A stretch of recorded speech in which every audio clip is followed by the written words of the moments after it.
Bem, como nós não temos um apresentador oficial, eu mesmo me apresento. E agora eu passo a palavra ao senhor Luiz Inácio Lula da Silva, presidente da República Federativa do Brasil.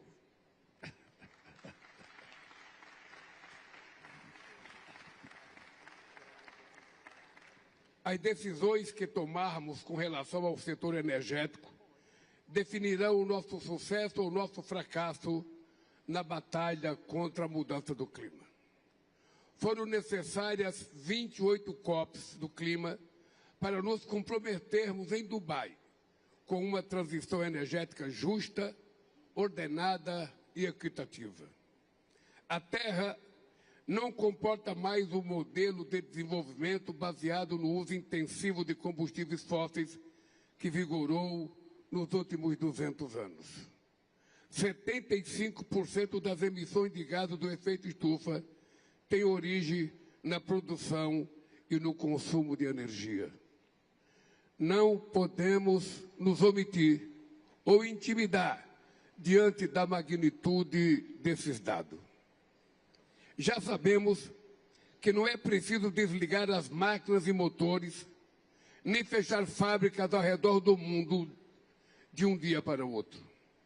A ciência e a tecnologia nos permitem evoluir de forma segura para um modelo centrado nas energias limpas. Essa transformação já está em curso. O uso de renováveis triplicou nos últimos 10 anos. No primeiro semestre de 2025, a energia renovável se tornou a maior fonte individual de geração de eletricidade no mundo, ultrapassando o carvão. Em muitas regiões, as energias solar e eólica já são mais baratas do que a gerada por combustíveis fósseis. O preço das baterias caíram 90%. O Brasil não tem medo de discutir a transição energética. Somos líderes nessa área há décadas. Ainda nos anos 70, fomos o primeiro país a investir em larga escala em alternativas renováveis. 90% da matriz elétrica nacional provém de fontes limpas. Também somos pioneiros no desenvolvimento de motores flexíveis e o segundo maior produtor mundial de biocombustíveis. Nossa gasolina tem 30% de etanol em sua composição e nosso diesel conta com 15% de biodiesel. O etanol é uma alternativa eficaz e imediatamente disponível para a adoção nos setores mais desafiadores, como a indústria e o transporte. É lamentável que pressões e ameaças tenham levado a Organização Marítima Internacional a adiar esse passo. A transição energética representa um novo paradigma de desenvolvimento e uma grande oportunidade para promover transformações estruturais na sociedade e na economia. Em 2023, o setor foi responsável por 10% do crescimento do PIB global e empregou 35 milhões de pessoas.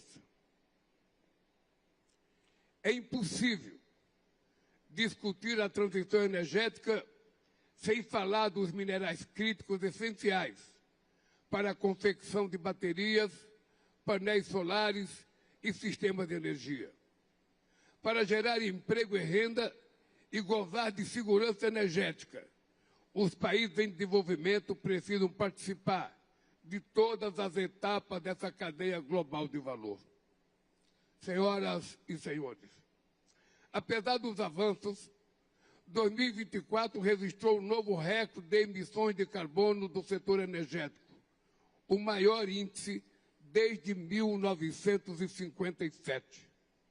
Os incentivos financeiros, muitas vezes, vão no sentido contrário ao da sustentabilidade.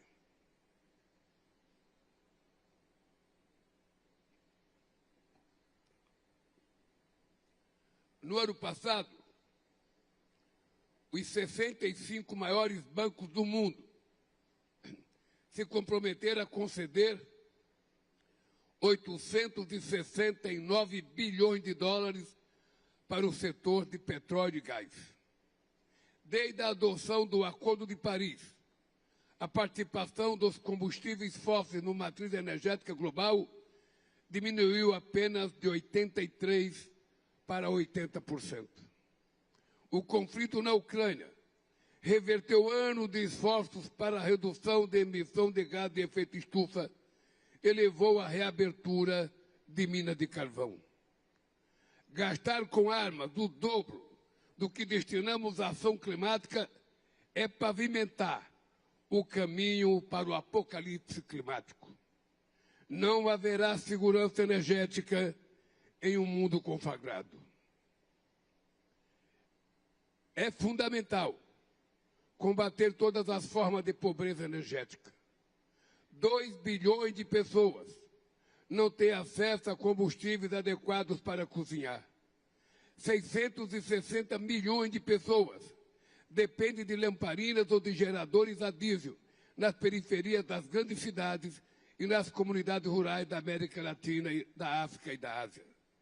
200 milhões de crianças frequentam escolas sem acesso à luz elétrica.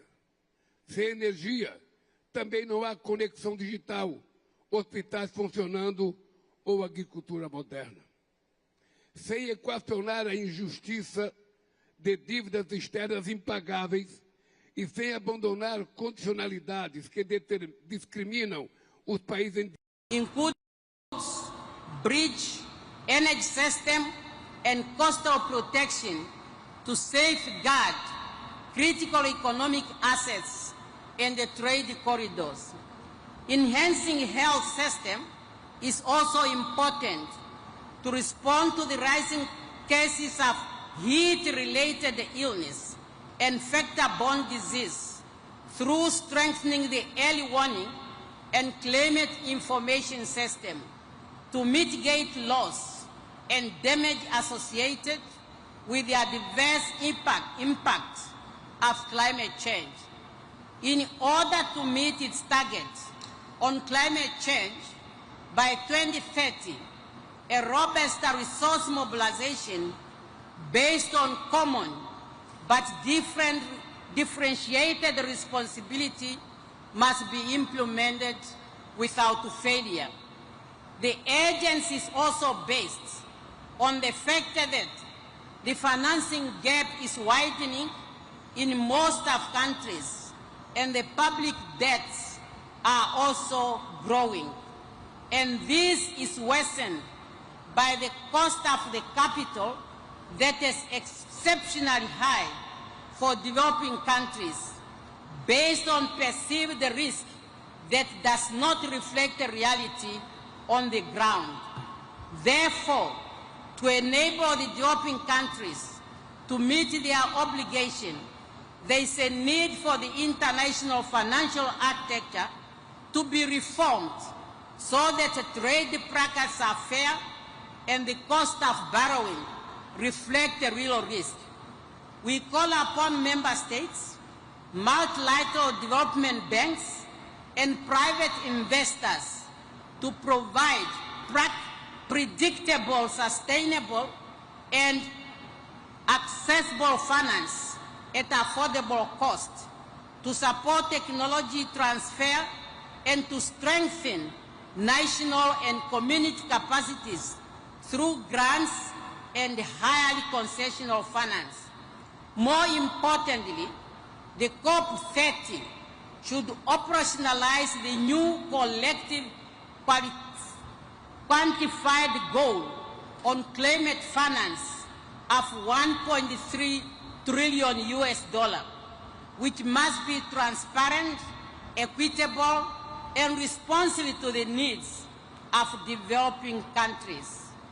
One thing we must be aware, the future will not judge us on the number of COP conferences or other climate-related conferences we are hosting.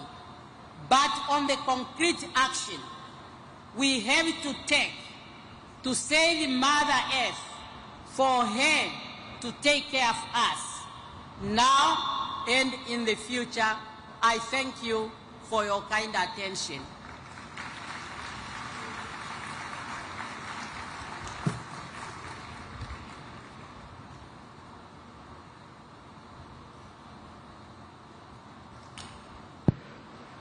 Neste momento, convidamos o membro do Conselho Presidencial do Haiti, Augustin Smith.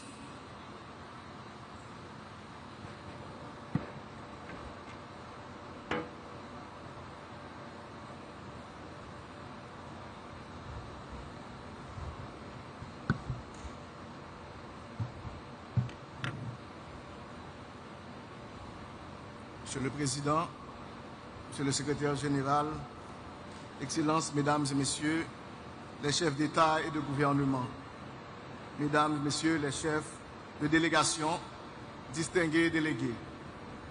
C'est avec un profond sentiment de responsabilité que je porte aujourd'hui la voix du peuple haïtien à cette 30e conférence des parties à la Convention cadre des Nations Unies sur les changements climatiques.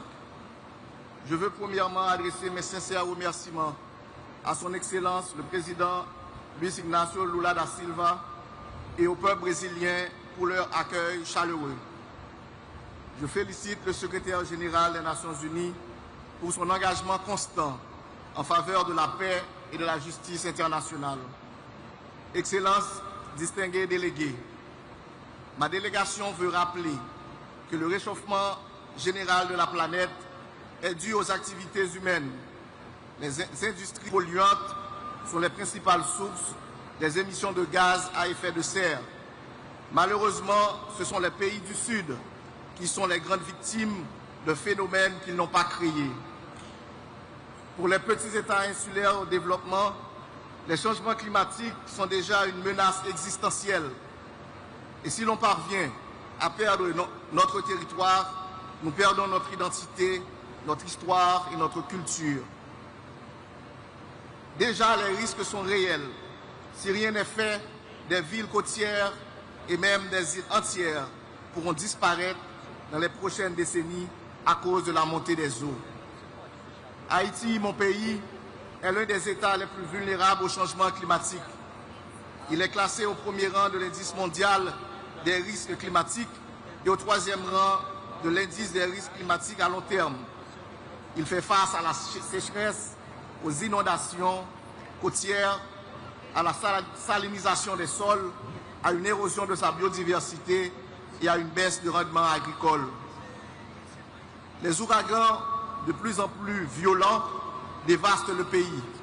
La semaine dernière encore, l'ouragan Mélissa a fait 47 morts, 17 disparus et occasionné des dégâts matériels considérables dans le sud et l'ouest du pays.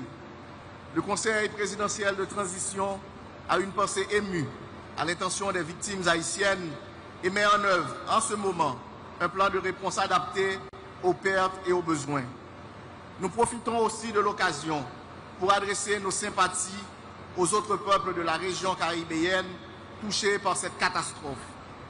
Excellences, distingués délégués, l'État haïtien a toujours agi pour répondre à ses engagements visant l'atténuation en luttant pour l'adaptation du pays. Depuis 2005, la législation nationale continue d'être actualisée pour répondre aux défis environnementaux et climatiques. Mon pays a présenté plusieurs communications nationales et a élaboré un plan d'action national d'adaptation et une politique nationale sur les changements climatiques. Nous avons adhéré au programme pilote sur la résilience climatique, PPRC, et soumis en 2021 une première actualisation de notre contribution déterminée au niveau national. Je veux souligner que les pays en développement, et particulièrement les petits États insulaires qui sont les moins responsables du réchauffement climatique, ne pourront pas réussir leur adaptation sans une solide solidarité internationale sincère et agissante. Les pays industrialisés, principaux responsables du réchauffement climatique, se sont engagés à offrir une assistance financière et technique accompagnée du renforcement des capacités pour permettre l'adaptation des pays en développement. Malheureusement, les promesses n'ont pas toujours été tenues ni suivies d'effets décisifs. J'espère que cette année, la COP30 sera effectivement l'occasion de reconnaître l'urgence d'agir ensemble pour l'avenir. Et ce sera de la justice climatique pour la préservation de notre planète commune. Je vous remercie. Merci en pile.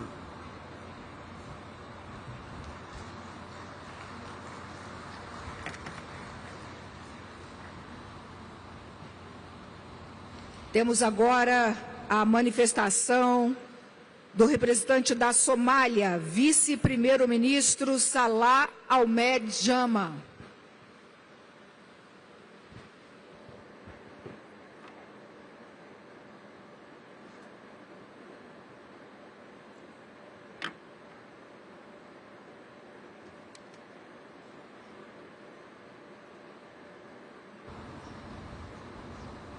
President of Brazil, President Lula,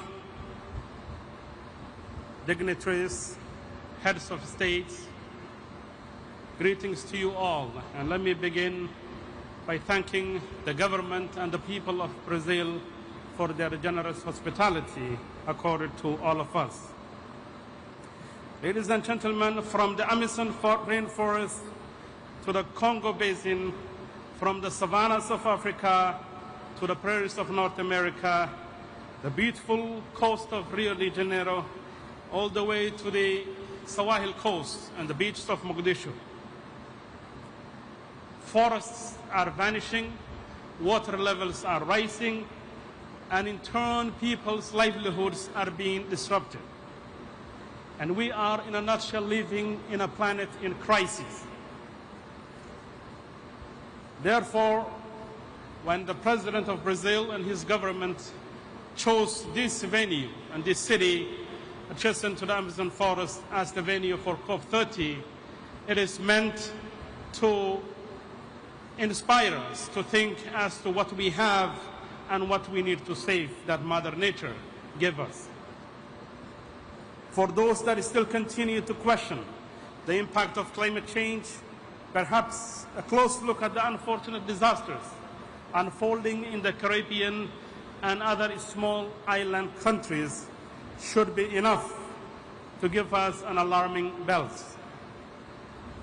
The intensity of the Hurricane Melissa is a telling case of climate change impact and it is deadly consequence.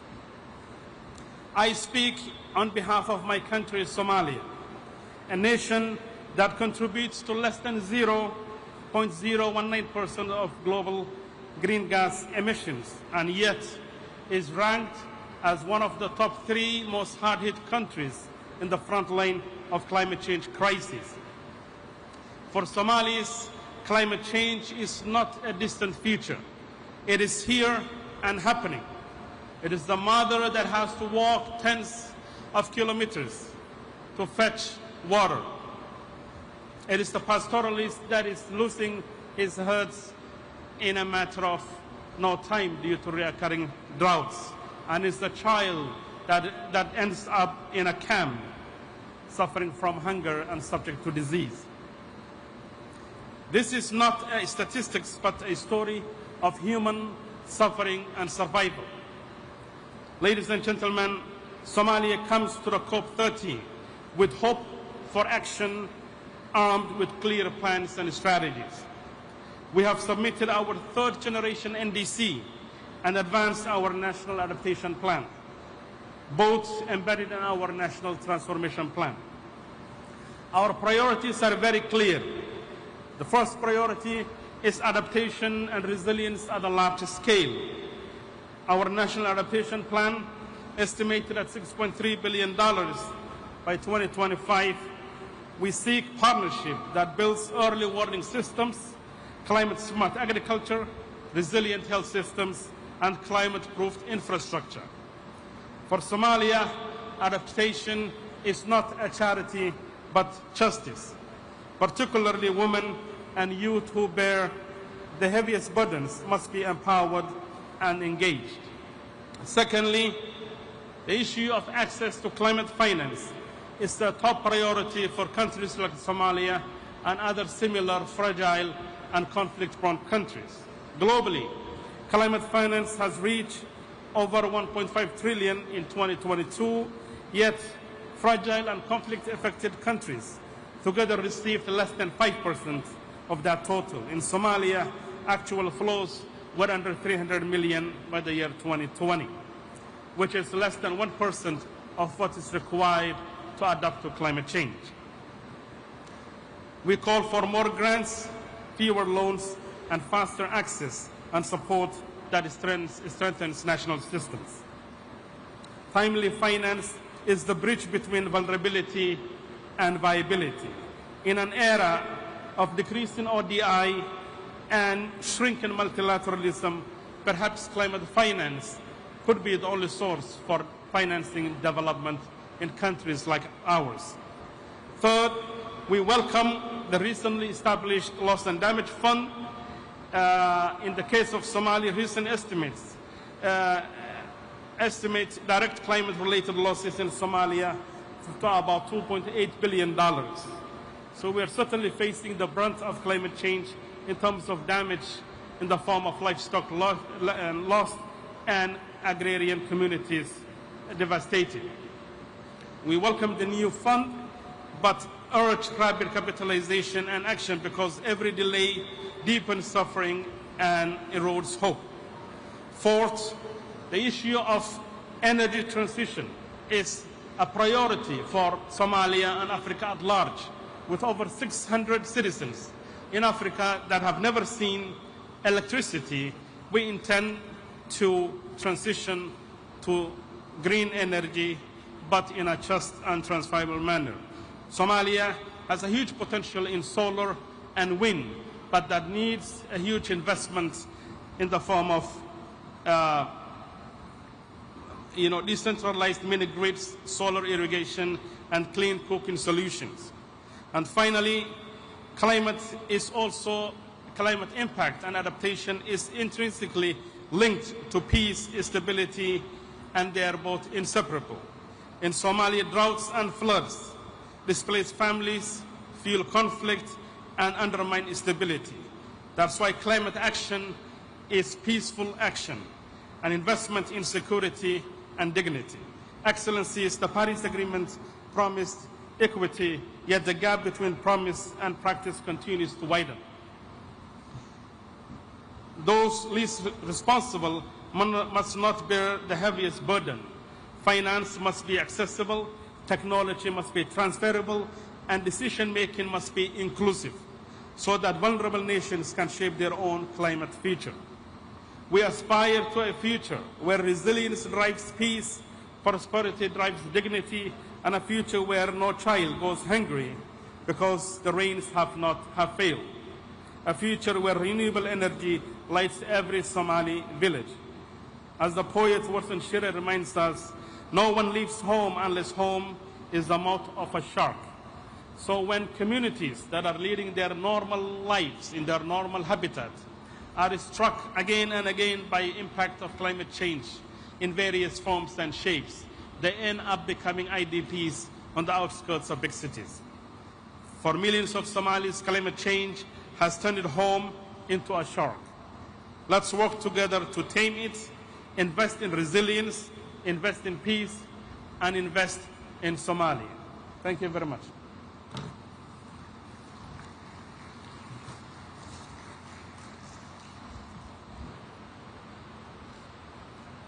Chamamos agora para a manifestação o vice-presidente da Quênia, Kithure Kindiki.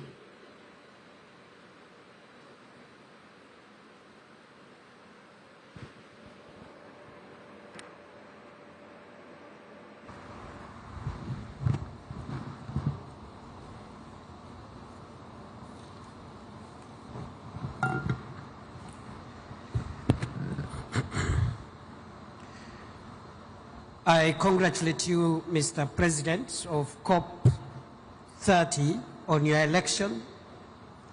and I want to assure you that Kenya will fully support you as you discharge your responsibilities.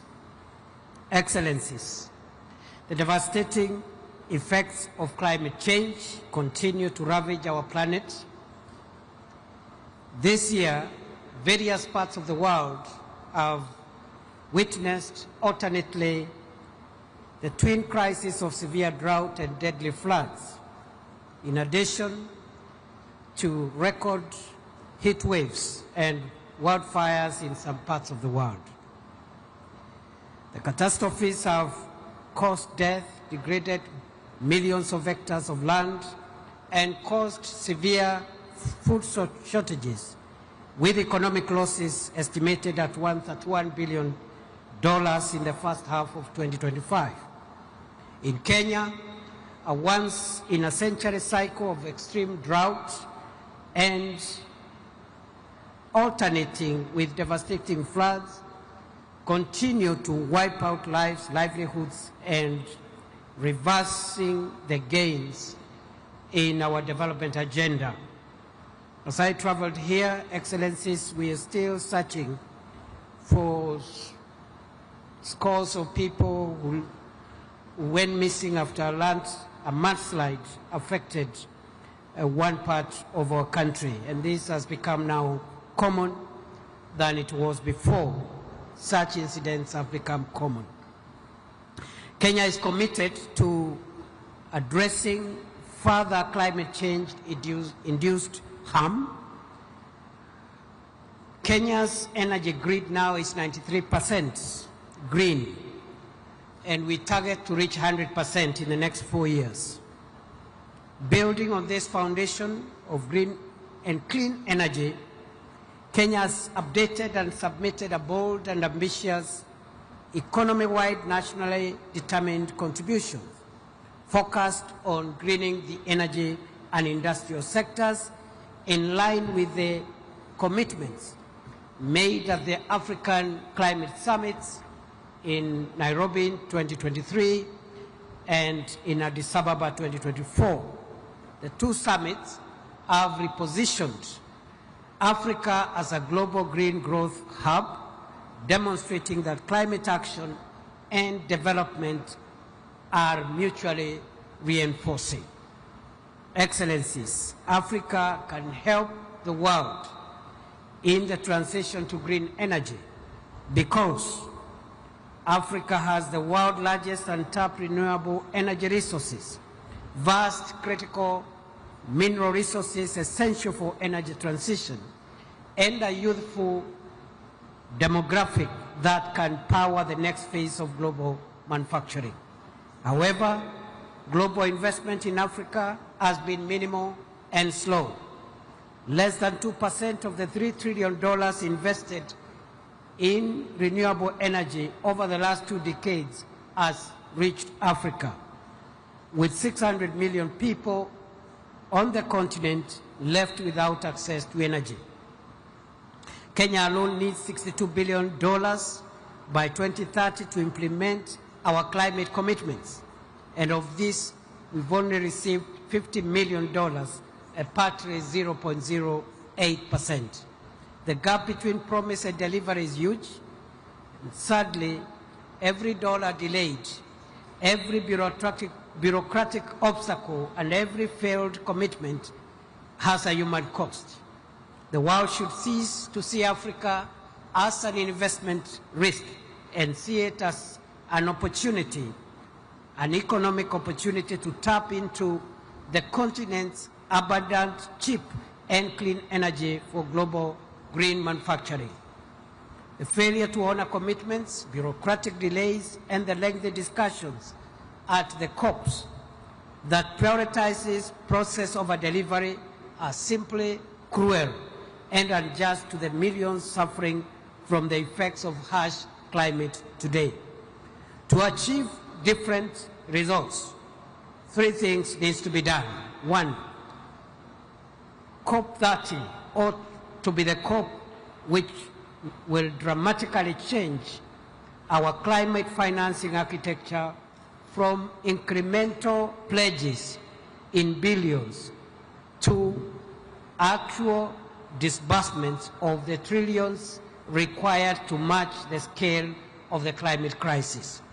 Thus, the new collective quantified goal must be set at a level commensurate with the trillions required to achieve the 1.5 degrees Celsius goal.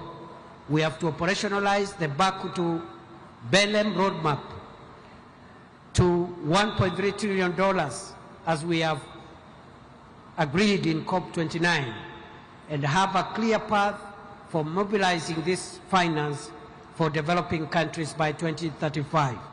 This finance must be new and additional to the development, to overseas development assistance, predominantly grant-based, for adaptation and for loss and damage, designed to avoid compounding Africa's debt crisis. Number two, we must urgently reform the current global financial architecture to make capital more accessible and affordable for climate action in the developing world. And number three, and lastly, climate policies must integrate the empowerment of women, the youth, and farmers to ensure that the benefits of a green economy are equitably shared across communities, gender, and generations, and that the 1 billion people in Africa who lack clean cooking amenities are prioritized. Thank you.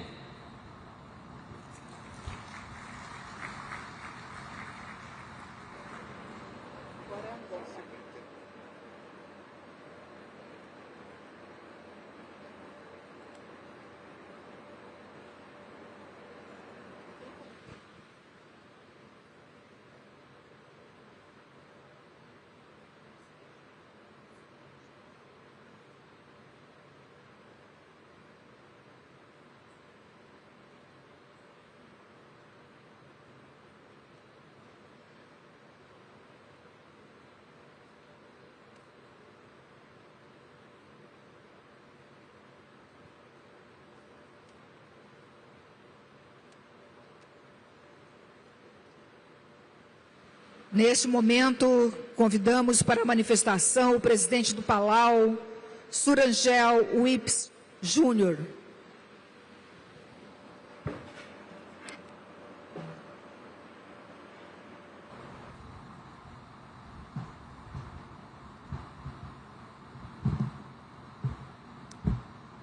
Excellencies, distinguished delegates, and friends, Ali from the big ocean state and island nation of Palau, where the ocean speaks and the land remembers.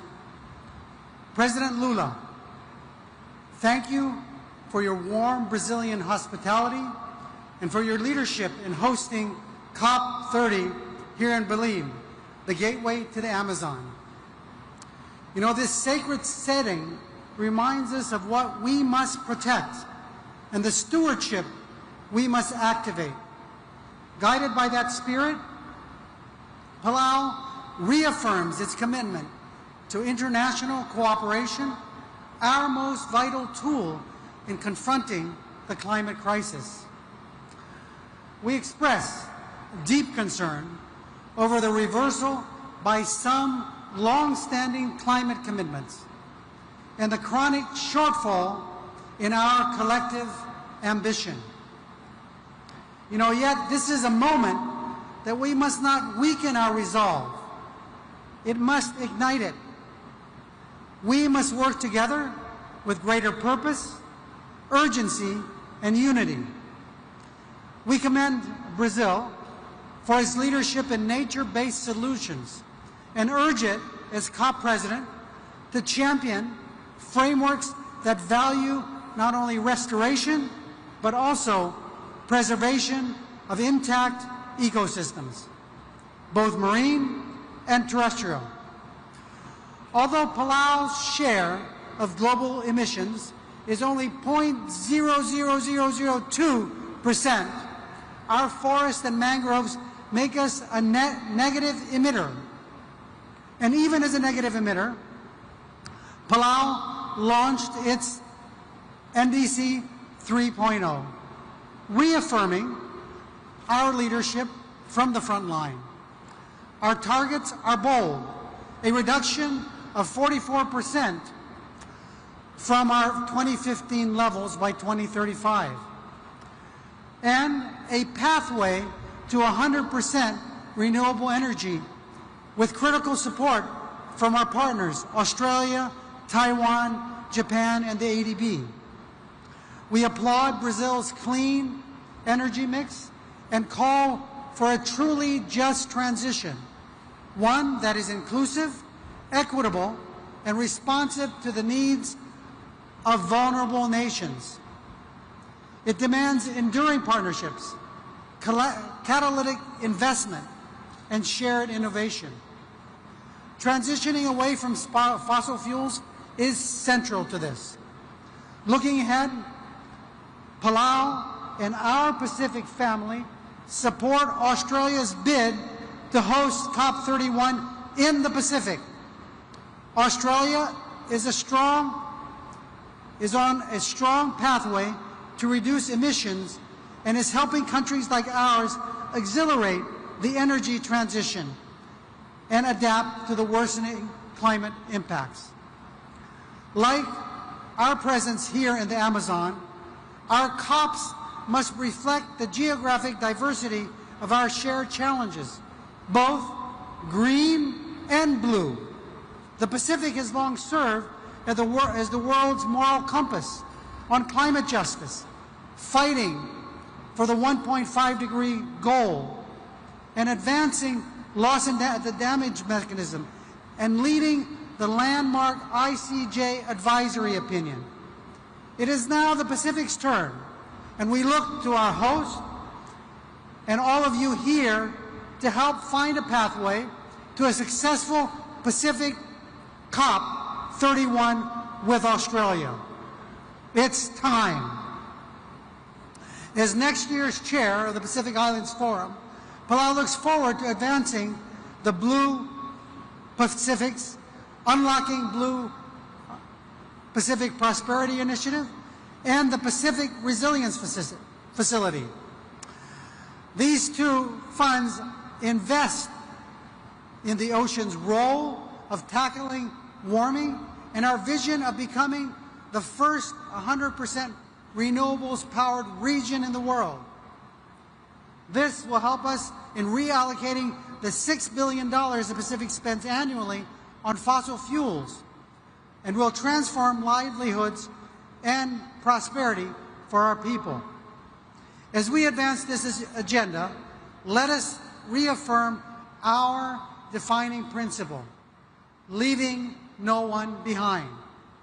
Despite strong climate ambitions, Taiwan continues to be excluded from this process. With higher emission reduction targets and science-based actions, Taiwan can help accelerate the global transition. Every capable partner, including Taiwan, must have a seat at the table. And as current chair of AOSIS, I speak as one with my fellow leaders. Our future depends on the 2025 NDC synthesis report. And we know it clearly shows we are not on track to limit warming to 1.5. All countries must submit NDCs of the highest ambition and urgently. 1/3 is not acceptable. We need to do better. Equally urgent is our enhanced and accessible climate finance. Our safety and survival are rights, not bargaining chips. And COP30 must deliver the finance that turns ambition into action. You know, Palau's traditional war canoes were manned with warriors to paddle, a chanter to keep them in sync, and a bailer to keep them afloat. We are in a climate war, and the success of our mission is everyone's responsibility. Our survival requires us to chant, bail, and paddle together with unity of purpose as one. Because only together, as the theme of our 80th UN General Assembly reminds us, we are stronger. We envision a Pacific where our children inherit not crisis, but courage and purpose, where our islands are not sinking symbols, but rising beacons of innovation, climate justice, and hope. Obrigado, Compan Masulang. Thank you.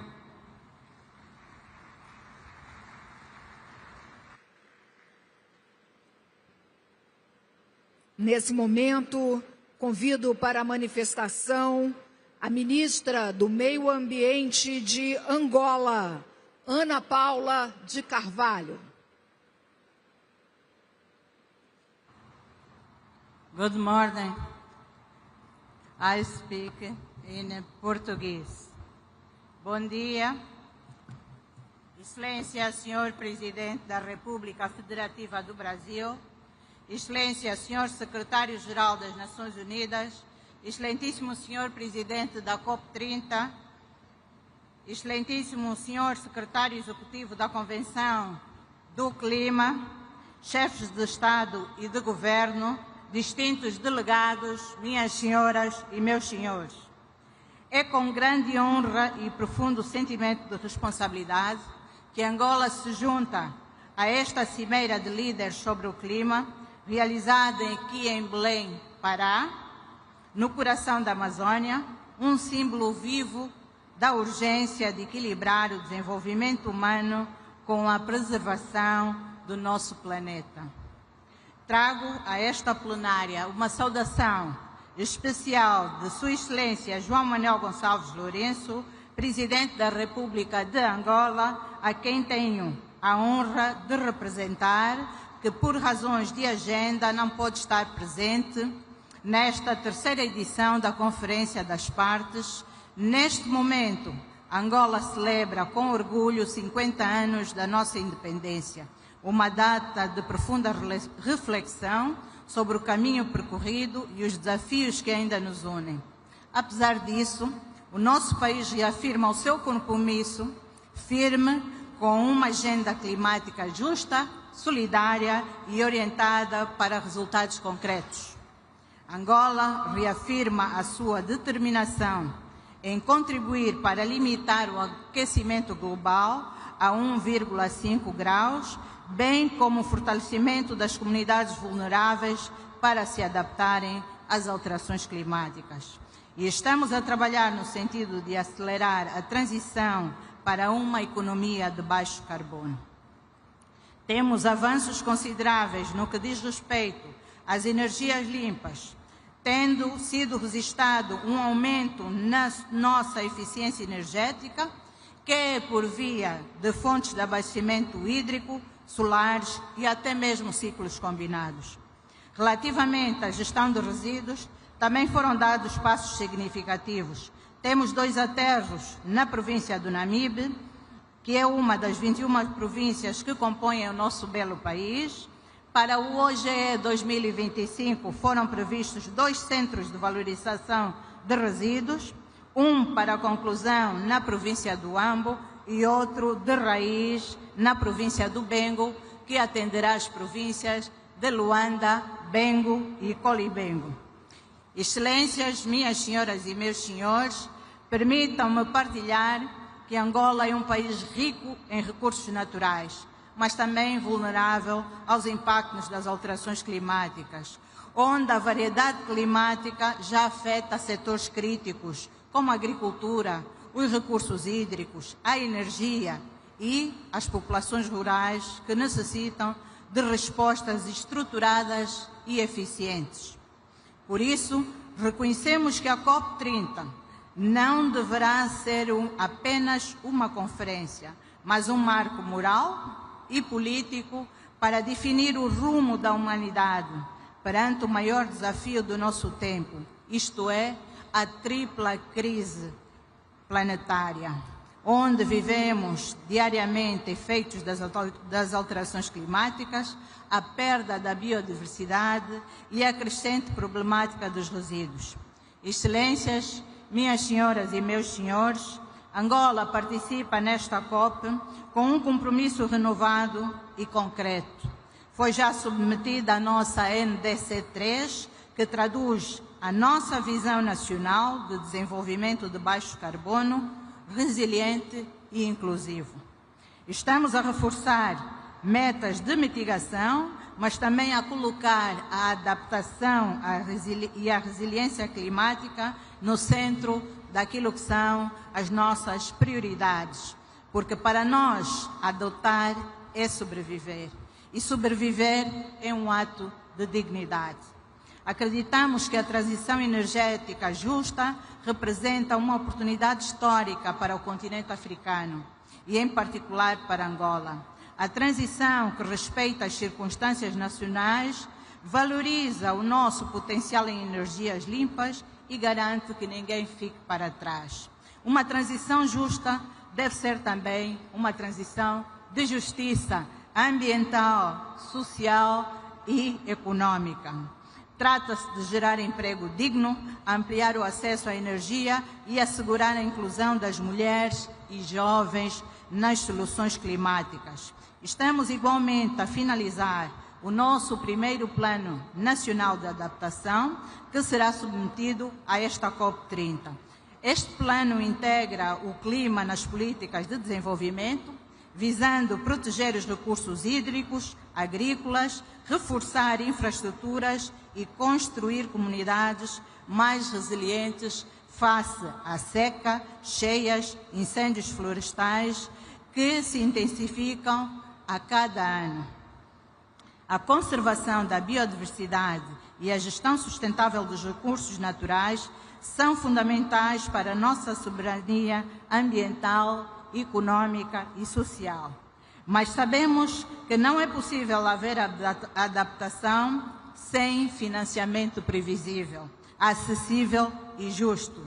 É por isso que nos juntamos à voz dos outros países menos avançados que continuam a enfrentar barreiras desproporcionais para aceder aos fundos que lhes permitem agir. Assim sendo, esperamos que a COP30 seja o início da transformação das promessas em ações reais de financiamento e compromissos em soluções concretas. Excelências, minhas senhoras, meus senhores, nenhum país vencerá esse trabalho sozinho. É por isso que Angola defende firmemente a cooperação Sul-Sul como um dos pilares mais importantes para uma resposta global, mais equitativa, e por isso acreditamos no poder da partilha de conhecimento e na solidariedade entre as nações. O mundo aguarda por decisões corajosas desta cimeira, pois a COP30 deve marcar o ponto de virada em que a ambição se traduz em ação, em que os compromissos se tornam em implementações e que a esperança volta a ser credível.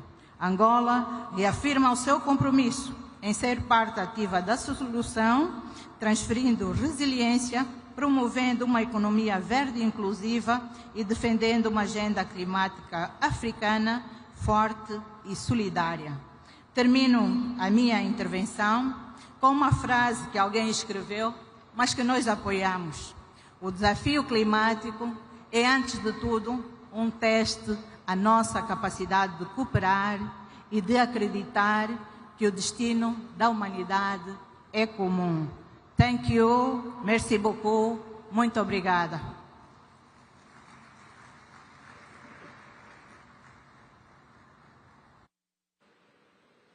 Neste momento, convido para a manifestação o ministro das Relações Exteriores das Ilhas Marshall, Kalani Kaneko.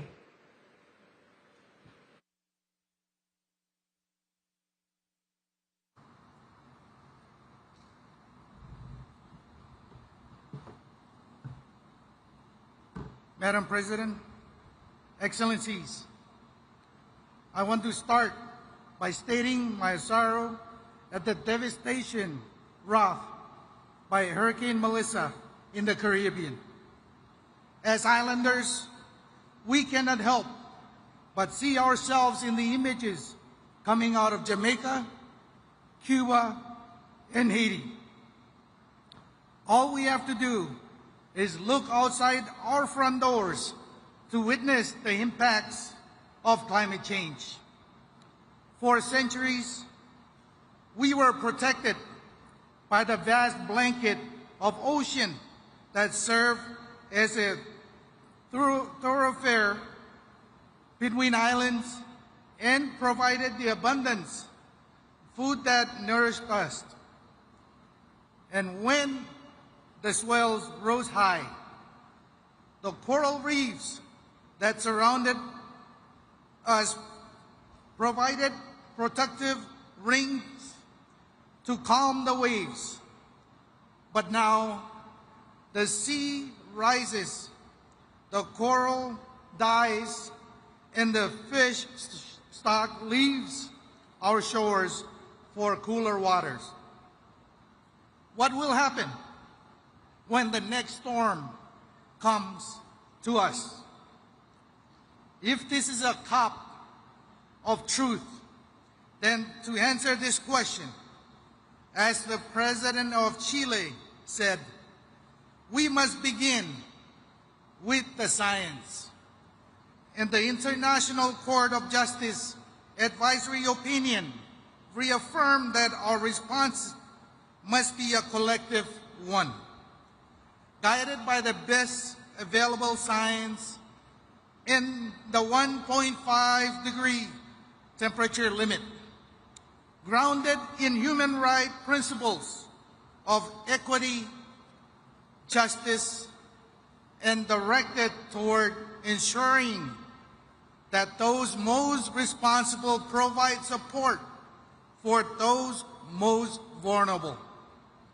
We put our faith in the Paris Agreement 10 years ago, and we have worked tirelessly to live up to its commitment. The Marshall Islands delivered the NDC in February, and we submitted our National Adaptation Plan 2 years ago. And we are doing our utmost to implement these plans with limited resources. We know that the Paris Agreement has moved the needle on climate action. We have expanded clean energy and slowed warming. But the future of my country depends on each and every party coming together to do more faster.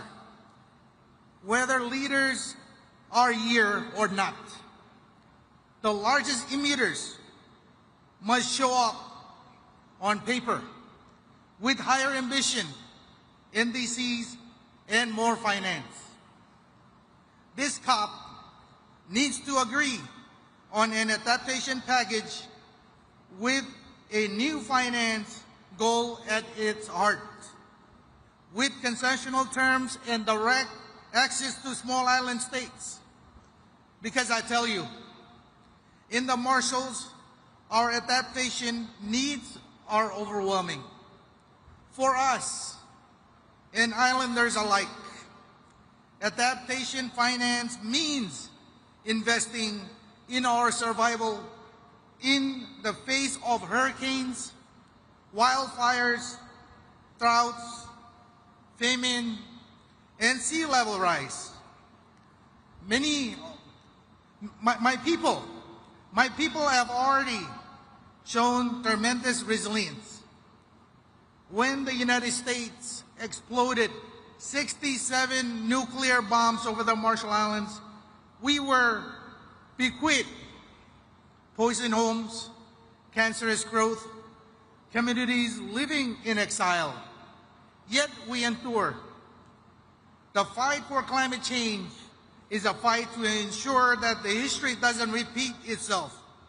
It is clear that the fossil fuel industry is not preparing for a just, orderly, and equitable transition. Instead, we see a future of supply shocks, conflict of resources, stranded assets, and the legacy of dangerous climate change being visited upon us to serve the interests of others. A legacy now visited on Caribbean shores. So I stand with President Lula and support his call for international community to come together to define a roadmap for the transition away from fossil fuel. I am equally inspired by the COP President's call for a spirit of nuestro, in which we work together to achieve more than we could ever possibly imagine doing alone. Every voice should be heard at this COP. Every nation needs to be part of the solution. The Marshall Islands has long called for Taiwan to be part of the UNFCCC process, and I repeat that call again today. When nations' voices are silenced, democracy dies. The behavior last month around the International Maritime Organization was shocking. It cannot happen again.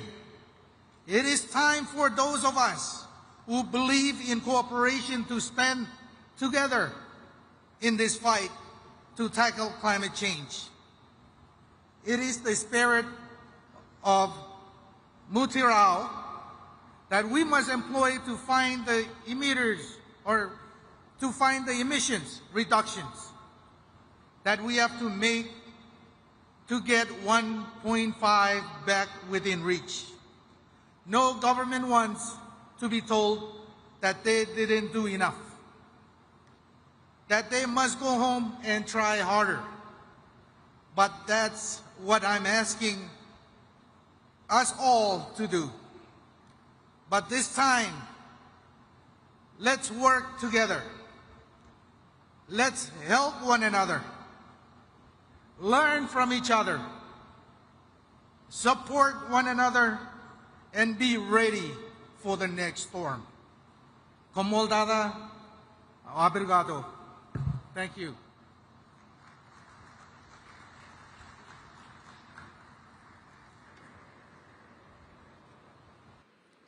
Neste momento, convidamos para a manifestação a chefe do Departamento de Meio Ambiente do Irã e vice-presidente para o Meio Ambiente, Shina Ansari.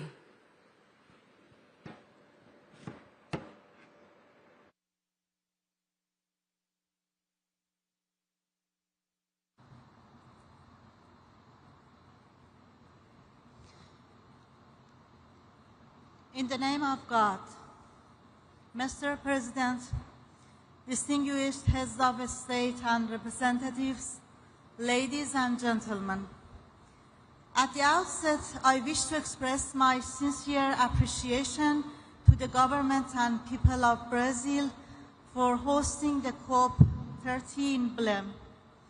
This gathering could provide nations with an invaluable opportunity to take realistic, equitable and inclusive actions to address the environmental crisis and challenges facing our planet. In recent years, all countries present at this conference have pledged to protect the environment by reducing greenhouse gas emissions, adapting to climate change, and moving toward the use of renewable energy sources. Despite facing unilateral coercive measures as well as imposed restrictions on access to modern technologies, knowledge, financial support, and foreign investment, the Islamic Republic of Iran has achieved remarkable progress while considering further steps to take in the coming years. Over the past year alone, Iran has increased its solar energy capacity by 75%, expanded wind power generation, being added to a previous target to increase nuclear power capacity, join the BRICS carbon market, and reduce carbon emissions through efficient flare management in its oil and gas fields, such as a 10 billion cubic meters reduction and a further 12 billion cubic meter reduction plan for the next 4 years. Accordingly, transitional fuels and enhanced energy efficiency management projects are underway to enhance the country's resilience to the adverse impacts of climate change. These measures demonstrate Iran's firm commitment to environmental protection. It also emphasizes that despite the mentioned challenges, the Islamic Republic of Iran continues to strive to uphold the right of its people and others to a clean and healthy environment. This does not mean that we overlook major environmental challenges such as prolonged drought and rising temperature, approximately 1.8 centigrade, and a 50 millimeter decline in precipitation over the 50-year period. Rather, it emphasizes that despite all obstacles and being deprived of technology transfers envisioned in the Convention, the Islamic Republic of Iran continues its efforts. Mr. President, the United States, in coordination with its regional proxy, the Zionist regime, has launched military aggression against the Islamic Republic of Iran. This act not only violates international law and constitutes war crimes, but has also caused extensive and lasting environmental destruction. Among the most serious consequences was the release of over 50,000 tons of carbon emissions in Tehran alone. The reckless attacks on Iran's peaceful nuclear energy facilities represent a blatant and deliberate crime that could have led to one of the world's largest environmental catastrophes. This act of aggression is alongside with the 2 years ecocide and a variety of war crimes committed by this outlaw regime in Gaza. These crimes were not only a massacre of innocent people, women and children, but also caused deep environmental damage. Ladies and gentlemen, the Islamic Republic of Iran, while firmly recognizing the inherent environmental and humanitarian threats, continues to believe in the power of international cooperation. Iran stands ready to share its local knowledge and experiences and to engage constructively with other nations and international institutions in advancing our common environmental goals. We are heirs to one earth and one destiny. May we act with respect and justice so that we may pass on a sustainable legacy to future generations. Thank you.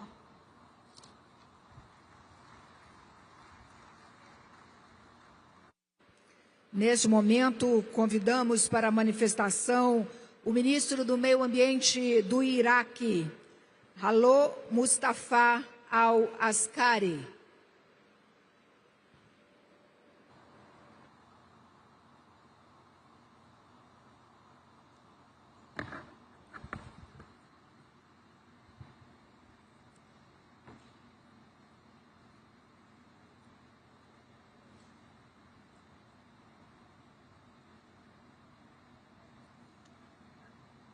Mr. President, Your Excellencies, distinguished esteemed participants, good afternoon.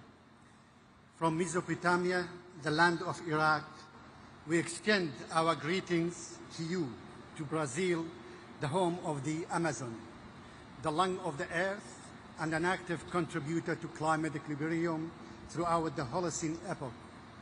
It's an honor for me today to represent my country, Iraq, and I'm pleased to convey the greetings of the Iraqi people and the government, along with their appreciation to the Republic of Brazil and the United Nations for organizing and hosting the COP30.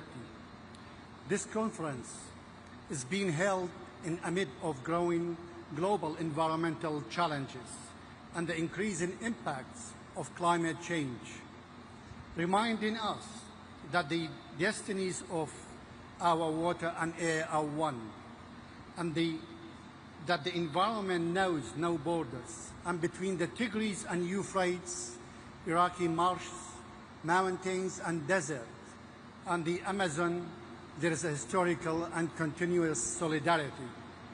Ladies and gentlemen, we gather today at COP30, making the 10th anniversary of the adoption of the Paris Agreement, and at a time when the world faces an undeniable reality that the current trajectory of updated NDC does not place us on the right track toward achieving the goals of the Paris Climate Agreement. In the context, we call at the conference for a clear and measurable commitment to climate finance and for the equitable support to be directed toward vulnerable countries and communities with limited adaptive capacity as a fundamental human right. Today, Iraq announced tangible progress on its climate action pathway.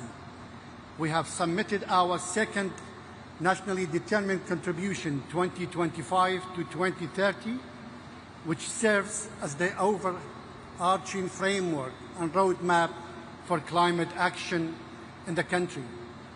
In this document, we have raised our level of ambition to reduce greenhouse gases emissions in full commitment to the Paris Agreement and its provisions. In addition, we have launched 6 other key documents related to climate action.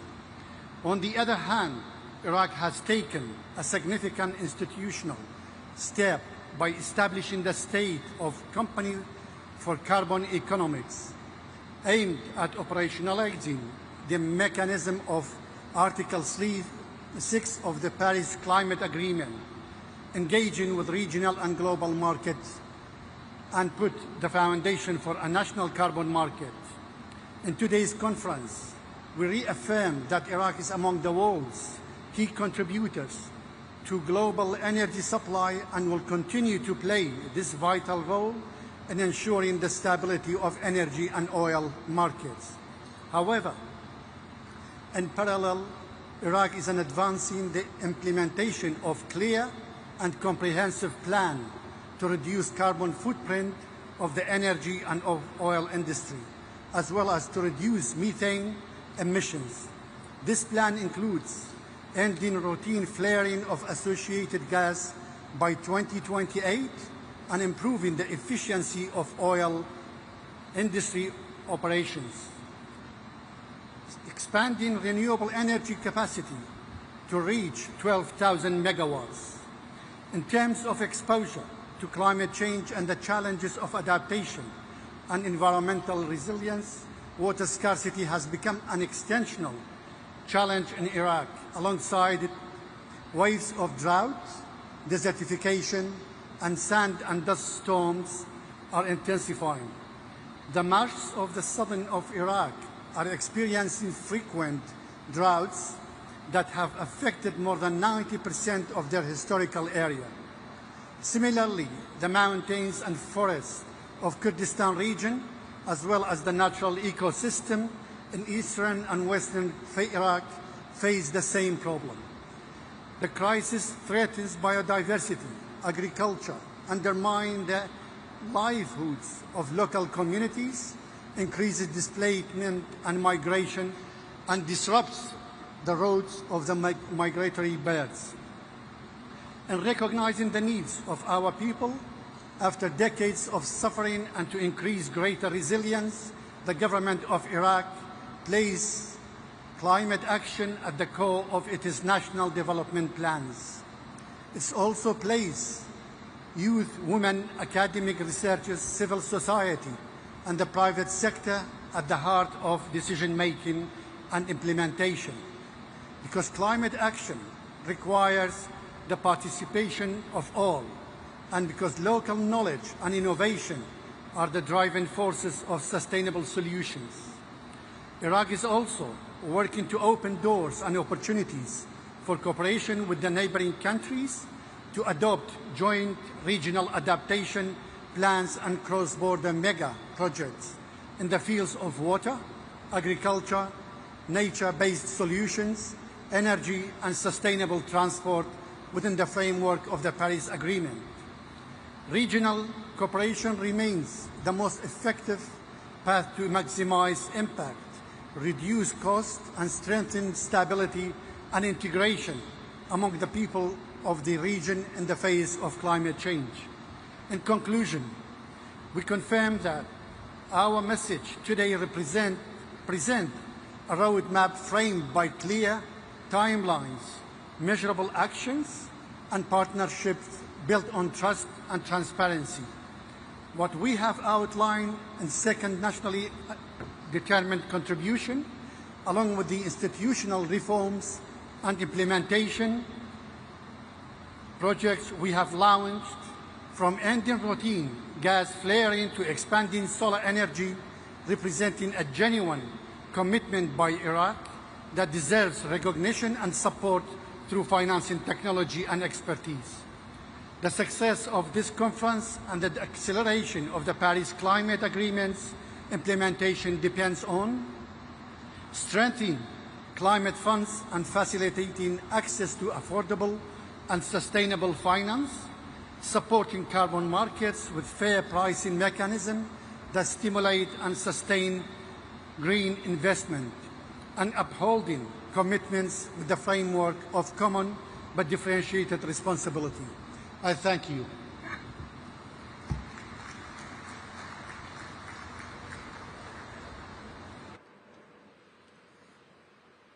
Nesse momento, convidamos o ministro do Meio Ambiente da Jordânia, Ayman Suleiman.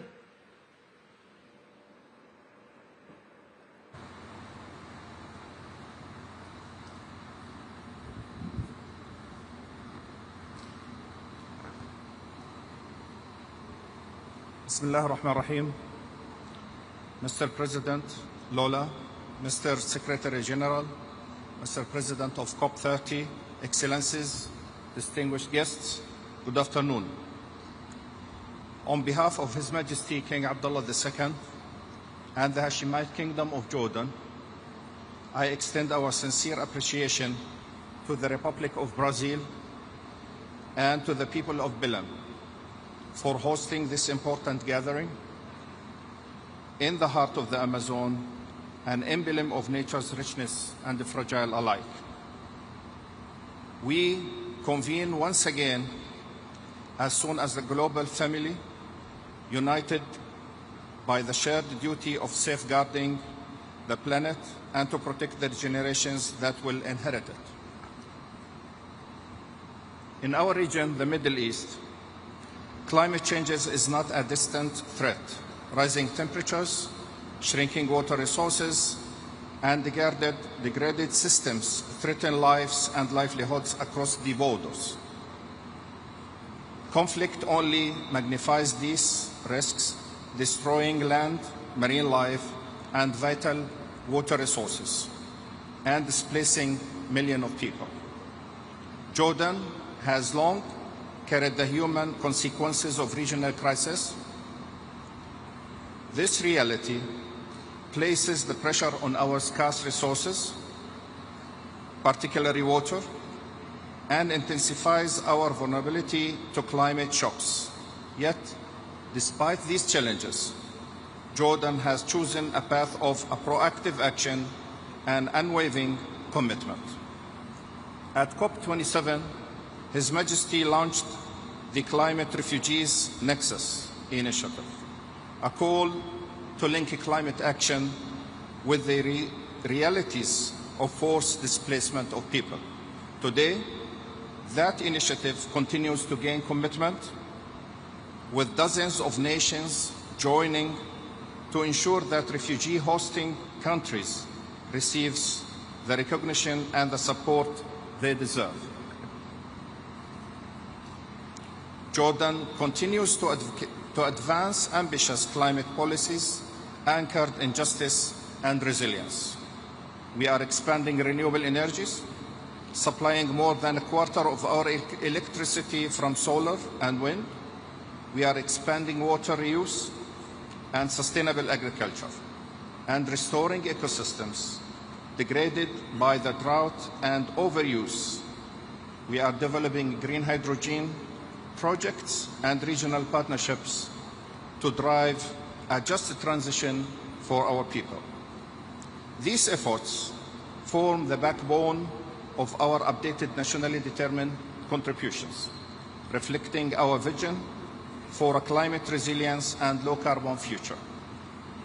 But ambition without solidarity will not suffice. We urge this COP to ensure that the new collective quantified goals on climate finance reflects the principles of fairness, transparency and accountability, and addresses the priority of the vulnerable, including host nations like Jordan, to carry a disproportionate share of global responsibility.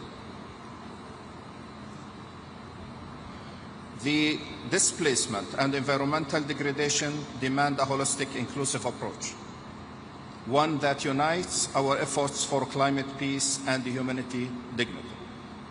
Excellencies, Jordan stands ready to work with all partners on both regional and global levels to advocate practical, evidence-based solutions that empower communities, protect ecosystems, and secure a livable future for all.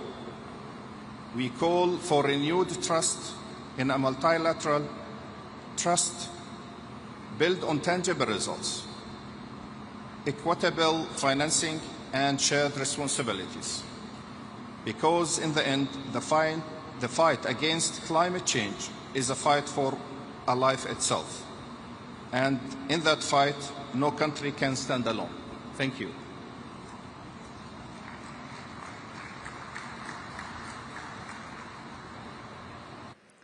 Convidamos agora o ministro do Meio Ambiente e diretor da Agência de Proteção Ambiental da Libéria, Emmanuel Kingurei Yarki Paolo.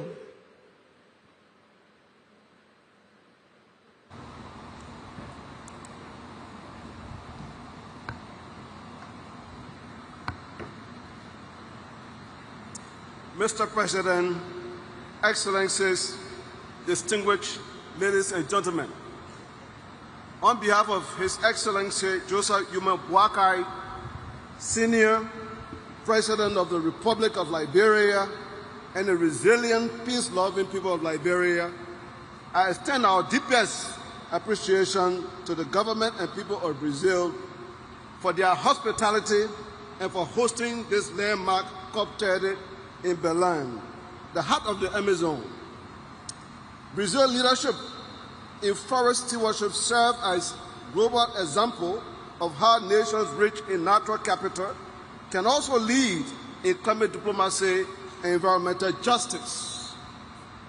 The setting of Belém, where the Amazon breathes the planet, is a fitting reminder that tropical forests everywhere must be preserved if humanity is to sustain its future.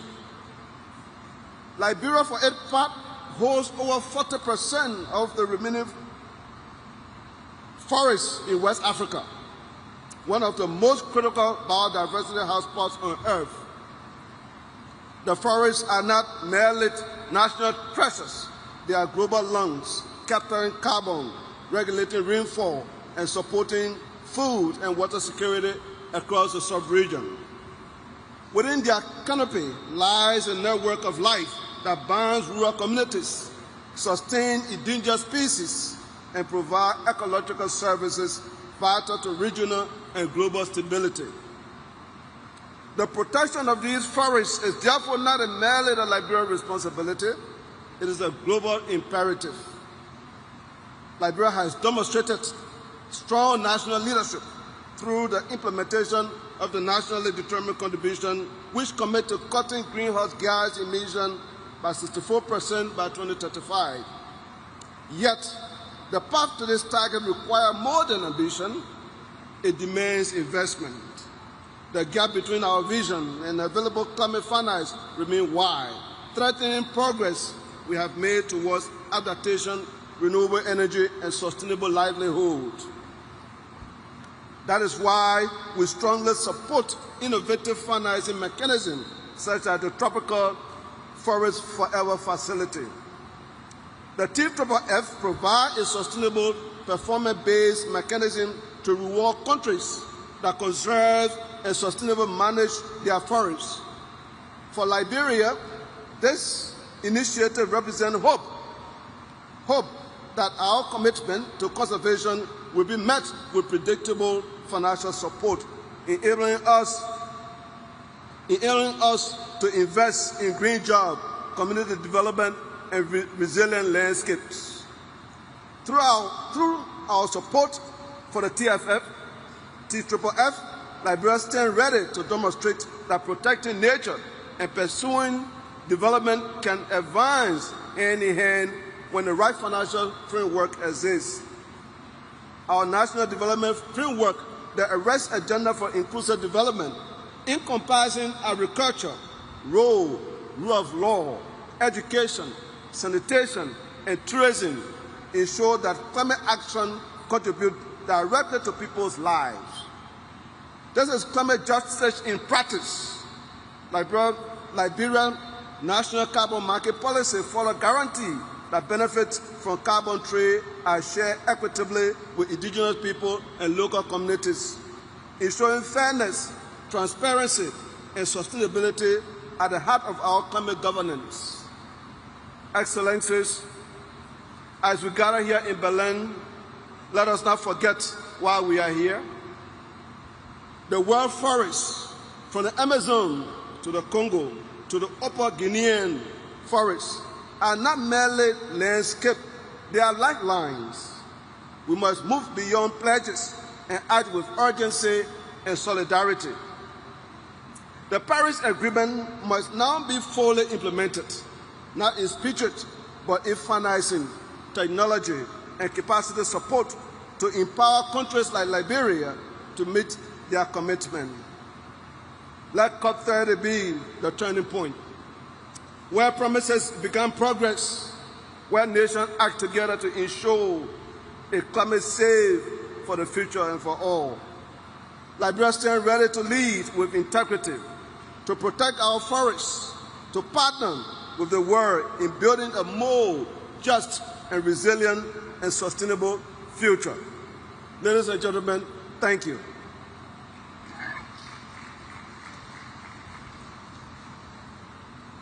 Convidamos nesse momento o ministro do Meio Ambiente da Mauritânia, Messouda Barhan Mohamed.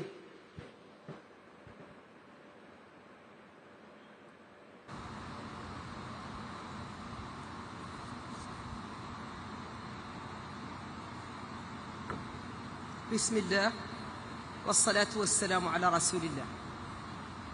أصحاب الفخامة والسمو والمعالي والسعادة، أيها الحضور الكريم، يشرفني أن أتحدث إليكم اليوم باسم فخامة رئيس الجمهورية السيد محمد الشيخ القزواني رئيس الجمهورية الإسلامية الموريتانية بمناسبة انعقاد هذه القمة لقادة مؤتمر الأطراف الثلاثين. اسمحوا لي في البداية أن أعبر عن خالص امتناننا لفخامة الرئيس لولا دا سيلفا ولحكومة والشعب البرازيل الصديق على حفاوة الاستقبال وكرم الضيافة الأخوية. وأغتنم هذه الفرصة لأبلغ باسم فخامة رئيس الجمهورية السيد محمد الشيخ القزواني تحياته الودية والأخوية إلى نظيره الرئيس لولا، متمنيا له وللشعب البرازيلي دوام التقدم والنجاح لأعمال هذا المؤتمر التاريخي والتوفيق الكامل. أصحاب الفخامة، أيها السادة والسيدات، نجتمع اليوم في مدينة بلم في قلب الأمازون، هذا المكان الرمزي الذي يجسد ثرواتنا الطبيعية، يجسد جمال ثرواتنا الطبيعية وجمال كوكبنا وهجاشته في آن واحد. إنه مكان يدعونا جميعا إلى التحلي بالشجاعة والتضامن والمسؤولية في مواجهة التحديات البيئية التي تهدد مستقبل البشرية. ففي موريتانيا أصبحت آثار التغير المناخي واقعا ملموسا. نرى زحف الرمال الصحراوية، ندرة المياه، تدهور الأراضي، وتزايد هشاشة مجتمعاتنا الريفية والشاطئية. هذه التهديدات تلقي بظلالها على نظمنا البيئية ومواردنا الطبيعية وسكاننا. غير أن بلدي اختار طريق العمل بدلا من الانتظار. تحت قيادة فخامة رئيس الجمهورية السيد محمد الشيخ القزواني نسعى إلى تحقيق انتقال نحو تنمية مستدامة عبر رؤية واضحة والتزامات ملموسة من أجل حفظ الانبعاثات وفقا لمساهمتنا المحدودة سداء 3.0 التي تم إعدادها حديثا. تطوير الطاقات المتجددة من الطاقة الشمسية والريحية والهيدروجين الأخضر التي تمتلك موريتانيا فيها إمكانيات هائلة. كذلك حماية الأنظمة البيئية الطبيعية واستعادة المناطق الرطبة والساحلية، وتعزيز صمود المجتمعات الأكثر هشاشة في وجه التغيرات المناخية. إن هذه الجهود تنبع من رؤية أوسع قوامها بناء اقتصاد أخضر وشامل يشارك فيه كل مواطن موريتاني في حماية بيئتنا المشتركة وصون مستقبل أجيالنا. أصحاب الفخامة، أيها السادة والسيدات، لا يمكن لأي دولة أن تواجه أزمة المناخ بمفردها، فالدول النامية رغم مساهمتها المحدودة في الانبعاثات العالمية هي الأكثر تضرراً من آثار التغير المناخي. ومن هذا المنطلق تجدد موريتانيا دعوتها إلى تعزيز التضامن الدولي على أساس الإنصاف والعدالة، وندعو إلى تيسير الوصول العادل إلى التمويل المناخي والتنفيذ الفعال لصندوق الخسائر والأضرار، ونقل التكنولوجيا الخضراء، وتعزيز القدرات الوطنية في مجال التكيف والمواجهة. أصحاب الفخامة، أيها السادة والسيدات، لم يعد أمام العلم طرف للانتظار، فالعمل المناخي لم يعد خياراً، بل هو واجب أخلاقي ومسؤولية جماعية. وباسم فخامة الرئيس محمد الشيخ القزواني أؤكد التزام موريتانيا الراسخ بالعمل يداً في يد مع جميع الشركاء لبناء مستقبل مستدام مرن وعادل لكوكبنا. فلنجعل من هذه القمة COP30 نقطة تحول نحو الأمل والعدالة والمسؤولية المشتركة، وأشكركم لحسن إصغائكم، والسلام عليكم.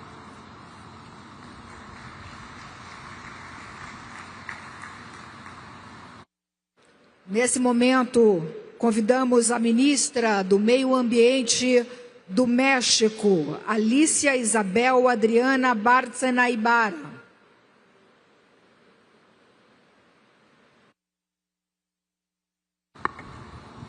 Excelencias, agradezco al Gobierno de Brasil y felicito al presidente Ignacio Lula da Silva por la organización de este evento. Gracias al ministro Mauro Vieira, gracias Andrea Correa del Lago, gracias Marina Silva. Devastadoras lluvias azotaron recientemente a México. 5 estados fueron gravemente afectados, cerca de 90 municipios incomunicados, más de 100,000 viviendas dañadas y 80 vidas perdidas. Una tragedia que trasciende fronteras y que nos recuerda con dolor pero con claridad que el cambio climático ya no es una advertencia, es una realidad que nos iguala como humanidad porque nos ha alcanzado a todos. La furia del clima no distingue territorio, ni ideología, ni estatus. Es una fuerza que golpea sin compasión y su verdad es simplemente incontestable. Lo inaceptable es la parálisis del mundo ante ella. la dilución de la voluntad política en discursos políticamente correctos y vacíos, la cobardía disfrazada de diplomacia, la negación ante la ciencia que anestesia la acción. Pero sin embargo, en medio de esta tormenta, todavía encontramos un atisbo de esperanza. La esperanza no nace del optimismo ingenuo, nace de la conciencia del deber, porque esta acción climática no es independiente de nuestra condición humana, es una responsabilidad que nos une como naciones y una convicción que nos define como generación. Su fuerza, su efectividad y su ambición está en nuestras manos, entre estas paredes, aquí y ahora. Aquí y ahora, en Belém, en esta 30ª Conferencia de las Naciones Unidas sobre Cambio Climático, convocada por la hermana República de Brasil, en esta COP de la verdad, la COP de América Latina y el Caribe, y me atrevo a decir la COP de la esperanza. Me honra representar a la presidenta Claudia Sheinbaum Pardo, primera presidenta mujer, y transmitirles su saludo fraterno. De su mano como científica y a 10 años del Acuerdo de París, México reafirma su compromiso inquebrantable con la Convención Marco de las Naciones Unidas sobre Cambio Climático. Nuestro liderazgo en este proceso tiene nombre, se llama la tercera contribución determinada a nivel nacional 3.0, la NDC 3.0, una hoja de ruta integral para acelerar nuestra descarbonización y avanzar hacia un modelo de desarrollo más justo, más incluyente, más sostenible y más innovador. En materia regional, con espíritu de cooperación y solidaridad, México y Brasil convocamos a una reunión en agosto de este año, por primera vez a 22 países de América Latina y el Caribe, para construir una posición común hacia la COP30. La prioridad de esta región fue clara: adaptación y soluciones basadas en la naturaleza. Una de las estrategias ya efectivas en nuestra región, porque nuestra región es responsable tan solo de 11% de las emisiones globales de gases de efecto invernadero, y sin embargo es una de las más vulnerables y además es una de las que tiene la mayor biodiversidad, tanto marina como terrestre. Estimamos, por ejemplo, que tan solo con recuperar 10% de los 1.450 kilómetros cuadrados de manglares mexicanos, podríamos reducir cerca de 19 millones de toneladas de carbono equivalente, que representan el 3% de nuestras emisiones nacionales del año 2024. El 15% de nuestro territorio está ocupado por selvas tropicales y manglares. Por eso reafirmamos nuestro compromiso por formar parte de la novedosa iniciativa Bosques Tropicales para Siempre, TFF. De hecho, recientemente, entre México, Guatemala y Belice, creamos la Gran Selva Maya, que contiene 5.7 millones de hectáreas de selva tropical y que une el Petén con la zona maya mexicana. En nuestra NDC, la meta de mitigación al 2035 se enmarca en una visión de largo plazo, una brújula que orienta nuestros esfuerzos para alcanzar emisiones netas cero a mediados del siglo.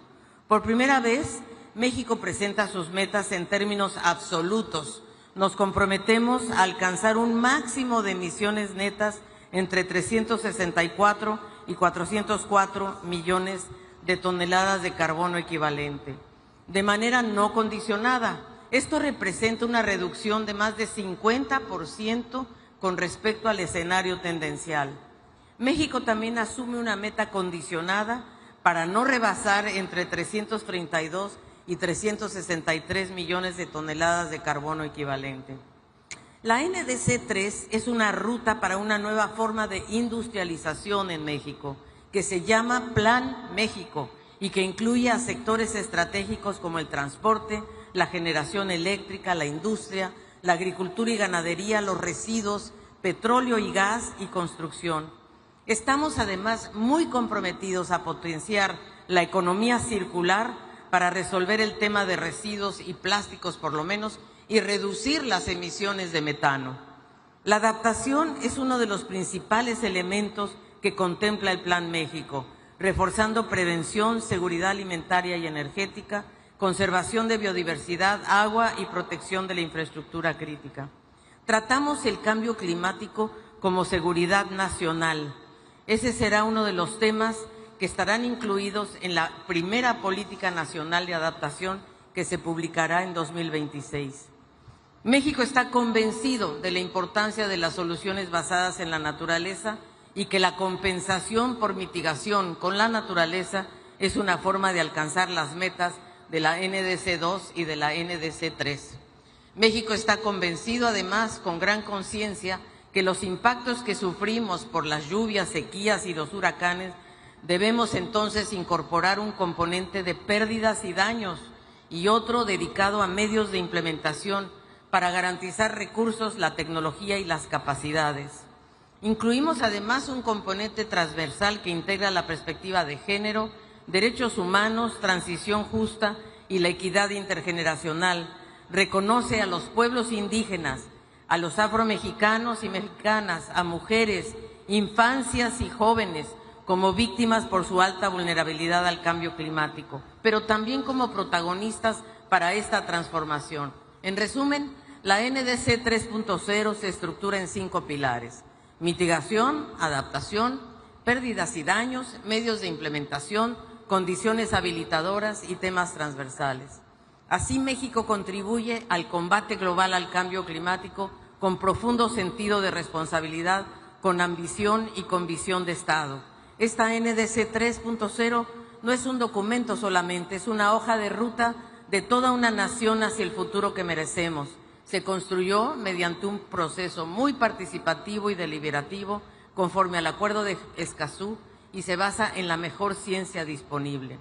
Enfatizamos también la importancia de fortalecer las sinergias entre la COP de biodiversidad y la de cambio climático y desertificación. El río Trío, ese río Trío que se construyó en Brasil en 1992, y de medir sobre todo y reportar de manera conjunta para diseñar taxonomías que permitan reconocer las metodologías para valorar la biodiversidad y los ecosistemas marinos y terrestres como grandes sumideros de carbono y fuentes de inversión económica. Pero no medir por separado en cada convención o en cada tratado. Se trata de medir juntos y tener metodologías compatibles. Debemos avanzar en esta armonización de métodos para internacionalizar, por ejemplo, el comercio de carbono que hoy ocurre en territorios limitados o solo a nivel nacional. No hay tiempo que perder. Cada décima de grado importa porque cada decisión cuenta. Cada retraso se traduce en pérdidas y daños irreparables, en vidas humanas, en ecosistemas devastados, en comunidades en riesgo. Por eso nuestra nueva NDC es una prueba de nuestro compromiso hacia una acción climática ambiciosa, transformadora e integral. Ninguna nación, ninguna, puede recorrer esta crisis sola. Aquí y ahora reafirmamos el valor del multilateralismo. Es imperativo actuar juntos y actuar simultáneamente y además hacerlo no solo con la sumatoria de las NDCs, sino también con una acción de financiamiento que cumpla con el artículo 9.1 del Acuerdo de París. Hoy en la COP30 no venimos a hablar del futuro que tememos, sino del futuro que aún podemos construir, porque hoy la esperanza no es una palabra vacía, es una acción colectiva que exige nuestra valentía, valentía de invertir en la vida y no en el carbono, valentía de mirar a nuestras hijas e hijos y decirles: hicimos todo lo que estaba en nuestras manos. Señoras y señores, aún tenemos tiempo para llegar y salvaguardar la meta de 1.5 grados, pero la ventana de oportunidad se está cerrando. Hoy más importante que nunca es imperativo que la COP concluya con una señal política clara de nuestra determinación por corregir el modelo de desarrollo y el rumbo. En términos gramscianos, es momento de dejar morir el viejo mundo para dejar uno nuevo, un mundo en el que podamos vivir en armonía con la naturaleza sin dejar a nadie atrás. Por eso quiero recordar, para finalizar, las palabras que el entonces presidente de Estados Unidos, Barack Obama, pronunció hace 10 años cuando se firmó el Acuerdo de París. Y Obama dijo: Somos la primera generación en experimentar los efectos del cambio climático y la última que tendrá la oportunidad de revertirlos. Muchas gracias.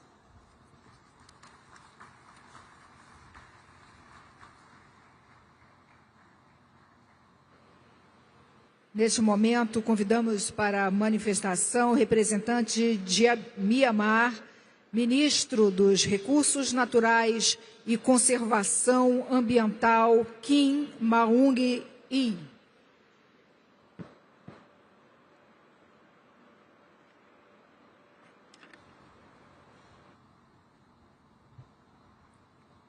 Mr. President, Excellency, distinguished delegates, it is my distinct honor to deliver these statements on behalf of the government of the Republic of the Union of Myanmar. We begin by expressing our sincere appreciation to the government of Brazil for its leadership in convening this pivotal summit and for the excellent arrangements. Myanmar is a Southeast Asian nation bordered by India, Bangladesh, China, Laos, and Thailand, with a coastline along the Andaman Sea and the Bay of Bengal. Our country is a globally recognized biodiversity hotspot, endowed with a rich variety of forest ecosystems, from tropical rainforests and mangrove to high-altitude alpine forests. These invaluable natural resources are national priorities, with forests covering approximately 42.19% of our land area. Excellency, ladies and gentlemen, the gravity of the climate crisis is felt acutely in Myanmar. As a nation endowed with significant forest cover and biodiversity, yet ranked among the most vulnerable to climate impacts, we recognize this summit not merely as a meeting, but as an indispensable forum for dialogue, partnership, and collective ambition. Guided by our Myanmar climate change strategy and our NDCs, we've placed the forestry sector at the core of our climate action. We are actively implementing measures to promote renewable energy, enhance energy efficiency, and advance climate-smart agriculture. Furthermore, we are scaling up adaptation activities across sectors, accelerating and scaling up climate finance, assessing pathway for technology transfer, and supporting robust capacity building are the crucial importance for the success of these endeavors, national ambitions, and implementations. It is this context of shared responsibility and opportunity that we warmly commend the President and Government of Brazil for the visionary initiative launched at this summit. I am pleased to formally announce the Government of Myanmar's support for endorsement of the declaration, call to action, and pledge, including the launch of the Tropical Forest Forever Fund, the Belém Declaration on Hunger, Poverty, and People-Centered Climate Action, and the call to action on integrated fire management. To conclude, climate change mitigation is a global issue that concerns all people on Earth, and it requires everyone to be involved, leaving no one behind. All human beings on Earth must participate in the efforts. We once again extend our heartfelt thanks to the Government of Brazil for its invitation to join these meaningful efforts. Myanmar reaffirms its unwavering commitment to strengthening national, subnational, and local coordination. We will continue to work in closely partnership with the international community to realize our vision of a sustainable, inclusive and climate resilient future for generations to come. Thank you, Mr. President.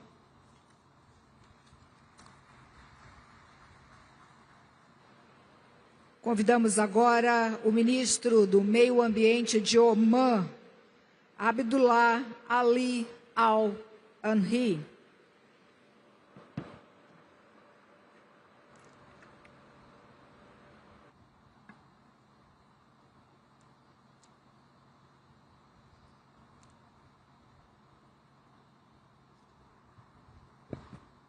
بسم الله الرحمن الرحيم. فخامة الرئيس لويس إناسيو لولا رئيس الجمهورية البرازيلية الاتحادية الصديقة، أصحاب الفخامة والسمو والمعالي الحضور الكريم، السلام عليكم ورحمة الله وبركاته. يشرفني بداية أن أنقل لكم تحايا جلالة السلطان هيثم بن طارق المعظم سلطان عمان حفظه الله ورعاه، وخالص تمنياته لأعمال هذه القمة بالتوفيق والنجاح. كما يطيب لي أن أتوجه بخالص الشكر والامتنان لجمهورية البرازيل الاتحادية الصديقة حكومة وشعبا على حسن الاستقبال ورقي التنظيم لمؤتمر الأطراف الثلاثين.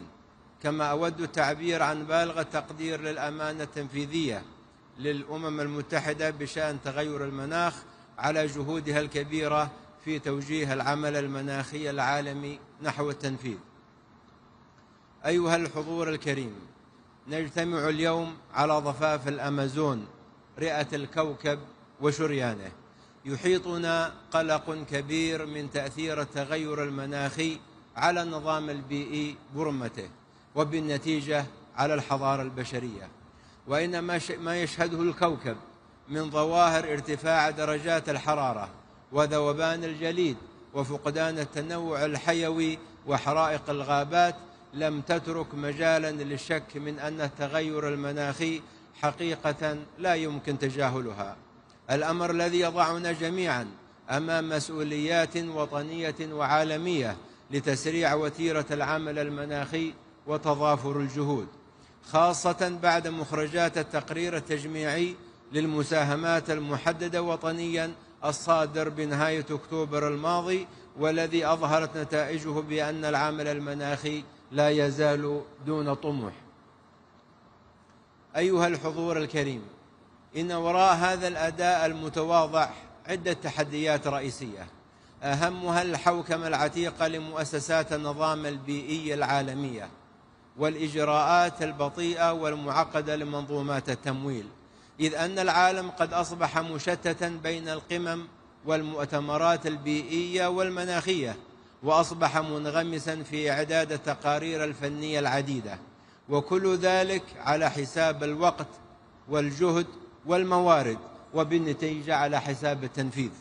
وعلى الضفة الأخرى فإن تعهدات التمويل كثيرة جدا والمتحقق منها قليل، بل وأن المتحقق منها لا تتمكن الدول المستحقة من الوصول إليه، وإن وصلت تصل بعد جهد وعناء، وهذا أمر طبيعي في ظل غياب المعايير وضبابية الإجراءات.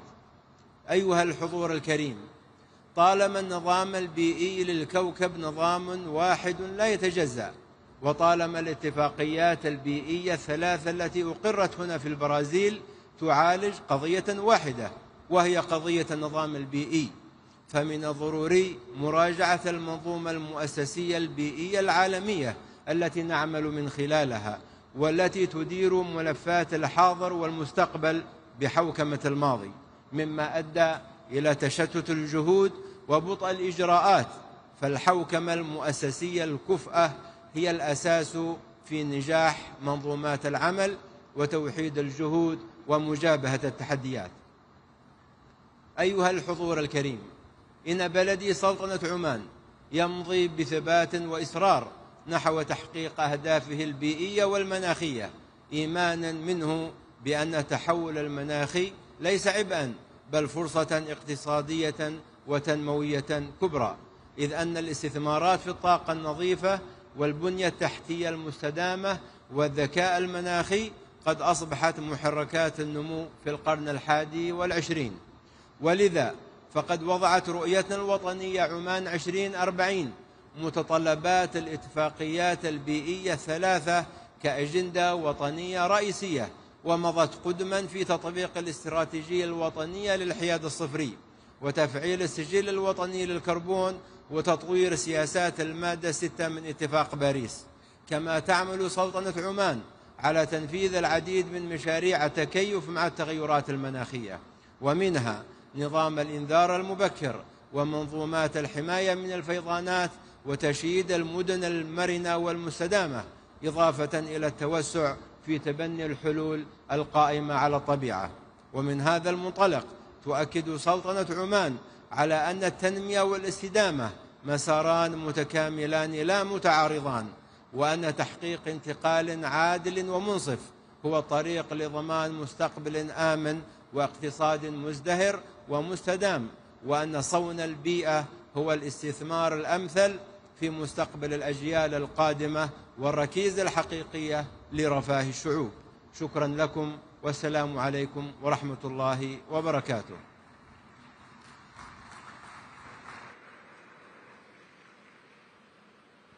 Convidamos nesse momento o ministro do Meio Ambiente do Peru, Miguel Ángel Espichan Marinas.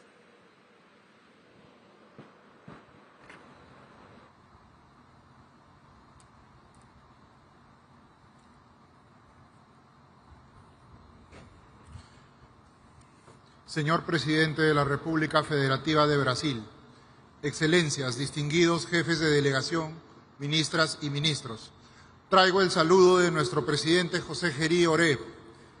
Somos el cuarto país con mayor superficie de bosques tropicales del mundo, con más de 68 millones de hectáreas de bosque amazónico, que cubre casi el 60% del territorio nacional. En esta área viven 51 pueblos indígenas que gestionan el bosque, demostrando que la conservación y el desarrollo de la Amazonía pueden y deben avanzar juntos. Si bien el Perú aporta menos del 0.5% de las emisiones globales, somos un país altamente vulnerable a los impactos del cambio climático, lo cual representa para nosotros un gran desafío. El Perú, como país andino-amazónico, llega a Belén a la COP30 implementando soluciones efectivas desde su territorio y con líneas de acción concretas con recursos públicos y de los países socios. Desde el 2011 se han entregado a 370 comunidades nativas y campesinas un incentivo económico denominado transferencias directas condicionadas por un monto total de más de 30 millones de dólares. Este apoyo ha logrado reforzar nuestro compromiso con la conservación de cerca de 5 millones de hectáreas de bosques en beneficio de más de 30.000 familias amazónicas. Hemos ejecutado 3 proyectos por más de 62 millones de dólares del Fondo Verde para el Clima, permitiendo fortalecer la conservación y el uso sostenible del bosque, con actividades bajas en carbono. Trabajamos con varios socios y lo hacemos porque creemos y tenemos una firme convicción en el multilateralismo y en la cooperación internacional. También porque sabemos que sin un financiamiento justo, la acción climática de los países en desarrollo no será sostenible. Llegamos a Belén con compromisos concretos. Hemos actualizado nuestras NDC 3.0, que consolida una meta absoluta de no exceder 179 millones de toneladas de dióxido de carbono equivalente al 2035. En adaptación, incorporamos nuevas áreas como migraciones por clima y empleos verdes, junto con componentes de conservación de biodiversidad y lucha contra la desertificación. En mitigación, el Perú está consolidando un mercado de carbono de alta integridad. En el 2024 aprobamos nuestro Registro Nacional de Medidas de Mitigación, que va a garantizar trazabilidad y salvaguardas ambientales de los proyectos. Asimismo, presentaremos el primer proyecto bajo el Acuerdo de París con Suiza en temas de energía limpia. Perú tiene también una iniciativa de huella de carbono que integra a más de 1.800 organizaciones, entre ellas públicas y privadas, de las cuales 85 son del sector privado. También vamos a presentar nuestro centro de monitoreo multipropósito que produce información coherente y verificable sobre emisiones y bosques. Innovamos también como herramienta, la primera herramienta en América Latina que identifica los riesgos climáticos y acciones de adaptación en el sector privado. El ámbito forestal es una prioridad. El mercado de carbono es una de nuestras principales apuestas. Impulsamos el programa nacional Red Plus y el programa Red Indígena Jurisdiccional, reconociendo la conservación de 7 millones de hectáreas amazónicas gestionada por pueblos indígenas. Sin embargo, también hay amenazas. Los incendios forestales se han convertido en una de las mayores amenazas para la Amazonía. En el 2024 se han registrado más de 10.000 incendios, generando alrededor del 15% de las emisiones del sector UTCUT. Perú asumió el liderazgo regional al presidir la Red Amazónica de Manejo Integral del Fuego y nos adherimos a la declaración impulsada por Brasil que se llama la acción sobre la acción de gestión integral del fuego y la resiliencia frente a los incendios forestales.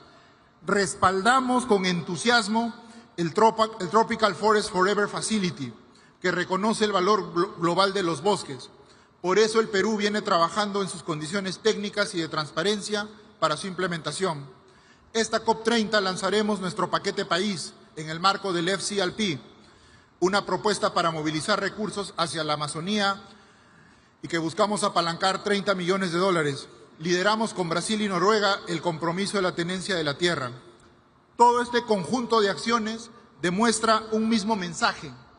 La acción climática en el Perú es una política de Estado. Estamos cumpliendo, estamos invirtiendo y estamos proponiendo soluciones efectivas. Pero necesitamos socios que crean en esta visión y nos ayuden o sigan ayudando a escalarla. Invertir en el Perú es invertir en la Amazonía, en su biodiversidad de ecosistemas, de especies y de genes, y sin duda en la estabilidad climática del planeta. Muchas gracias.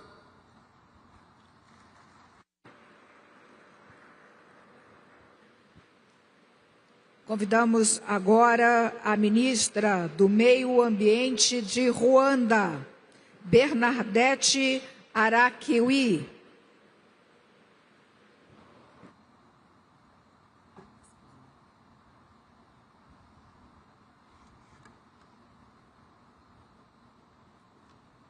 His Excellency, President Luiz Inácio Lula da Silva, distinguished heads of state and government, Your Excellencies, esteemed delegates, fellow leaders.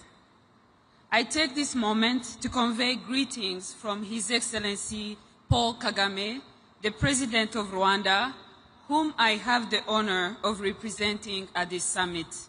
And we express our gratitude to the Federative Republic of Brazil and the State of Para for a warm hospitality.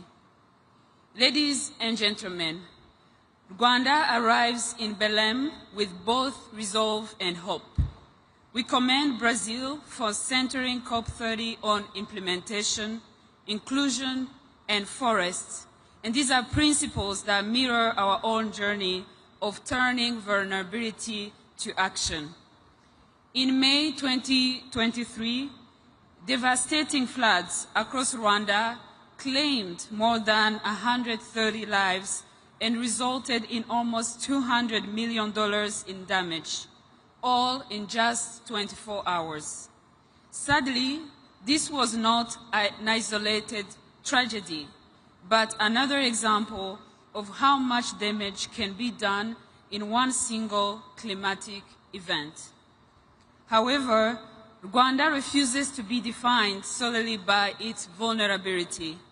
Our climate action is coupled with economic empowerment while also placing women, youth, and children at the forefront. Through our landscape restoration initiatives, Rwanda is on its way to restoring 2 million hectares of degraded land, transforming barren hills into thriving forests and farmlands. Our forest cover has also grown to 30%, a testament to our commitment to restoring ecosystems. In Kigali, we are restoring 5 major wetlands into natural flood buffers to protect our capital while creating green spaces for the city's residents and visitors to enjoy. What was once seen as wastelands is becoming a living shield against climate shocks. With less than a decade to keep the 1.5 degrees Celsius goal within reach, Rwanda's updated nationally determined contributions, our NDC 3.0, has an economy-wide target of reducing emissions by 53% by 2035, while also strengthening resilience across every sector of our economy. Through this ambition, we aim to demonstrate that climate action and economic development are not opposing forces, but rather mutually reinforcing imperatives.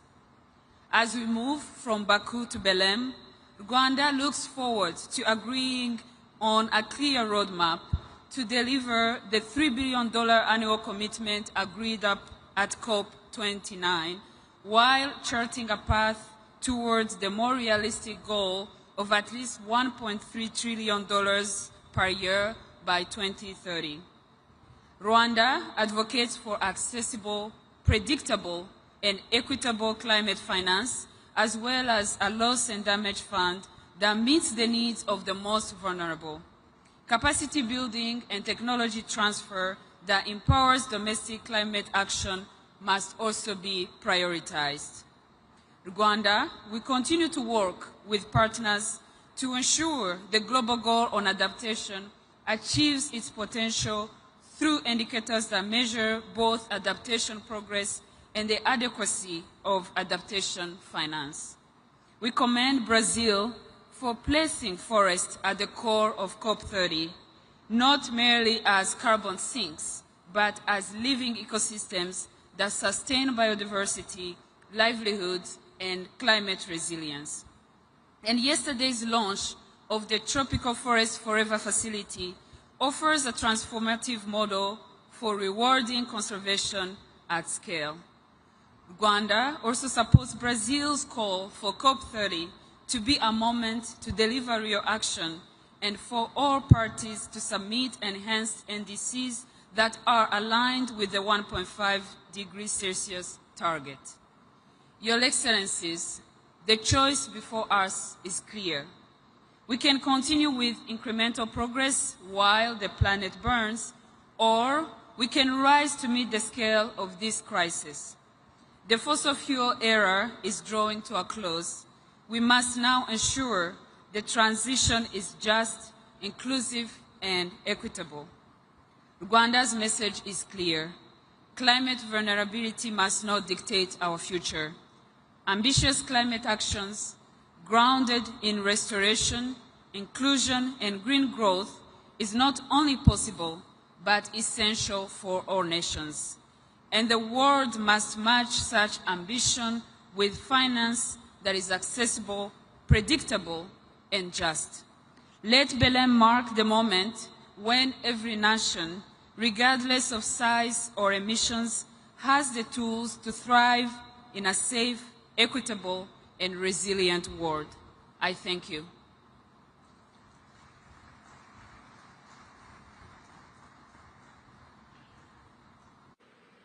Nesse momento, convidamos para a manifestação o representante de São Tomé e Príncipe, ministra dos Negócios Estrangeiros, Cooperação e Comunidade, Ilza Maria dos Santos Amado Vaz.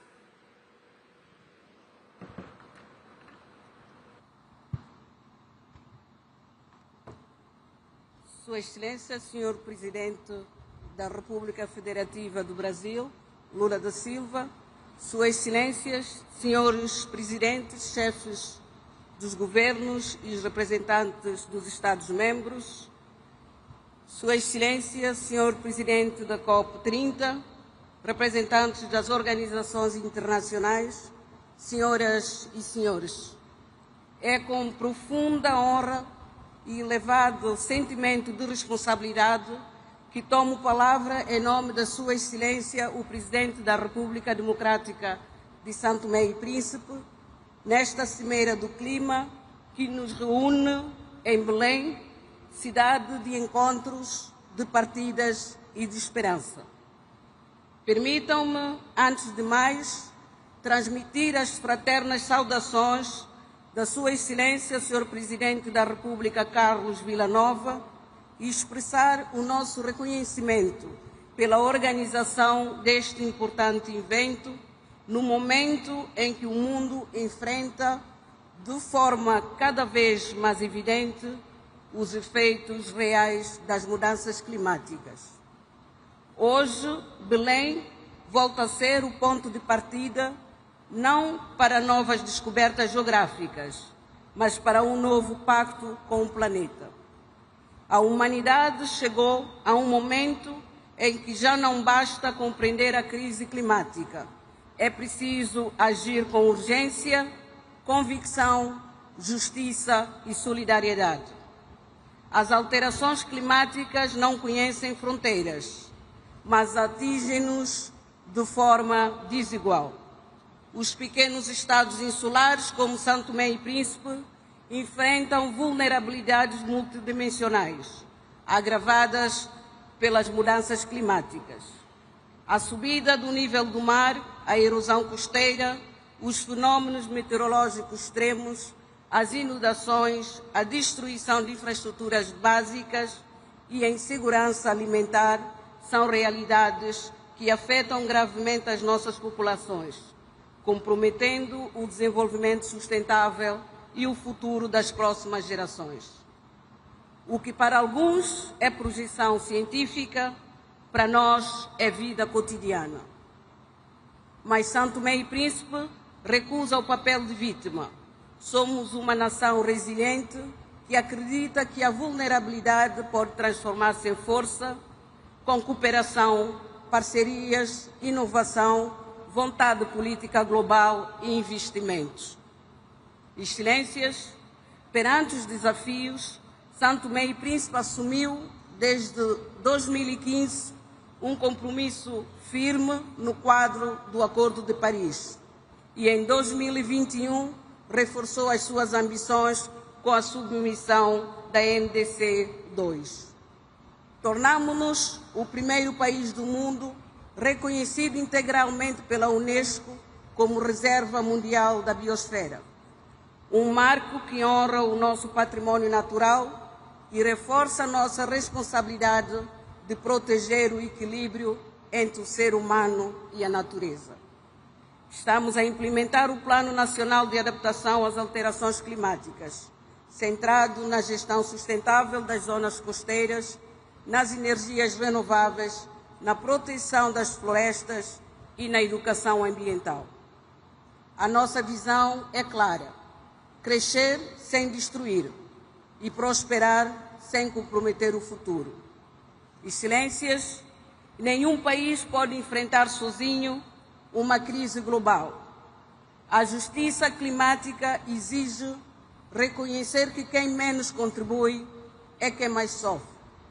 São Tomé e Príncipe junta a sua voz à dos pequenos estados insulares para pedir compromissos efetivos de financiamento para adaptação e mitigação. É essencial que os mecanismos como o Fundo Verde para o Clima e o Fundo de Perdas e Danos sejam plenamente operacionalizados e acessíveis aos países mais vulneráveis. Não pedimos caridade, pedimos parceria justa e solidária. Senhoras e senhores, o mar molda a nossa identidade e o nosso destino. Com uma vasta zona econômica exclusiva, o oceano é a nossa principal fonte de vida. Defendemos uma governação sustentável dos mares, baseada na ciência, conservação e uso racional dos recursos. Reforçamos também a cooperação com os países irmãos da Comunidade dos Países da Língua Portuguesa em programas sobre a biodiversidade marinha, transição energética, pesca sustentável e resistência costeira. A língua portuguesa é, assim, um elo de ação climática e compromisso partilhado. Excelências, a nossa responsabilidade climática também é geracional. A juventude de São Tomé está envolvida em projetos de reciclagem, agricultura sustentável e educação ambiental. Investir nos jovens é investir na soberania do futuro, porque eles não pedem discurso, pedem ações concretas. E têm razão. São Tomé e Príncipe acredita no multilateralismo e na cooperação Sul-Sul. Destacamos as parcerias, iniciativas e mecanismos promovidos pelo Brasil, país anfitrião desta cimeira, com resultados concretos em agricultura sustentável, inovação ambiental, proteção florestal. Um exemplo de solidariedade e de laços transformadores em soluções reais. Belém foi ponto de partida de grandes viagens. Hoje deve ser o ponto de partida de uma nova jornada da humanidade de reconciliação com a natureza e de justiça climática. O que está em causa não é apenas o ambiente, é a dignidade humana, o direito a existir com segurança e esperança. Senhoras e senhores, que façamos do combate às alterações climáticas um território de união. Que façamos da palavra compromisso um verbo de ação. No presente, implementamos. São Tomé e Príncipe reafirma com convicção o compromisso com o Acordo de Paris e com os Objetivos de Desenvolvimento Sustentável. Muito obrigada.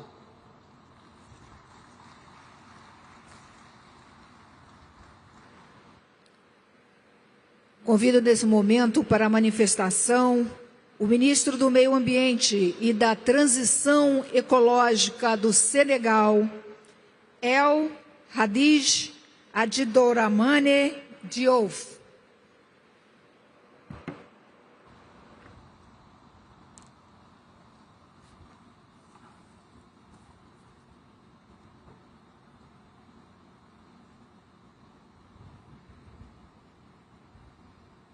Monsieur le Président de la République fédérative du Brésil, Mesdames et Messieurs les chefs d'État et de gouvernement, Mesdames et Messieurs les ministres, Monsieur le Secrétaire général des Nations Unies, Monsieur le Président de la Conférence des partis, Monsieur le Secrétaire exécutif de la Convention cadre des Nations Unies sur les changements climatiques, Mesdames et Messieurs, Excellences, Monsieur le Président de la République fédérative du Brésil, Monsieur Luis Ignacio Lula da Silva, je voudrais tout d'abord vous transmettre les salutations amicales de son Excellence, Monsieur Bassirou Diomaye Diakhar Faye, Président de la République du Sénégal. Le Président Diomaye Faye vous adresse ses vives félicitations pour la tenue de ce sommet des leaders en prélude à la 3e conférence des partis à la Convention cadre des Nations Unies sur les changements climatiques. Cette rencontre démontre, une fois de plus, l'urgence d'une action collective face à la crise écologique. Dépassant légèrement l'année précédente, cette année 2025 est la plus chaude, avec ses désastres climatiques de par le monde et dont la plus récente est l'ouragan Mélissa dans les Caraïbes, avec son lot de destruction. Mesdames et Messieurs, l'urgence climatique met en péril non seulement la vie humaine, mais elle impacte aussi négativement les infrastructures et les biens de survie. Aucun continent n'est épargné. Les pays les plus vulnérables, nos pays, sont en souffrance croissante. Notre responsabilité à tous est donc fortement engagée et la COP30 doit être l'occasion d'inverser la tendance et de renforcer les efforts mondiaux de réduction significative d'émissions de gaz à effet de serre. Nous devons, par notre solidarité commune, construire cette trajectoire globale de neutralité carbone d'ici 2050, car chaque dixième de degré compte afin de limiter la hausse de température à 1,5 degré Celsius. Mesdames et Messieurs, à l'instar des autres pays, Le Sénégal est également touché par les changements climatiques, exposant ainsi la vulnérabilité de nos populations. En plus d'être un enjeu environnemental, le changement climatique constitue également un risque économique pour nos pays. Bien souvent contraints de s'endetter pour y faire face, alors qu'ils sont très peu émetteurs de gaz à effet de serre. C'est pourquoi la question du financement de la crise climatique et d'une transition écologique juste et équitable mérite d'être au cœur des échanges ici à Belém. Le Sénégal, à l'image d'autres pays africains, entend pleinement jouer sa partition en élaborant et en mettant en œuvre sa contribution déterminée au niveau national. En effet, malgré un financement insuffisant de la CDN 2.0, le Sénégal a respecté son engagement inconditionnel de réduction de 7% de ses émissions depuis 2010.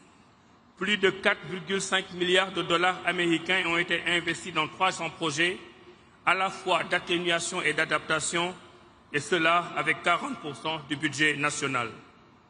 Par ailleurs, notre pays a entamé le développement de réseaux de transport durables et a atteint une utilisation de 30% des énergies renouvelables, car effectivement, dans le cadre de sa vision 2050, le gouvernement du Sénégal ambitionne d'atteindre d'ici 2035 plus de 40% de pénétration du renouvelable dans le réseau électrique. La transition énergétique requiert un réel accompagnement et c'est dans ce contexte que notre pays, qui a élaboré le plan d'investissement de son partenariat pour une transition énergétique juste, réitère son plaidoyer en faveur d'un financement plus soutenu et prévisible. Mesdames et Messieurs, le Sénégal s'est résolument engagé dans la lutte contre la déforestation et la dégradation des terres, notamment dans le cadre du programme de la Grande Muraille Verte, sans omettre la lutte contre le trafic illicite de bois. À ce propos d'ailleurs, notre pays, le Sénégal, salue les initiatives lancées par le Brésil, pays hôte, pour lutter contre la déforestation. Je voudrais ainsi réaffirmer l'engagement du Sénégal en faveur de la Convention cadre et de l'accord de Paris. Je voudrais aussi confirmer ici l'élaboration par notre pays de la 3e génération de notre contribution déterminée au niveau national. Et je voudrais enfin réaffirmer ici l'élaboration de notre stratégie à long terme à l'horizon 2050. Mesdames et Messieurs, pour terminer, je formule le vœu, au nom du Président de la République, M. Bassirou Diomaye Diakhar Faye, que les résultats de cette COP30 consolident le partenariat global pour une action climatique juste, tournée vers un avenir prospère et durable, dans un esprit de solidarité pour la préservation de notre maison commune en faveur des générations futures. Je vous remercie de votre aimable attention.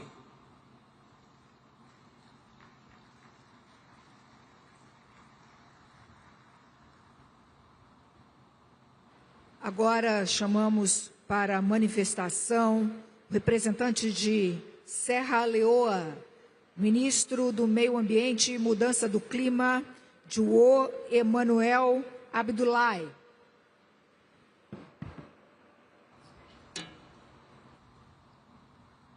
Thank you very much.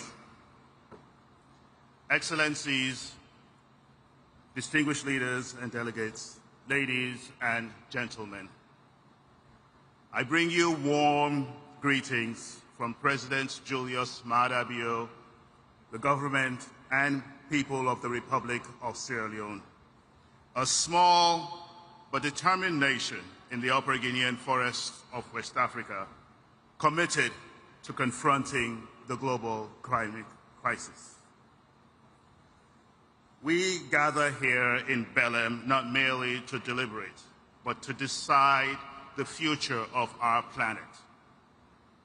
For many of our people, climate change is not an abstract concept. It is an everyday reality that threatens lives, livelihoods, and our path to sustainable development. In Sierra Leone, we have witnessed the destructive power of climate change. Severe floods and landslides have taken lives and displaced families. Rising seas continue to consume our islands and erode our coastlines, while extreme heat endangers lives and unpredictable rainfall disrupts our agriculture, which is the foundation of our rural economy. Nature reminds us that the climate crisis is not about tomorrow, but it's already here upon us. In the face of these challenges, our government has acted with urgency and resolve. We have strengthened our national disaster management systems and improved early warning capabilities. Beyond immediate response, we are building long-term resilience by restoring degraded ecosystems, investing in climate-smart agriculture, and empowering local economies to adapt and thrive in a changing climate. Sierra Leone has also made significant progress in advancing our climate governance framework, and we aim to enact a new climate legislation in the first quarter of 2026. Our third-generation national determined contribution articulates our ambition to reduce emissions, strengthen adaptation, and protect our people from the worst impacts of climate change. These commitments are being translated into real action, promoting renewable energy to power rural homes and schools, restoring mangrove forests and protecting our coast, and mainstreaming climate-smart practices into agriculture and water management. By 2030, we aim to cut our socioeconomic vulnerability index by half.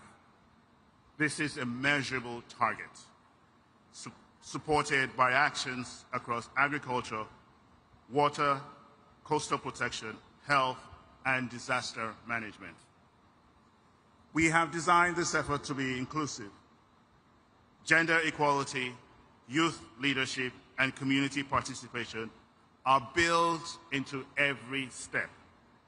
We are showing that adaptation is not separate from development, but essential to it. That every farm restored, every coastline protected, and every child kept in schools strengthens our resilience and advances our shared prosperity. We recognize that climate change affects every sector of our society. That is why we have taken deliberate steps to mainstream climate action into our national planning and budgeting systems. Climate action is no longer a side issue. It is now a central pillar in Sierra Leone's national development agenda. While our efforts are strong, they are not sufficient on their own. The fight against climate change demands collective and global response. Science tells us that to keep the planet safe, we must limit global warming to 1.5 degrees Celsius.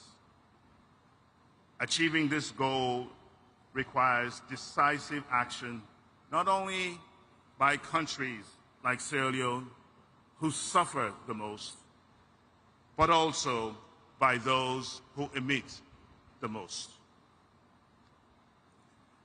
At this critical juncture, we must also reflect on the urgent need for adequate and predictable financing for adaptation. We therefore urge developed countries to honor their commitments on climate finance, technology transfer, and capacity support. The current allocation of global climate finance remains heavily skewed towards mitigation, while adaptation, which is vital to the survival of millions in vulnerable nations, receives far less. We're calling for significant rebalancing, where funds for climate action must prioritize adaptation, especially for the least developed countries.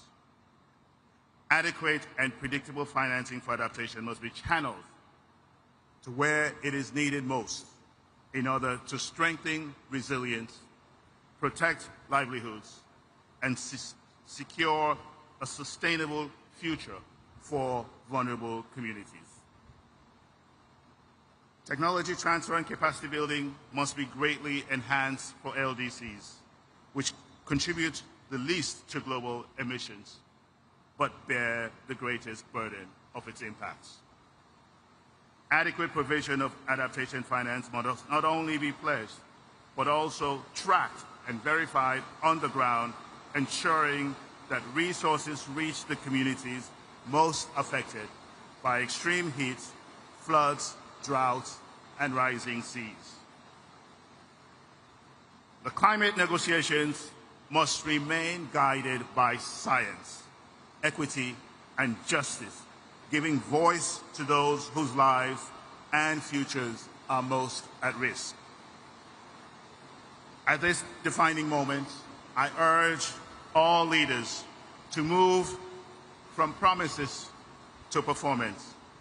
Let COP30 be remembered as the summit where ambition met action, where the world agreed not only to reduce emissions, but also to invest in resilience and adaptation for all. Sierra Leone stands ready to contribute, ready to partner, ready to lead by example.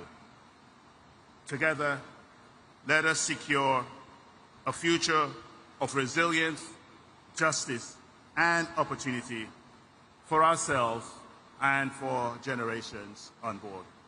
I thank you.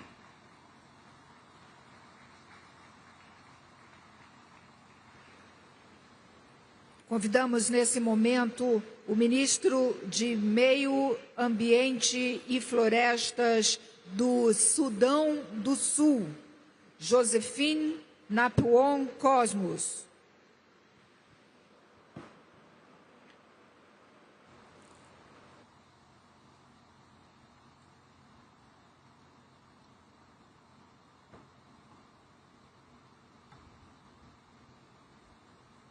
Mr. President, Excellencies, distinguished delegates, ladies and gentlemen, I bring you warm greetings and best wishes from His Excellency Salva Kiir Mayardit, the President of the Republic of South Sudan, the government and the people of South Sudan, and a message of peace, unity, development, and unwavering commitment to the global climate partnership. Once again, I convey our gratitude to the government and the people of Brazil for hosting COP30 in this beautiful city of Belém and for the warm hospitality accorded to my delegation. I extend our solidarity to all nations gathered here in the shared endeavor of protecting our common home. The climate crisis in South Sudan is worsening. Over recent years, our people have endured recurring floods, heat waves, droughts, and irregular rainfall patterns. These climate extremes are compounding the effects of conflict and fragility. Excellencies, we gather at this difficult time for the planet. As the United Nations Secretary General has warned in the lead-up to this summit, humanity is on the brink of overshooting the 1.5 degrees Celsius threshold, and in Secretary General recent intervention, he has said plainly that we are failing to avoid an overshoot, with devastating consequences for the most vulnerable. This is not an abstract projection for South Sudan. It is already our lived reality. We therefore urge all parties to treat the clarion call and the Secretary General's warning as a moral and political summons to act with agency and equity. COP29 produced a historic political outcome on finance by setting a new collective quantified goal. which explicitly calls for mobilizing at least USD 300 billion per year for developing countries by 2035. Further urges the international community to work towards mobilizing up to USD 1.3 billion per year by 2035. For countries such as South Sudan, reaching the new collective quantified goal, full ambition will determine whether we can protect lives, rebuild climate resilient livelihoods, and embark on low emissions development pathways. We therefore call all developed countries to deliver on the new collective quantified goal. South Sudan welcomes progress towards a dedicated global loss and damage mechanism. However, the fund remains critically undercapitalized relative to needs. We call for rapid, predictable, and adequate capitalization of the loss and damage fund. The fund must be able to issue calls and disperse at scale so that countries like South Sudan can rebuild lives, restore livelihoods, and safeguard essential services after disasters. South Sudan's pathway to resilience depends on urgent, sustained technology transfer and capacity building. We ask developed countries, multilateral development banks, and private actors to scale up capacity building and technology transfer and remove barriers to access finance. Excellencies, the operationalization of Article 6 offers new opportunities to mobilize finance while delivering real emissions reductions. But Article 6 mechanisms must be governed by integrity, transparency, and fairness. We urge parties to support inclusive rules and capacity support so that least developed and fragile states can participate meaningfully in Article 6 markets on fair terms. South Sudan stands ready to engage constructively at COP30. We reiterate our commitment to implementing our NDC, NAPA, NAPS priorities and to cooperate through Article 6 in ways that deliver finance, technology, and capacity for sustainable development. We conclude with an urgent appeal to deliver on the new collective quantified goal and the path to mobilize USD 1.3 trillion, fully capitalize the loss and damage fund, operationalize Article 6 and commit to technology transfer and capacity building that empower countries like South Sudan to protect their people and environment. Mr. President, South Sudan thanks all partners for solidarity, and we look to COP30 to turn commitments into tangible support and shared progress. Thank you.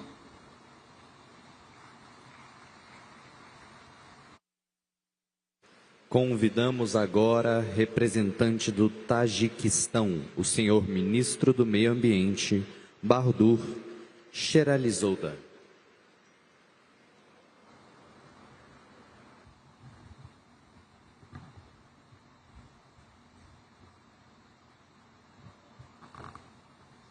Excellencies, distinguished heads of delegations, dear friends, on behalf of the government of the Republic of Tajikistan, I would like to extend our sincere appreciation to the government of Brazil for warm hospitality and organization of the COP30.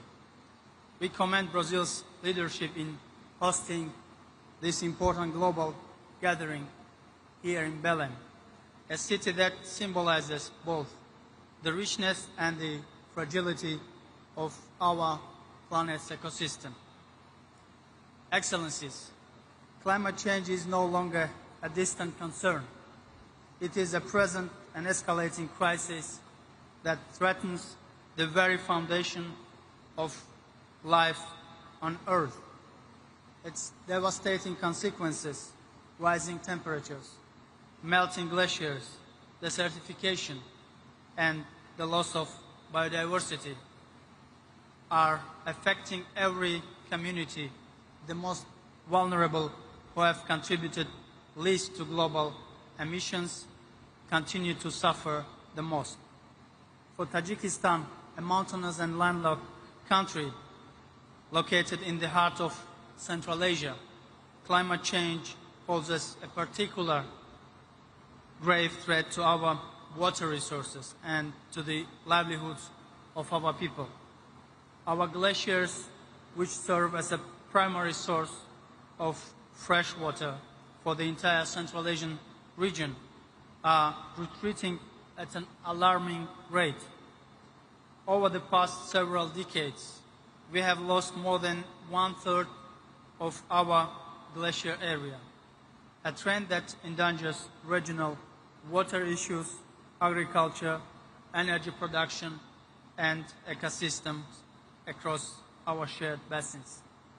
At the same time, Tajikistan's vast water resources hold enormous potential for clean and renewable hydropower generation. With over 60% of Central Asia's water resource and significant untapped hydropower potential, Tajikistan is well positioned to become a key producer and exporter of green energy.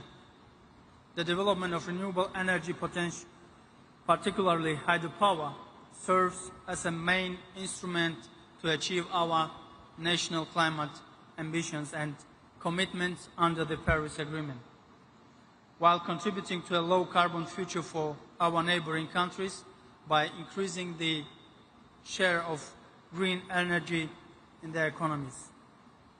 Excellencies, recognizing the urgency of preserving glaciers and protecting mountain ecosystems, the government of Tajikistan hosted the first international high-level conference on glacier preservation in Dushanbe earlier this year.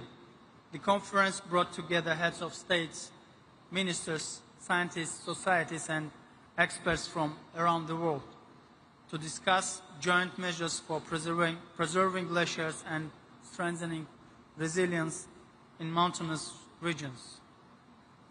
Distinguished delegates, in recognition of Tajikistan's long-standing global advocacy for water and climate issues, the United Nations General Assembly has declared 2025 as the International Year of Glaciers Preservation. One of the most significant elements of this resolution is the establishment of a trust fund for glacier preservation under the management of the United Nations. Tajikistan made its initial financial contribution to this trust fund, demonstrating our commitment to collective global action.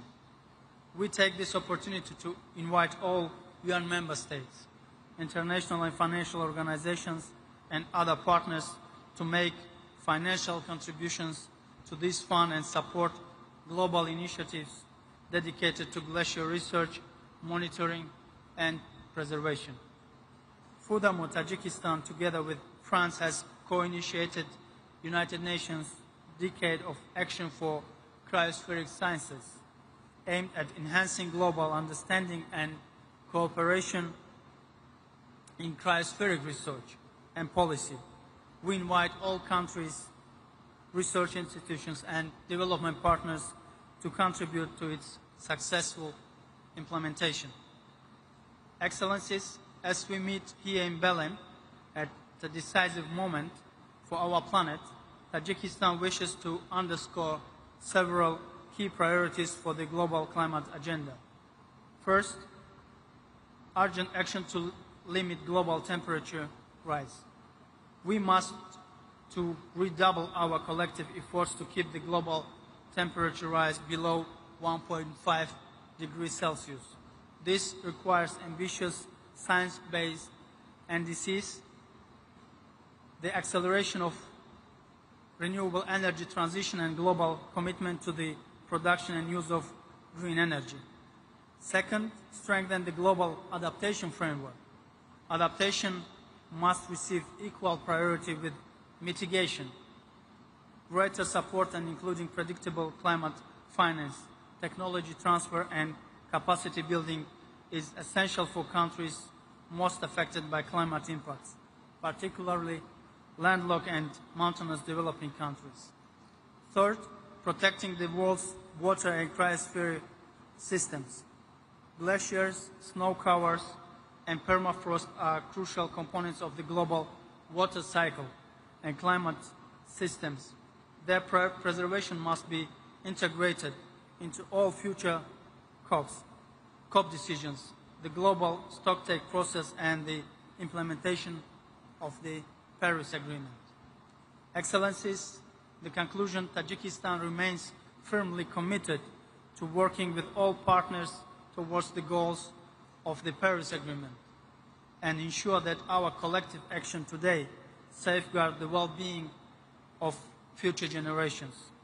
The challenges before us are immense, but through solidarity, scientific cooperation, and shared responsibility, we can still shape a resilient and sustainable future for our planet.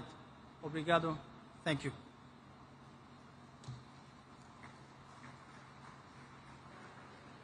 Convidamos agora representante de Tuvalu, o senhor ministro do Interior, Mudanças Climáticas e Meio Ambiente, Maina Vakafua Talha.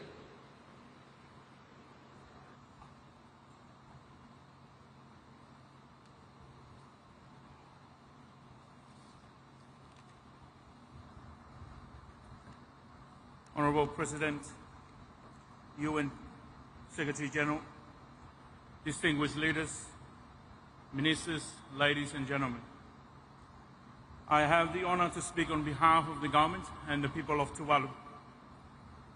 Tuvalu was very active in formulating the Paris Agreement.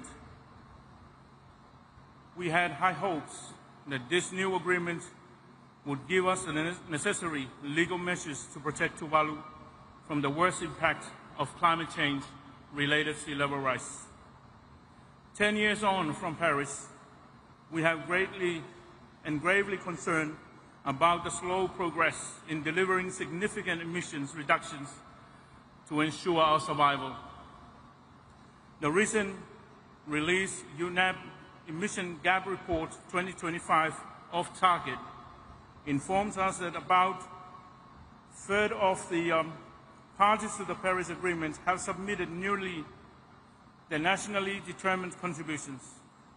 Based on current projections, we are heading towards 2.3, 2.5 global average temperature by the end of the century. We are clearly not on track to keep the Paris Agreement's promise of stabilizing global temperature at 1.5 degrees Celsius relative to pre-industrial levels.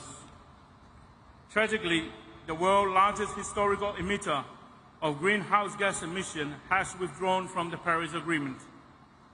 I was at the UN General Assembly when President Trump spent a considerable amount of his address to world leaders disparaging renewable energy sources and challenging the scientific consensus on climate change.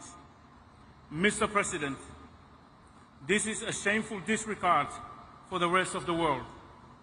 We only need to reflect on the recent impact of Hurricane Melissa that wreaked havoc on Jamaica and Cuba, and Typhoon Tino that hit the Philippines, to understand that climate change is here. The more we warm our oceans, the more intense these severe weather events are becoming. There is no time in human history where the world has faced such an enormous threat to our future. We must act now, and we must do it urgently. Mr. President, there are clear messages that can be found in the International Court of Justice advisory opinion on climate change.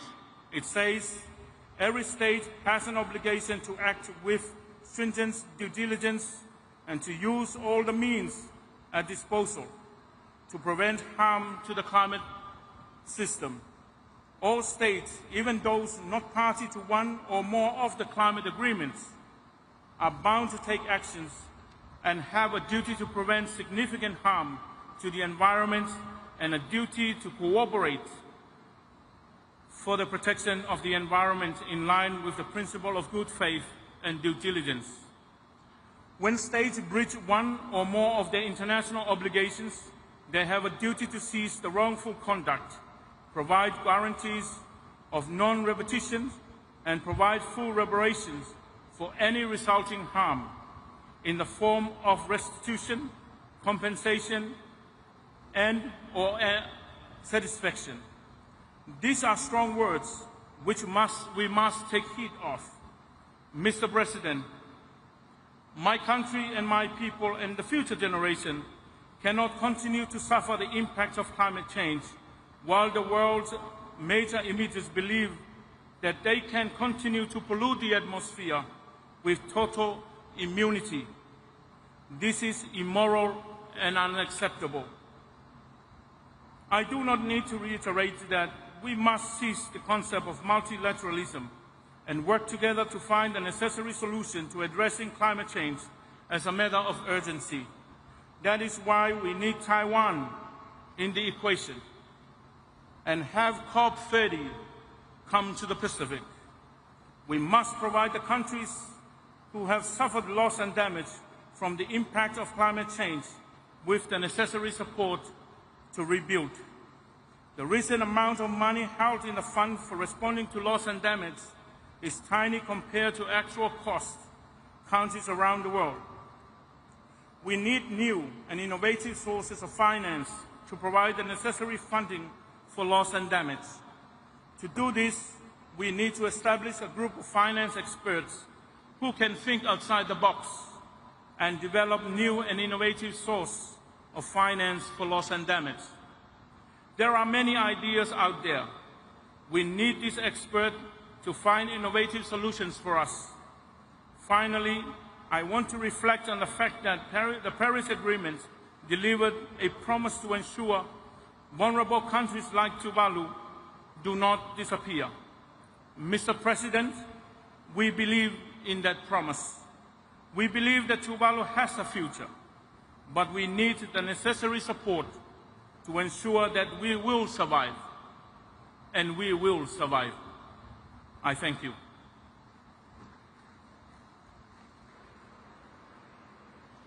Convidamos agora representante da Venezuela, o senhor ministro de Relações Exteriores, Ivan Gil.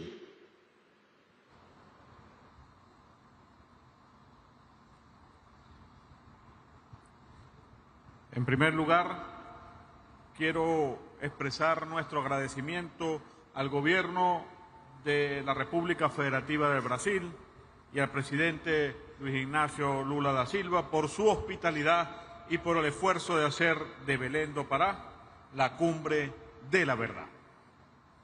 Basta de hipocresía, basta de tecnicismo vacío, basta de diplomacias que postergan las decisiones urgentes mientras el planeta arde.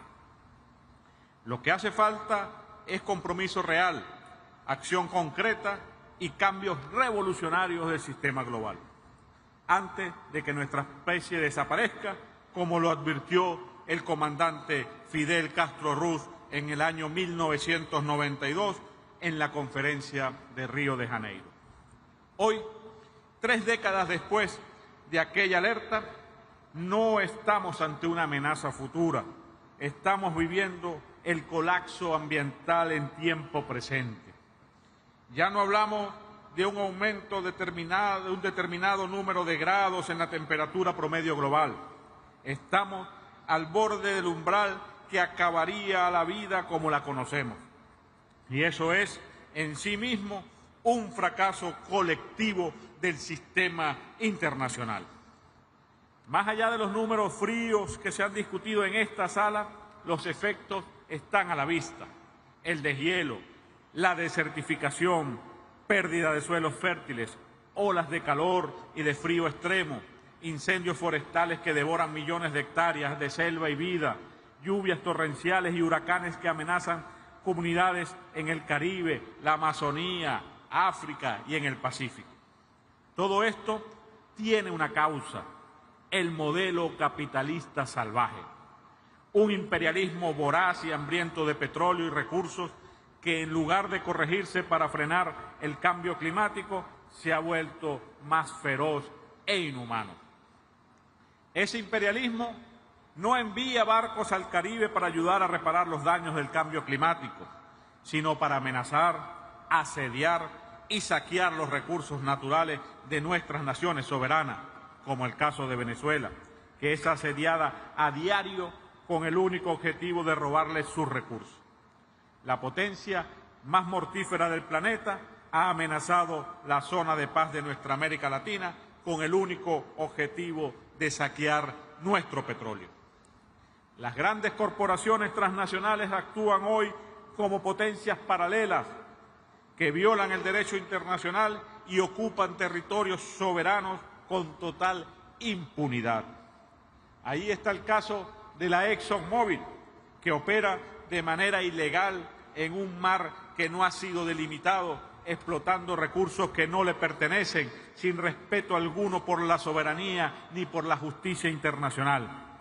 Eso no es inversión ni desarrollo, eso es saqueo y violación del derecho internacional, amenazando con incrementar el caos político, social y climático en la región, con la complicidad de un Estado miembro de esta conferencia. Señor presidente, el discurso de la transición energética promovido por las potencias occidentales es una farsa. No se trata de una transición hacia la sostenibilidad, sino hacia una nueva forma de dominación. Una transición que concentra el control de la tecnología y excluye a los países del sur global, que les arrebata su conocimiento, su soberanía energética y su derecho al desarrollo. Porque en realidad esta transición no consume menos energía, sino más. El balance energético global es hoy más negativo que hace una década. Cada unidad de energía que se produce bajo este nuevo modelo demanda más energía fósil que antes y al mismo tiempo se imponen sanciones y restricciones tecnológicas a los países que no se someten a ese esquema de dependencia. Eso no es justicia climática, eso es neocolonialismo energético. Y si a esto le sumamos la manipulación del sistema financiero internacional, donde los fondos para la mitigación del cambio climático nunca llegan a los pueblos que más los necesitan, entonces debemos decirlo con claridad: la política ambiental multilateral ha fracasado. Desde la Conferencia de Estocolmo en 1972, pasando por Kioto, Río, por París, se han acumulado decenas de declaraciones, alertas tempranas, promesas y compromisos. Pero mientras los documentos se multiplican, los compromisos se incumplen. Hoy tenemos un mundo con más pobreza, más desigualdad, más guerra y más concentración de poder. Y todas esas guerras, desde Oriente Medio hasta las amenazas a nuestro Caribe, tienen un denominador común: los recursos naturales. Porque el petróleo sigue siendo la fuente vital del capitalismo y por eso lo defienden con armas, sanciones y bloqueos. Venezuela ha resistido el asedio, pero no ha renunciado a la solidaridad. Cuando los pueblos del Caribe, como Jamaica y Cuba, fueron golpeados recientemente por huracanes, allí estuvo Venezuela, junto al resto de los países del ALBA, ofreciendo ayuda humanitaria y reconstrucción.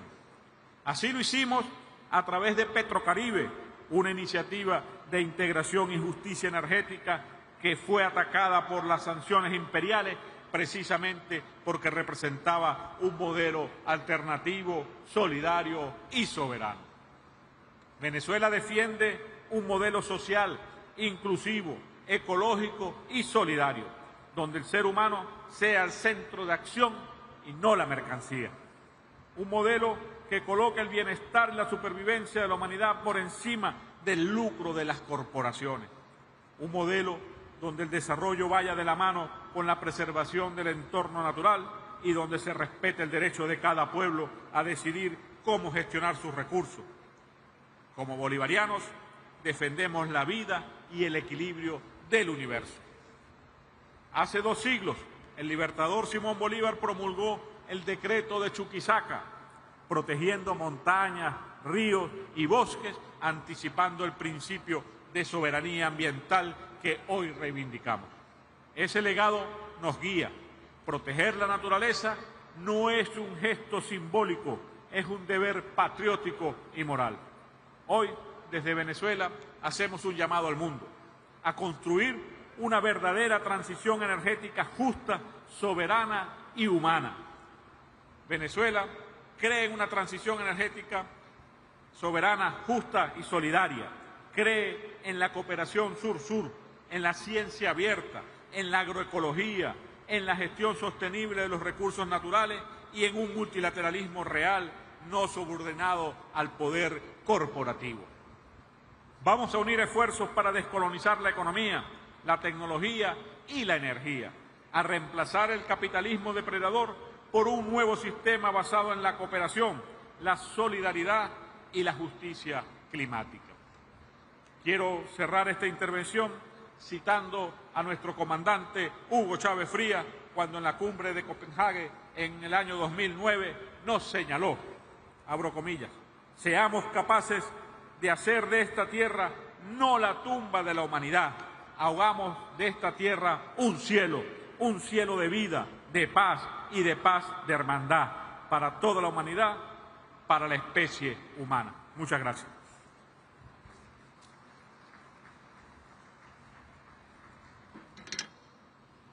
Convidamos agora representante da Zâmbia, o senhor ministro da Economia Verde e do Meio Ambiente, Mike Bosch.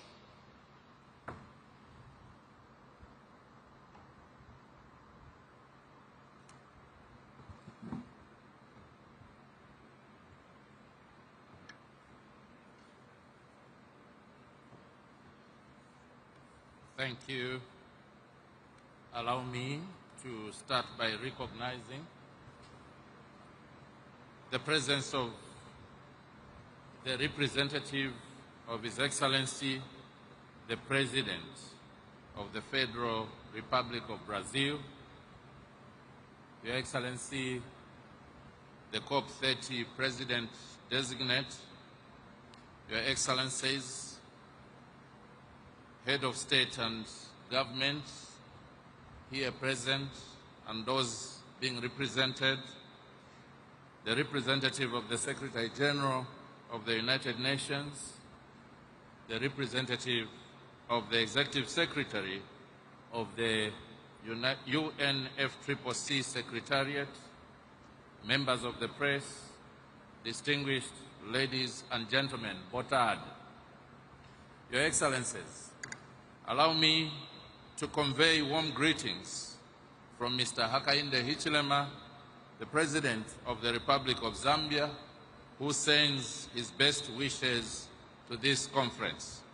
Further, I wish to convey my deep gratitude and appreciation to the government and the people of Brazil for the warm hospitality accorded to me and my delegation since our arrival in this beautiful city of Belém.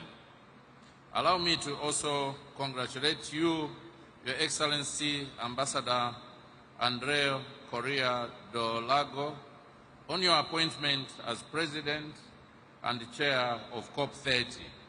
As Zambia, we have confidence in your leadership and we are looking forward to your formal election on Monday. Your Excellencies, we are gathered here once again, as we have done each year in the last 3 decades, to apply our collective efforts and wisdom to address the existing threat of climate change. But let me remind all of you that for the least developed countries, most of which are in Africa, including Zambia, climate change is no longer a threat, but our daily lived reality as we grapple with its multiple impacts. Therefore, for us, these gatherings are not to be seen or taken as routine annual rituals, but we regard them as essential platforms to forge common solutions to this global challenge. Therefore, failure should not be an option. We also expect that all partners come with this sincerity of engagement, as this is not a game where we outdo each other with negotiating skills and trickery, but remembering that we share this planet as our home and that there is no winner or loser. It's either we all win or we all lose. Your Excellencies, ladies and gentlemen, Zambia wishes to underscore the urgency of climate crisis as we are facing daunting challenges which threaten not only our economic development, but our very existence as a people. Despite our paltry contribution to global greenhouse gas emissions, notwithstanding these daunting challenges, Zambia has proactively taken significant actions to adapt and continue to mitigate against climate change.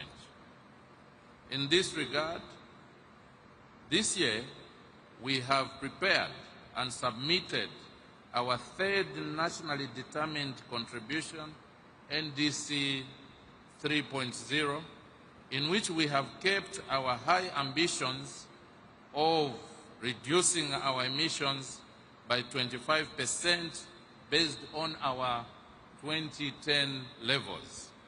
We have indicated our commitment and willingness to raise this ambition to 47% if we received substantial external support in our climate action.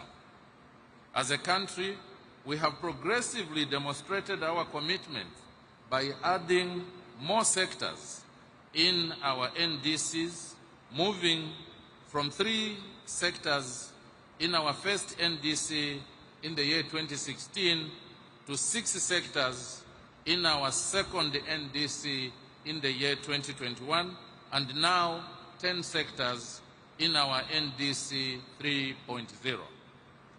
This steady progress is intended to bring Zambia's climate action to an economy-wide approach, and we are getting close to that goal.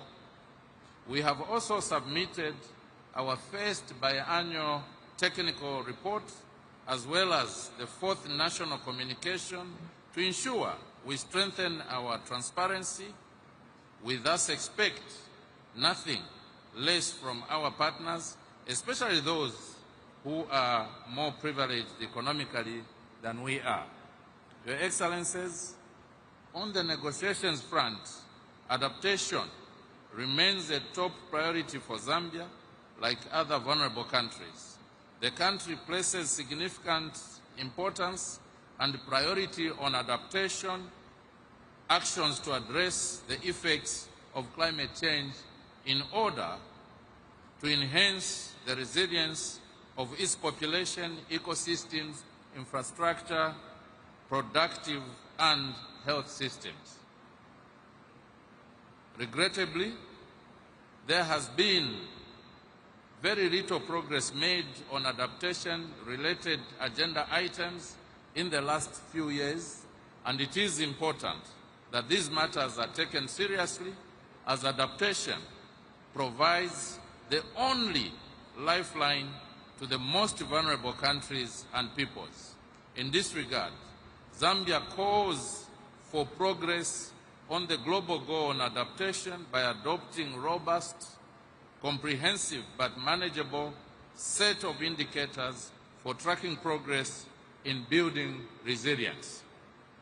I am delighted to share with you, Your Excellencies, that Zambia was privileged to host the 2025 Global NAP Expo in Lusaka in August this year, and it was very clear to us from the experiences shared by multiple countries that there is a gap for resources for the implementation of NAPs, and this gap needs to be addressed as a matter of urgency.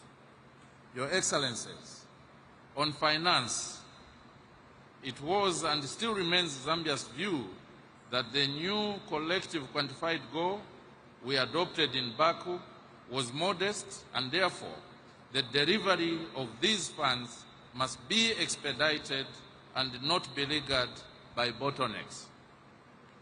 The just transition must recognize the importance of differentiated pathways and different national circumstances and starting points for countries to transition towards net zero.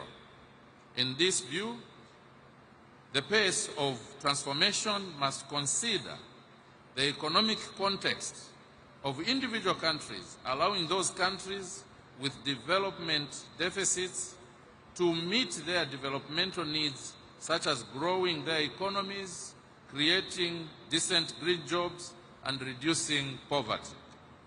As a tropical forest country, Zambia commends the launch of the Tropical Forest Forever facility by the host country Brazil and wishes to express its full support for this important initiative, which we had already conveyed in writing prior to our arrival here.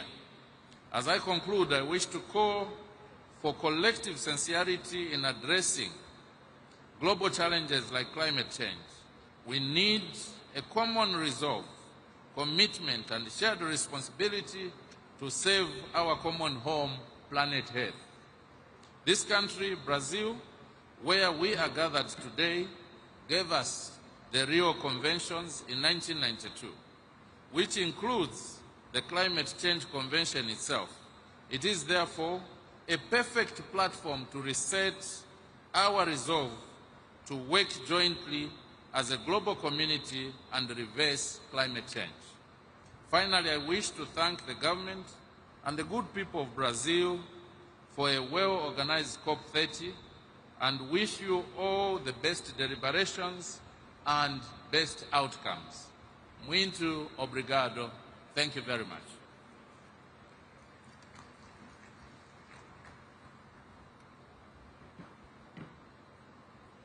Convidamos agora representante do Zimbábue, a ministra do Meio Ambiente, Evelyn Ndlovu.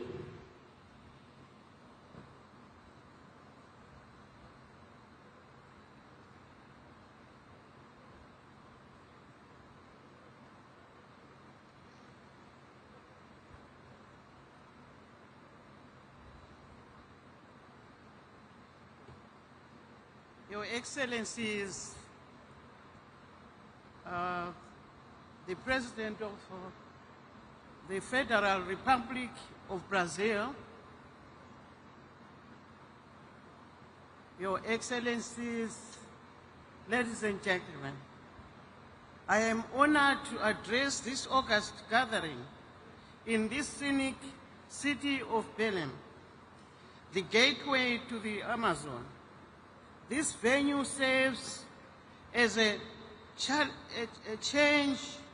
powerful symbol of what is to shake our future generations in terms of climate change, ecological balance, and well-being of present and future generations.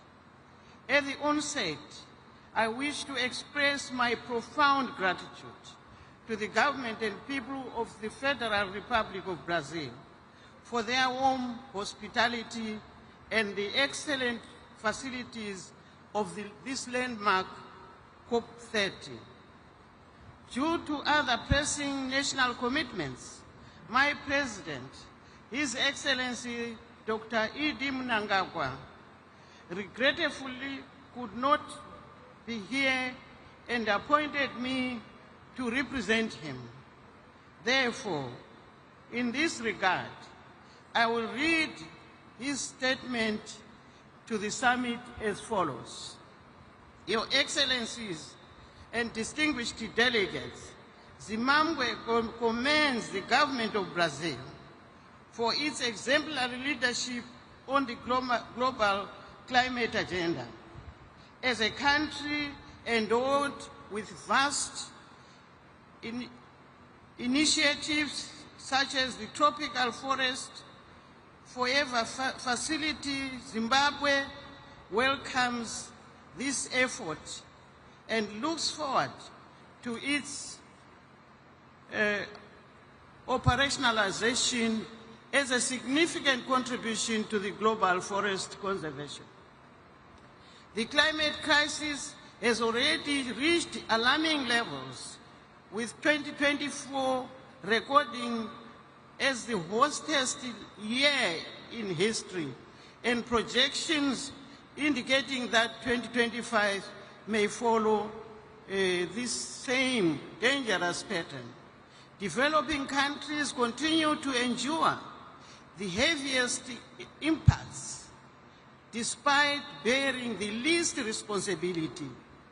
Droughts, floods, cyclones, and other extreme weather events continue to erode development gains, threatening food security, damaging infrastructure, and destroying livelihoods.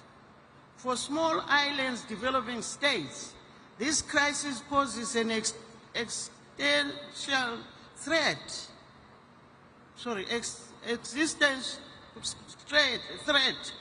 It is abundantly clear that climate change is not solely an environmental change. It is a developmental emergency. Your Excellencies, in this regard, our collective responsibility to this crisis must be held and be science-based. The science is unequivocal. We must keep the 1.5 degrees goal within reach or face irreversible and catastrophic consequences. On its part, Zimbabwe has demonstrated its unwavering commitment to the Paris Agreement. We submitted our third generation nationally determined contribution, NDC 3.0, country statement within the stipulated deadline. Our NDC 3.0 is a product of inclusive multi-stakeholder consultations, as well as a thorough assessment of the implementation of our 2021 revised NDC. Through NDC 3.0, Zimbabwe commits to reducing greenhouse gases emissions by 40% per capita by 2035, relative to the business as usual trajectory. We increased our mitigation measures from 17 to 27 across all sectors of the economy. We are determined to accelerate a just transition towards renewable energy, climate-smart agriculture, forest conservation, methane capture, and green industrialization. Your Excellencies, the level of ambition, however, requires adequate, predictable, and accessible climate finance. Zimbabwe requires at least US 19 billion to finance its NDC 3.0, as well as technical support to build national capabilities. In parallel, Zimbabwe has raised its ambition in the adaptation agenda. Guided by the Zimbabwe Climate Change National Adaptation Plan, we are integrating climate resilience across key sectors, communities, and development planning processes to protect lives and livelihoods and ecosystems. Your Excellencies, landlocked developing countries face unique climate change. Our geographic remoteness, high transport costs, dependency on transition routes, and energy constraints increase our vulnerability and hinder our capacity to transition to sustainable economies. Recognizing this, we completed the national registration of least developing countries as a negotiating group under the UNFCCC. This will enable us to advocate for climate justice tailored to our specific circumstances. However, ladies and gentlemen, ambition without the means of implementation is insufficient. Real impact will depend on access to predictable and accessible finance at scale. At COP29 in Baku, we agreed on the new collective quantified goal of 300 billion per year in climate financing by 2035. While this is welcome, we must now focus on the full and immediate implementation of the Baku to Belém roadmap, which aims at mobilizing at least 1.3 trillion annually by 2035. Delays will only deepen inequalities and amplify the human cost of inaction. Your Excellencies, we also underscore the urgent need to increase adaptation finance and the full operationalization of the fund for responding to loss and damage. Vulnerable communities are already paying a high price for the crisis they did not create. For developing countries, climate change is neither charity nor benevolence. It is a matter of equality, historical responsibility, and climate justice. Your Excellencies, as we enter the negotiations, Zimbabwe wishes to highlight the following priorities. A concrete Baku to Belém roadmap to scale up climate finance with clear milestones and monitoring mechanisms, strengthening the global goal on adaptation with clear indicators to measure progress. The full and effective operationalization of the fund for responding to loss and damage to address irreversible climate change impacts. Enhance the financial and technical support for NDC 3.0 implementation in developing countries and fulfillment of unmet climate finance commitments consistent with national priorities and development strategies. Your Excellencies, in conclusion, Zimbabwe approaches COP30 with renewed ambition and determination to contribute to global climate action. The decision we make in Belém today will echo across generations and make us work together. Let us work together to turn commitments that we are committing ourselves today into real action and safeguard this planet we call our home. I thank you, Your Excellencies.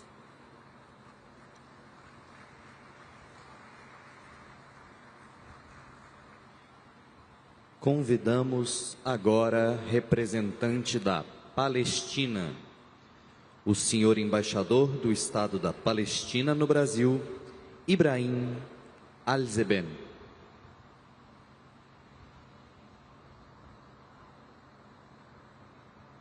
مساء الخير للجميع. بريسيدنسيا بوا تاردي. معالي السيد أندريه كوريا دولاغو رئيس الدورة 30 لكوب 30، معالي السيد أنطونيو غوتيريس الأمين العام للأمم المتحدة، أصحاب المعالي والسعادة، السيدات والسادة، بالنيابة عن دولة فلسطين قيادتها الشرعية وشعبها، أود أولاً أن أعرب عن خالص امتناننا وتقديرنا لفخامة الرئيس لويس إناسيو لولا دا سيلفا وحكومة وشعب البرازيل على استضافتهم الكريمة والتنظيم المميز لهذه الدورة. كما أعبر عن تقديرنا الكبير لفخامة ولسيادة الأمين العام للأمم المتحدة السيد أنطونيو غوتيريس على التزامه الثابت بمواجهة الآثار السلبية لتغير المناخ، وعلى دفاعه أيضاً عن قضايا البشرية العادلة. السيد الرئيس، الحضور الكريم، إن أزمة المناخ ليست أمراً نظرياً أو مفهوماً مجرداً، إنها واقع ملموس ومترابط يؤثر مباشرة على حياة ومستقبل شعوبنا ونظمنا البيئية.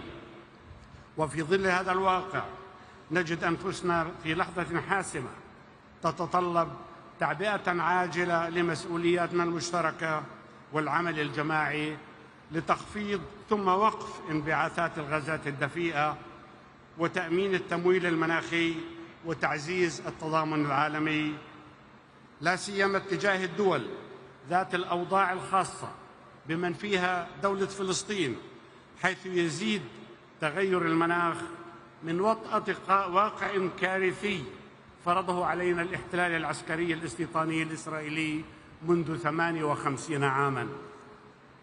إن دولة فلسطين شأنها شأن العديد من الدول الأكثر تضرراً لم تسهم إلا بقدر ضئيل في الانبعاثات العالمية، ومع ذلك فهي تواجه بشكل متزايد نتائج مناخية قاسية تفاقمت بسبب الاحتلال الذي حرم الشعب الفلسطيني لعقود من حقه غير قابل للتصرف في السيطرة على أراضيه وممارسة سيادته على موارده الطبيعية.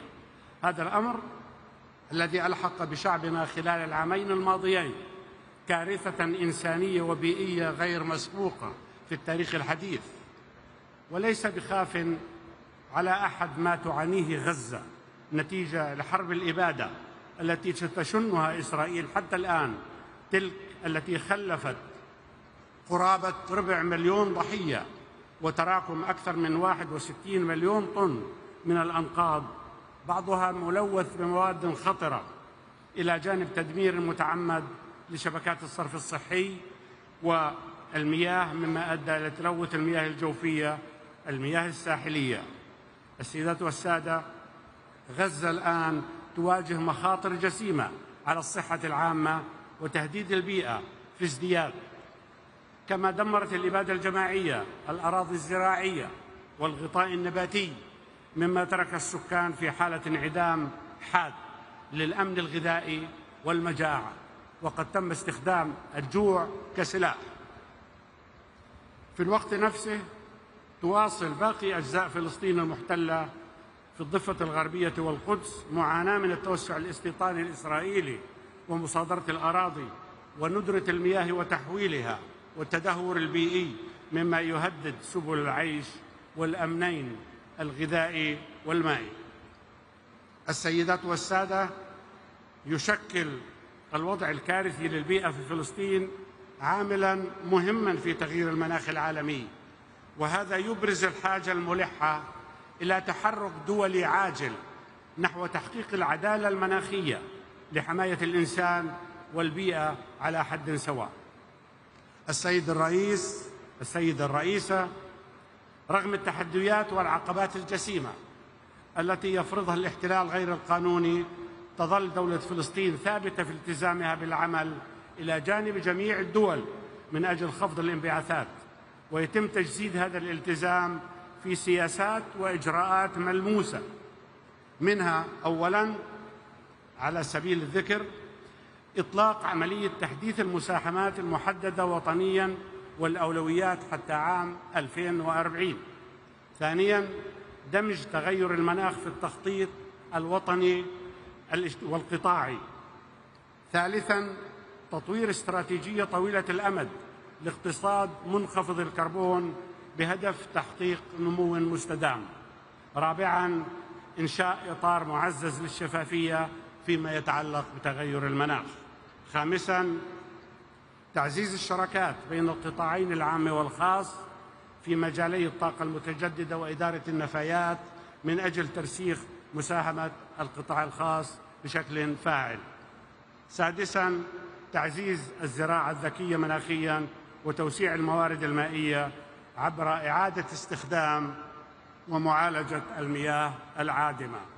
السيد الرئيس، لابد من تلبية شروط أساسية حتى تتمكن فلسطين تحت الاحتلال بالتزاماتها المناخية، وهي أولاً وقبل كل شيء انتهاء الاحتلال الإسرائيلي لأرضه، الاعتراف بالضغوط الإنسانية من قبل المجتمع الدولي، من قبل الإنسانية والمادية والبيئية الشديدة الناجمة عن العدوان والتدمير المستمرين مما يعقد الإغاثة الإنسانية وإعادة الإعمار. ثانياً، الالتزام بمبادئ العدالة المناخية. ثالثاً، تيسير نقل التقنيات المناسبة والميسورة التكلفة خصوصاً في مجالات الطاقة المتجددة. رابعاً، تقديم المساعدة التقنية ودعم بناء القدرات وتعزيز أنظمة الرصد والإبلاغ والتحقق. السيد الرئيس، السادة الحضور، عندما تتوفر هذه الشروط يمكن لفلسطين التي ترزح تحت الاحتلال الآن أن تنفذ التزاماتها المناخية بفعالية وتحمي شعبها وأرضها من أجل تحقيق المصير والاستقلال والسيادة على أراضينا، وبذلك تستعيد فلسطين دورها ونستعيد دورنا كأمناء شرعيين عليها ملتزمين برعايتها وفقا لتراثنا وتقاليدنا ووفقا أيضا للقانون الدولي. السيد الرئيس، السادة الحضور، لقد اختارت دولة فلسطين وشعبها الثبات في وجه الاحتلال، والثبات في مواجهة تغير المناخ، والثبات على أرضنا رغم كل التحديات. ومن ثم فإن رسالتنا إلى العالم ونداءنا أيضا من خلال هذا المنبر هي رسالة أمل وصمود وعزم على الإسهام في مستقبل عادل ومستدام وسلمي وحر، ليس لشعبنا بل لشعوبنا، لكوكبنا، لأجيالنا القادمة. أتمنى لمؤتمرنا النجاح وتحقيق أهدافه السامية، وشكرا.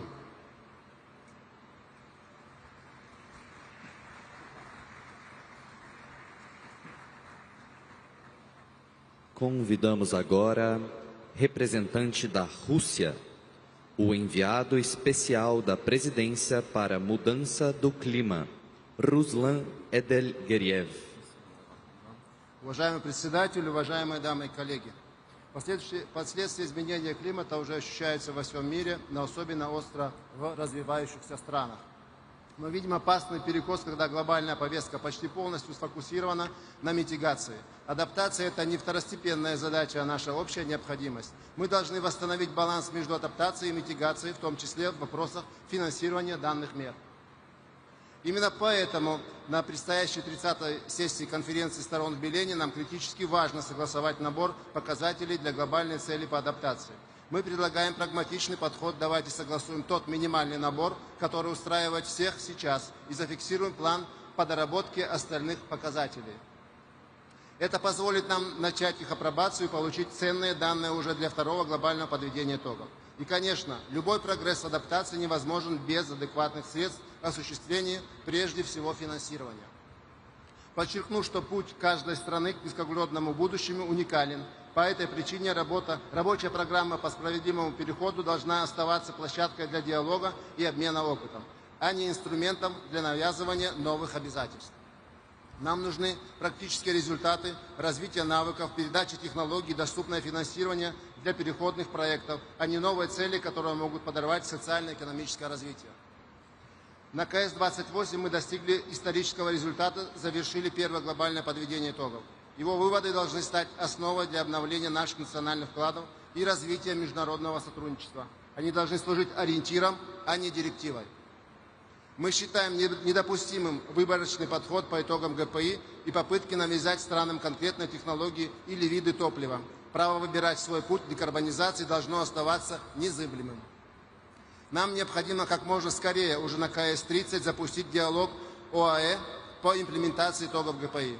Этот диалог должен быть конструктивным, не предписывающим и крайне важно должен уделить внимание односторонним мерам, которые подрывают международное сотрудничество и дух Парижского соглашения. В этом контексте особенно символично, что предстоящая КС пройдет в городе Белене в самом сердце Амазонии. Само место проведения конференции задает тон нашей работе, напоминая фундаментальную роль лесных экосистем в стабилизации глобального климата. Леса Амазонии не просто национальное достояние Бразилии, а важнейший компонент планетарной климатической системы, регулирующий водные циклы и поглощающий колоссальные объемы углерода. Тема сохранения лесов близка и понятна Российской Федерации. Наши леса простираются от субтропиков до арктических пустынь и занимают свыше 1 миллиарда гектаров, что составляет более 20% от глобальной площади лесных экосистем. Научные данные, полученные с использованием современных технологий дистанционного зондирования, подтверждают их колоссальный вклад.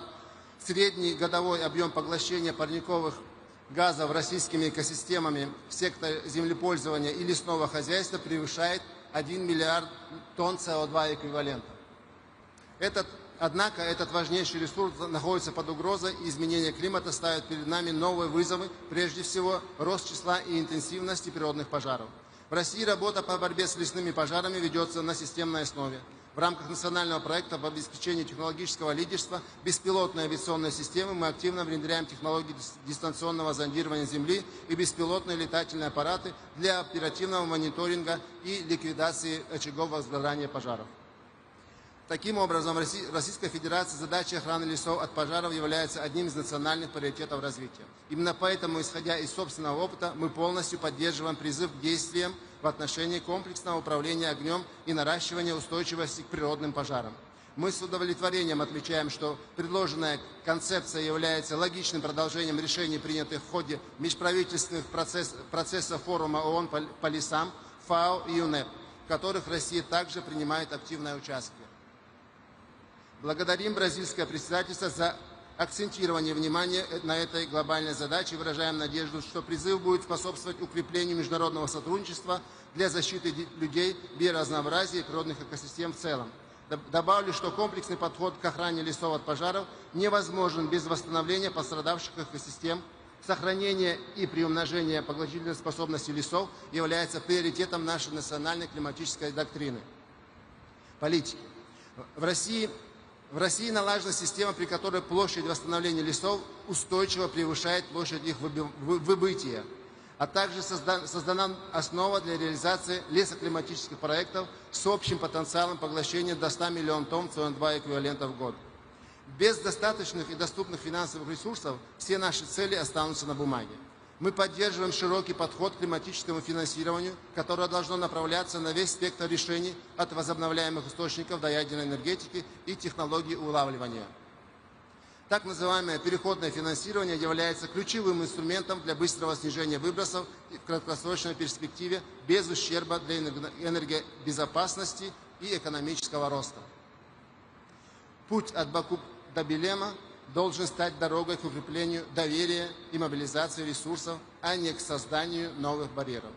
Уважаемые коллеги, только через сбалансированный, справедливый и уважительный диалог мы можем выстроить устойчивое и безопасное будущее для всех. Благодарю за внимание.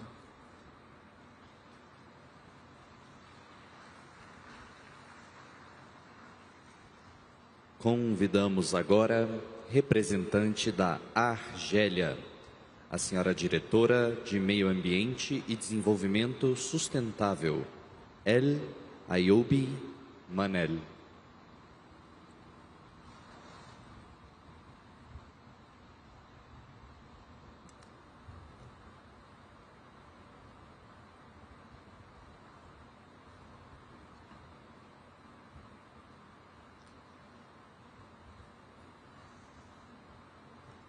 بسم الله الرحمن الرحيم. السلام عليكم ورحمة الله. Boa tarde. Excellencies, ladies and gentlemen, Excellency Ambassador Andre Correa do Lago, President of the COP30. First, I would like to thank the Brazilian government for its warm welcome, for all the efforts made so that this global event is a success, and for the generosity with which we were hosted in this beautiful Amazonian city of Belém. Distinguished guest of the COP30, as a representative of His Excellency the President of the People's Democratic Republic of Algeria, His Excellency Abdelmajid Tebboune, I am honored to speak today at this critical gathering as we confront huge climate challenges that affect us all. Algeria is facing major environmental challenges, is engaged in an ambitious, dynamic, articulated, solid strategic plans such as the National Action Plan for Environment and Sustainable Development, the National Plan and the National Plan of Adaptation to Climate Change. These initiatives, supported by strong political will, aim to restore degraded soils, stop the advance of the desert sands, reduce the pollution, manage natural resources, and build climate resilience in order to participate in the common efforts aimed at preserving our planet, which is threatened by ruthless pursuit of gain and by our own restlessness. In this way, Algerian national efforts aim also to guarantee a better quality of life for our people and for future generations. Ladies and gentlemen, desertification is a particularly alarming problem.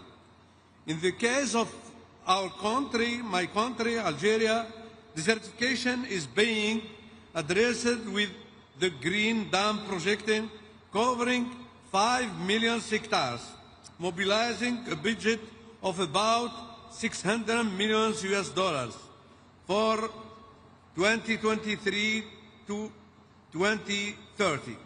This program has completed 64% of the plantations and created thousands of direct jobs. It also includes hundreds of water collection with the secure units to secure the supply. The national strategy aims at the sustainable rehabilitation of soils, the management of resources, and the active participation of local populations. As many countries, Algeria is facing another pressing challenge: plastic pollution. To counter this problem, my country, or the Algerian government, launched a few months ago the development of national plan to fight against plastic pollution, stressing that this pollution has serious consequences on ecosystems, biodiversity, and public health. The plan is part of a broader strategy for integrated waste management reinforced by Law 2502 on waste management control and disposal. Also, to face climate and environmental challenges, Algeria presented a National Climate Change Adaptation Plan, a strategic tool to strengthen the country's resilience. In the same time, we are developing a national hydrogen strategy to become a major global producer and exporter of both green and blue hydrogen, primarily targeting the international market. The plan includes producing 40 terawatt-hours of hydrogen by 2040, leveraging its existing gas export infrastructure and developing new pipelines and derivatives like ammonia and methanol. Key initiatives involve feasibility studies for large-scale projects and partnerships to build domestic expertise and infrastructure. The aim is to supply 10% of Europe's clean hydrogen demand by the year 2040. The strategy includes both blue hydrogen from natural gas with carbon capture and green hydrogen from renewable energy.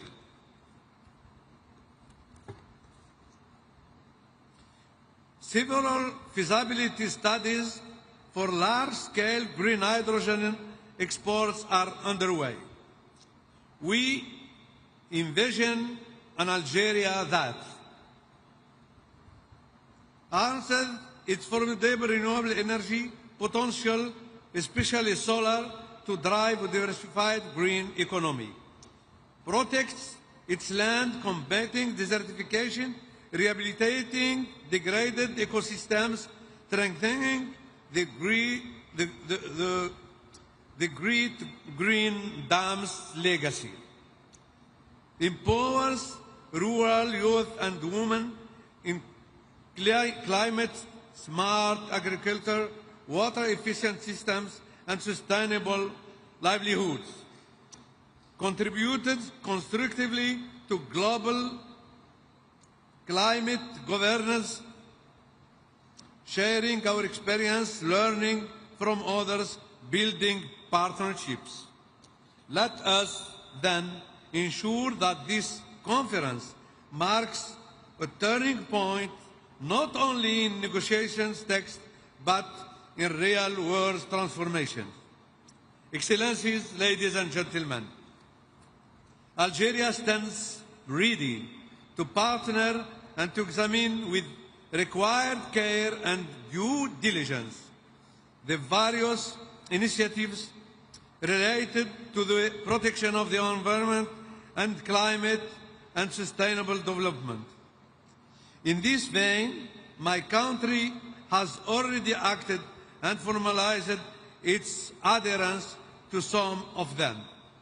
Thank you very much. Assalamu alaikum wa rahmatullah.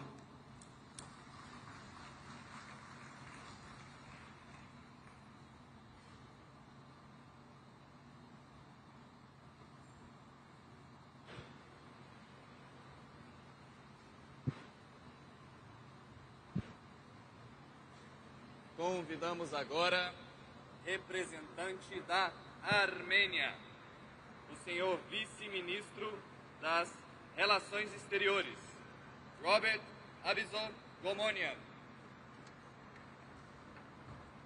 Excellencies, ladies and gentlemen, at the outset I would like to extend my appreciations to His Excellency Luiz Inácio Lula da Silva, President of the Federative Republic of Brazil, as well as to the government and people of Brazil for their outstanding hospitality, and wish every success to our deliberations. We are meeting here in Belém, at the heart of Amazonia, on the 10th anniversary of the adoption of the Paris Agreement, with a renewed sense of hope and optimism that we can turn the dangerous tide of climate change and achieve the agreement's objectives. As we enter the critical decade of implementation following the first global stocktake, the decisions we take here in Belém must chart a credible path towards climate resilience and climate justice. The biannual transparency report, the synthesis report on NDCs, and the synthesis report on NAPs released by the UNFCCC Secretariat provide encouraging evidence of positive changes. They validate the effectiveness of the Paris Agreement in decreasing global emissions and strengthening adaptation mechanisms. However, the same reports point to the need for urgent and enhanced action, reminding us that we are still far from the levels we strive to achieve. If we are to keep the goals of the Paris Agreement within reach, we must redouble our collective efforts to accelerate the progress.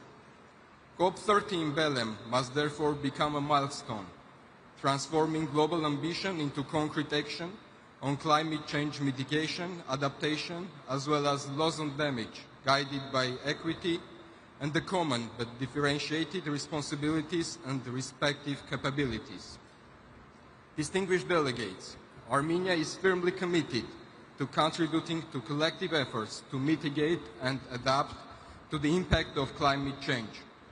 Despite Armenia's negligible share of global emissions, we strive for active participation in international undertakings to limit temperature rise to 1.5 Celsius through comprehensive economy-wide mitigation measures.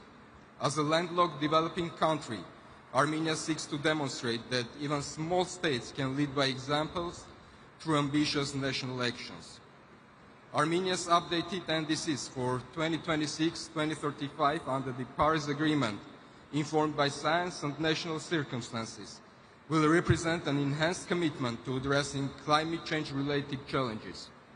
They aim to climate-proof our ecosystems, biodiversity, agriculture, and livelihoods. Our efforts are underpinned by the adoption of a comprehensive climate law, establishing a robust legal foundation for long-term economy-wide action and the integration of climate priorities into all sectors. Our long-term low-emission development strategy, in turn, provides clear pathway towards a resilient, low-carbon economy in line with the Paris Agreement. Energy transformation lies at the core of our climate strategy. We are expanding renewable energy generation at an unprecedented pace to substantially increase the share of green energy in our national mix. At the same time, we continue to rely on nuclear energy as a safe and stable component of our clear energy mix, providing real carbon-neutral electricity and enhanced energy security. Excellencies, there is a growing recognition that nature, climate, and land are parts of our one indivisible system, while fragmented approaches are no longer sufficient. Responding to the scale of the crisis requires coherence, partnership, and trust. For Armenia, this is not an abstract concept. Our country lies at the crossroads of the Caucasus, one of the world's biodiversity hotspots, where fragile mountain ecosystems are facing the combined pressure of climate change, land degradation, and biodiversity loss. We have learned that adaptation and restoration must go hand in hand, that no biodiversity policy can succeed without integrating climate and land considerations. To move the needle further and achieve transformative changes, we must recognize that environmental challenges are interconnected and affect us all, whether high in the mountains, deep in the forests, or on the high seas. We must rethink our relationship with nature. Recognizing the urgency of these interconnected challenges, Armenia, as the host of Biodiversity COP17, is taking active steps, together with other partners, to reinforce international collaboration and promote integrated approaches to climate change mitigation and biodiversity preservation, with a view to achieving a result-oriented outcome at COP30 in Belém on synergies that could be leveraged towards successful global review of the collective progress in implementing the Kumning-Montreal Global Biodiversity Framework at CBD COP17 in Yerevan next year. Armenia looks forward to welcoming you all to Yerevan next October for Biodiversity COP17 to review our progress, strengthen the bridges among the Rio Conventions, and reaffirmed that multilateral cooperation is indispensable to restoring and protecting the living fabric of the planet for present and future generations. I thank you.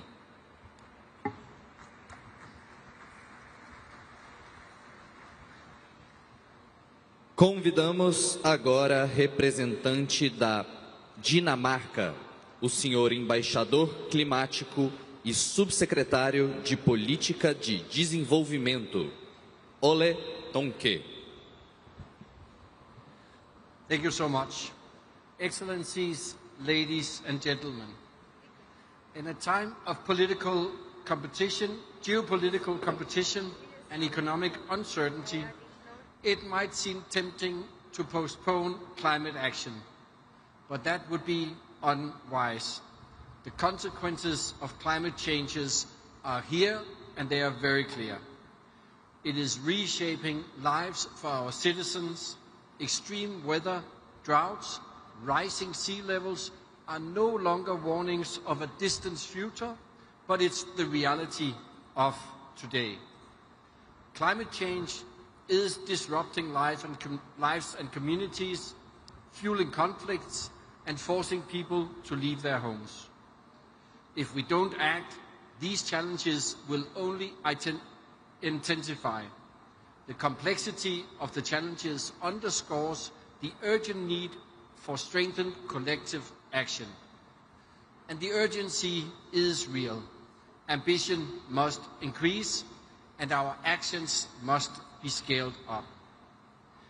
Recently, EU member states have called.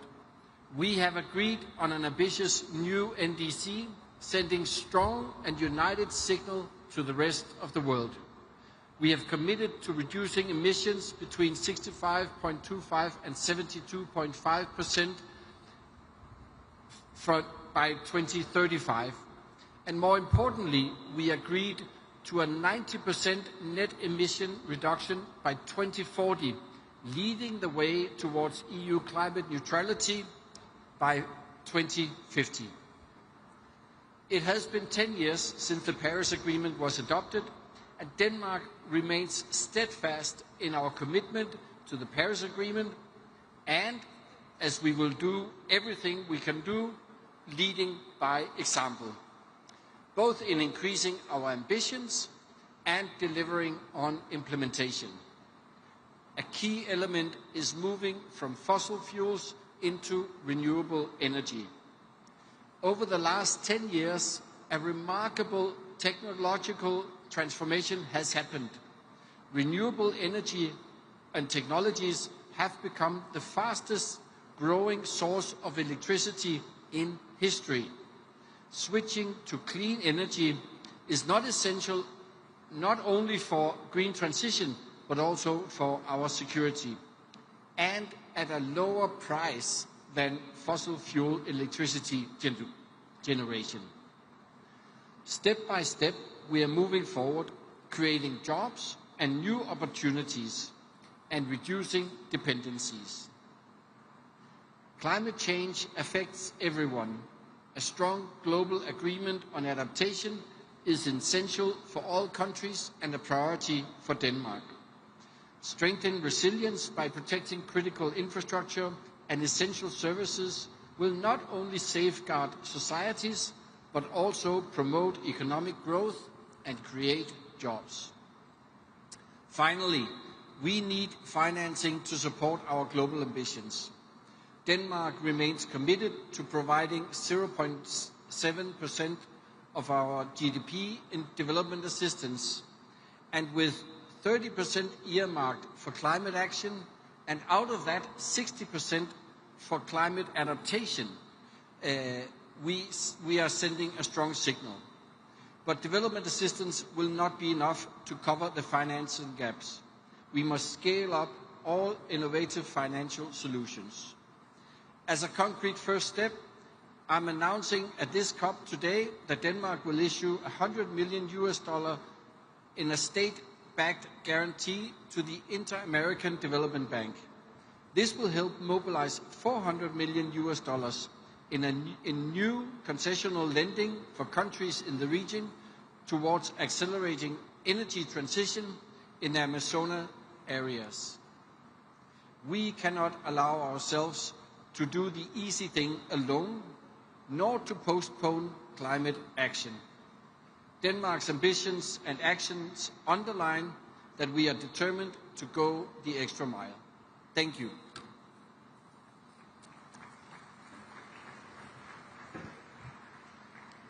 Neste momento, convidamos a embaixadora para a mudança do clima e vice-ministra assistente do Japão, Misako Takahashi.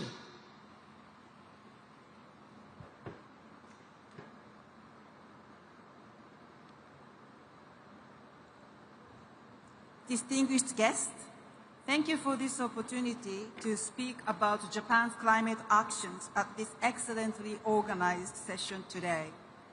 Being committed to reducing greenhouse gas emission, or namely mitigation, is one of the most critical aspects of addressing climate change. Japan reaffirms its unwavering commitment to achieve net zero by 2050. To achieve the 1.5-degree goal under the Paris Agreement, which marks its 10th anniversary this year, international community, including not only developed countries, but also major emitting countries, must be united in our efforts. 2025 is the year for each party to submit our nationally determined contributions, NDCs. NDCs, together with the global stocktake and the biennial transparency report, are three critical elements for the ambition ratchet-up cycle under the Paris Agreement. In February this year, Japan submitted its NDC, which aims to reduce its greenhouse gas emissions by 60% in fiscal year 2035 and by 73% in 2014 compared to 2013 levels. Japan's reduction pathway is ambitious as it is consistent with the Paris Agreement 1.5-degree goal. In fact, we have already achieved approximately 27% reduction by fiscal year 2023, and Japan is committed to making steady progress. In this context, we welcome fellow countries that have submitted new NDCs this year toward achieving global net zero. At the same time, we call on parties that have not yet submitted NDCs to submit them as soon as possible with the highest possible level of ambition. In our view, it is crucial that all countries, regardless of being a developed or a developing country, submit their NDCs with the highest possible ambition at the earliest opportunity and advance actions aligned with them. We need to keep the ambition ratchet-up cycle rolling in order to move forward with green gas emission reduction. Our expectation is extremely high that discussions will be held from next week based on the NDCs and biennial transparency report submitted by countries around the world, and that a strong political message for further mitigation will be delivered as an outcome.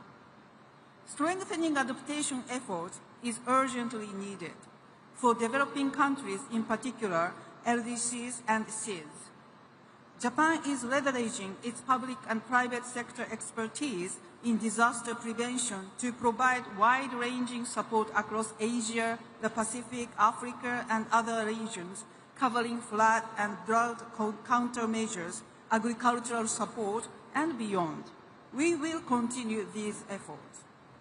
Climate finance is also crucial for advancing developing countries' mitigation and adaptation efforts. Under the Paris Agreement, Japan will continue providing financial support as a developed country. Simultaneously, as outlined in last year's new collective quantified goal, NCQG, meeting developing countries' climate finance needs requires not only public finance from developed countries, but also support from capable non-developed countries and the mobilization of private finance.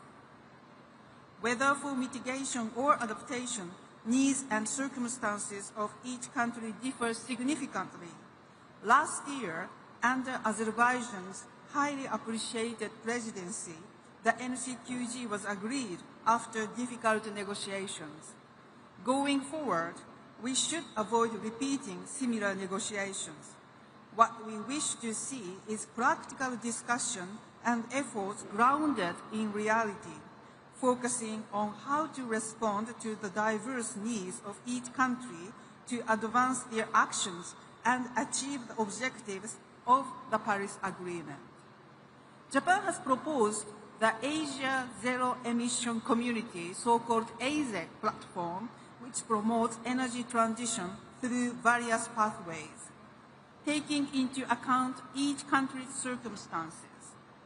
Tangible cooperation with Southeast Asian countries and Australia is well underway through this platform. Furthermore, we will actively contribute to reducing emissions in other countries, including working with Brazil to decarbonize the automotive sector by leveraging both nations' strength in biofuels and high-performance mobility. Japan supports the Belém 4X pledge on sustainable fuels launched in this COP and will continue to commit in expansion of sustainable fuels, including in the road transport sector. In addition, in order to promote private investment in the field of climate change and the environment in Latin America, which has the abundant Amazon rainforest and renewable energy, we will provide support through ODA loans and private sector investment finance by JICA. These are just a few examples of Japan's international efforts. We will continue to vigorously promote initiatives both domestically and internationally.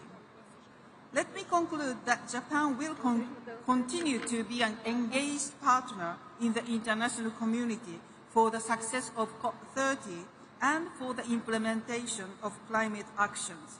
Thank you very much for your kind attention. Muito obrigada.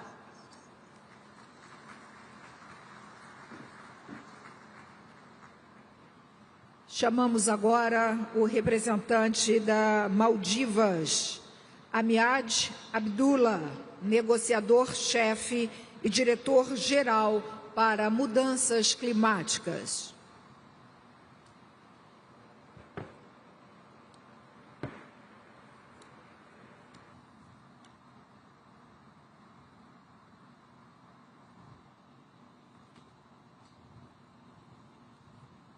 Presidency, Excellencies, friends, ladies and gentlemen, the Maldives extends its warm appreciation to the government of Brazil for its leadership in hosting COP30 here in Amazon, a reminder of the natural systems that sustains all life. We gather at a moment of deep geopolitical uncertainty. Yet, on the 10th anniversary of the Paris Agreement, we must demonstrate that multilateralism can and must still deliver. We also commend Azerbaijan for its leadership at COP29, express our full support in ensuring the success of this conference. Excellencies, science has never spoken more deeply. We are living through an accelerating crisis, and the gap between what must do and what we are doing continues to widen. The NDC 2.0 synthesis report exposed an ambition and implementation gap. Yet NDC 3 synthesis report reveals something more stark, that the gap is widening further and faster. We are not catching up with the climate change, we are falling behind it. For the Maldives and other seats, this is not a future scenario. The inequalities in climate impacts is already here. And every year that passes without action widens the injustice. Our communities are losing land, fresh water, heritage, dignity, and opportunity. For us, implementation is not a political aspiration.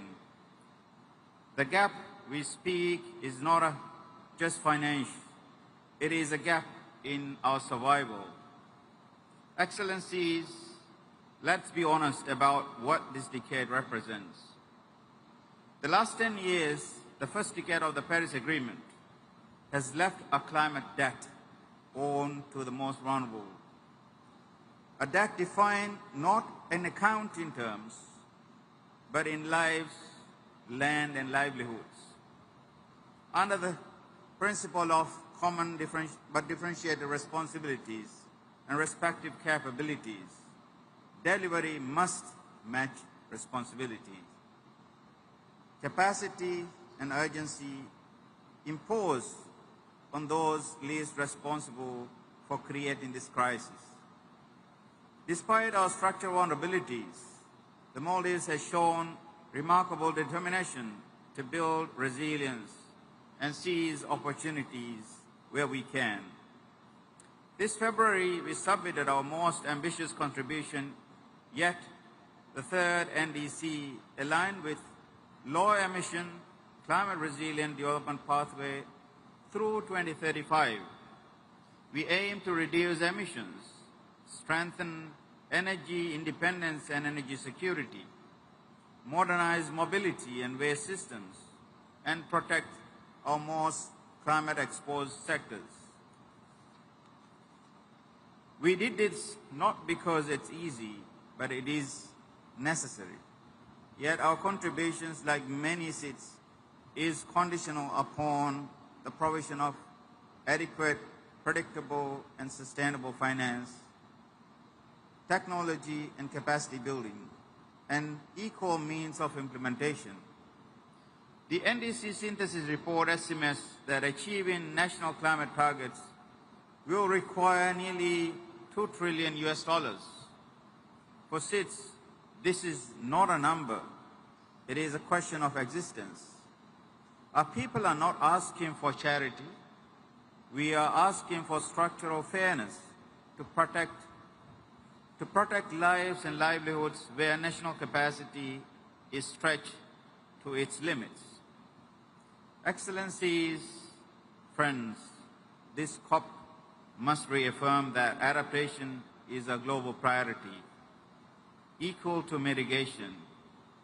We need climate finance that is scale up to match the crisis, access and predictable for planning, primarily grant-based in recognition of our vulnerabilities.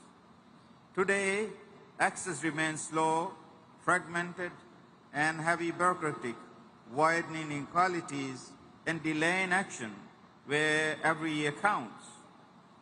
This must change urgently. Fast-track and simplified access to seats must become the norm, not an exception. Excellencies, friends, despite the shortcomings, we reaffirm that the Paris Agreement remains our only viable pathway for collective climate action. What we need now is implementation at scale in every region, across every sector, for every community. The Maldives arrives in Belém in the spirit of cooperation, determined to restore trust and accelerate delivery. We call on all parties to have not yet submitted their NDCs to do so to align with the 1.5-degree pathways. Let COP30 be remembered not as another milestone of promises, but as the moment we begin to make good on them. For the most vulnerable among us, the stakes could not be higher. We are not negotiating for a political wins. We are negotiating for our survival. The Maldives stands ready to do our part. We ask our partners to do so. Thank you.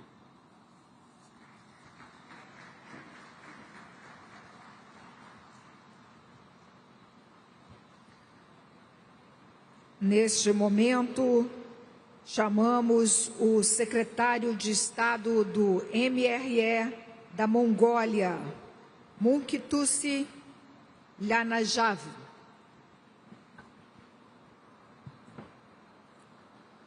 distinguished delegates, ladies and gentlemen, I wish to extend my sincere gratitude to the government of Brazil for gathering us here in Belém and hosting the COP30 in the spirit of global mutirão. The Amazon forests surround us as a living testament to nature's resilience and a reminder of its fragility. This year marks the 10th anniversary of the Paris Agreement, opening the third nationally determined contributions committed period.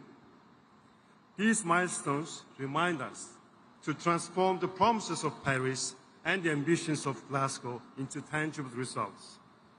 We must move from pledge to progress, from rhetoric to regeneration. Now is the time for action, unity, and accountability. Mongolia was among the first countries to ratify the Paris Agreement in 2016 and pledged to be part of the global solution. Today, we reaffirm and elevate the commitment through our new NDC 3.0. By 2035, we aim to reduce our greenhouse gas emissions by over 30%, and we further aim to push that reduction to more than 50% by concrete commitments in the energy, transportation, construction, food and agriculture sectors. We have integrated land restoration, sustainable herding practices, and climate-resilient infrastructure. Today, developing countries face serious challenges like high debt levels, budget constraints, and limited financial resources which hinder their ability to meet climate commitments. We must also be mindful that adaptation is not a secondary concern, but a development imperative, especially for landlocked and climate-vulnerable nations. As such, Mongolia calls on all countries to embed nature-positive approaches in their national development plans and to recognize land restoration as a dual solution for both mitigation and adaptation. This includes scaling up finance for adaptation, protecting biodiversity, and ensuring that indigenous and rural communities are central to decision-making in a true spirit of global mutirão. For Mongolia, achieving our Paris Agreement goals will require financing equivalent to about 50% of our total GDP. To mobilize these resources, we are pursuing legal and economic reforms to create a favorable environment for investment in renewable energy, green agriculture, and forestry. Within the framework of our Billions of Trees national movement, Mongolia has expanded international cooperation and established the permanent financing mechanism for nature conservation called Eternal Mongolia. According to UN Women, failure to meet global climate targets by 2050 could push 160 million more women and girls into poverty, while 240 million could face food insecurity. In response, Mongolia hosted the World Women Entrepreneurs Forum Towards Green Future in August this year and adopted Ulaanbaatar Declaration Towards a Sustainable Future, calling for greater participation and leadership of women in climate action. Distinguished delegates, ladies and gentlemen, in 2026, Mongolia will host the 17th session of the Conference of the Parties to the UN Convention to Combat Desertification, as well as observe the International Year of Rangelands and Pastoralists. I cordially invite you all to participate at the highest level with broader representation in the 17th session of the Conference of the Parties to the UN Convention to Combat Desertification, scheduled on 17th to 18th of August 2016 in Mongolia. This conference seeks comprehensive solutions to adapt to climate change, protect and enhance water resources, and combat desertification and land degradation. As a country deeply shaped by vast rangelands and nomadic heritage, Mongolia recognizes that land is not only a source of livelihood, but also frontline in the fight against climate change. At the COP30, in partnership with the United Nations, we are preparing to launch the Rangeland Flagship Initiative. This initiative will unite knowledge, investment, and technology, including AI-powered monitoring, to unlock the carbon sequestration potential of our landscapes. This initiative will also promote investment and livelihoods in over 100 pastoral nations, benefiting nearly 500 million people. We warmly invite you to join us in supporting and collaborating on this important endeavor. Distinguished delegates, Mongolia calls all nations to embed nature-positive approaches in national development plans, drawing from its own leadership in climate adaptation and the momentum of this COP30 in Belém. Let us act with courage and unity to protect our planet and work together for a future of harmony, resilience, and peace. Let the sacred Bayami of Belém inspire our resolve and action. I thank you. Obrigado.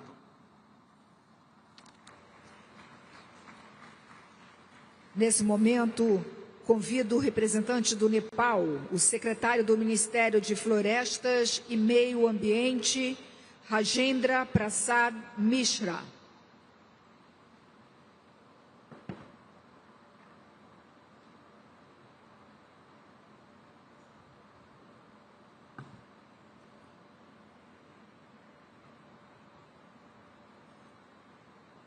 Mr. President, Excellencies, distinguished Head of the States and delegates.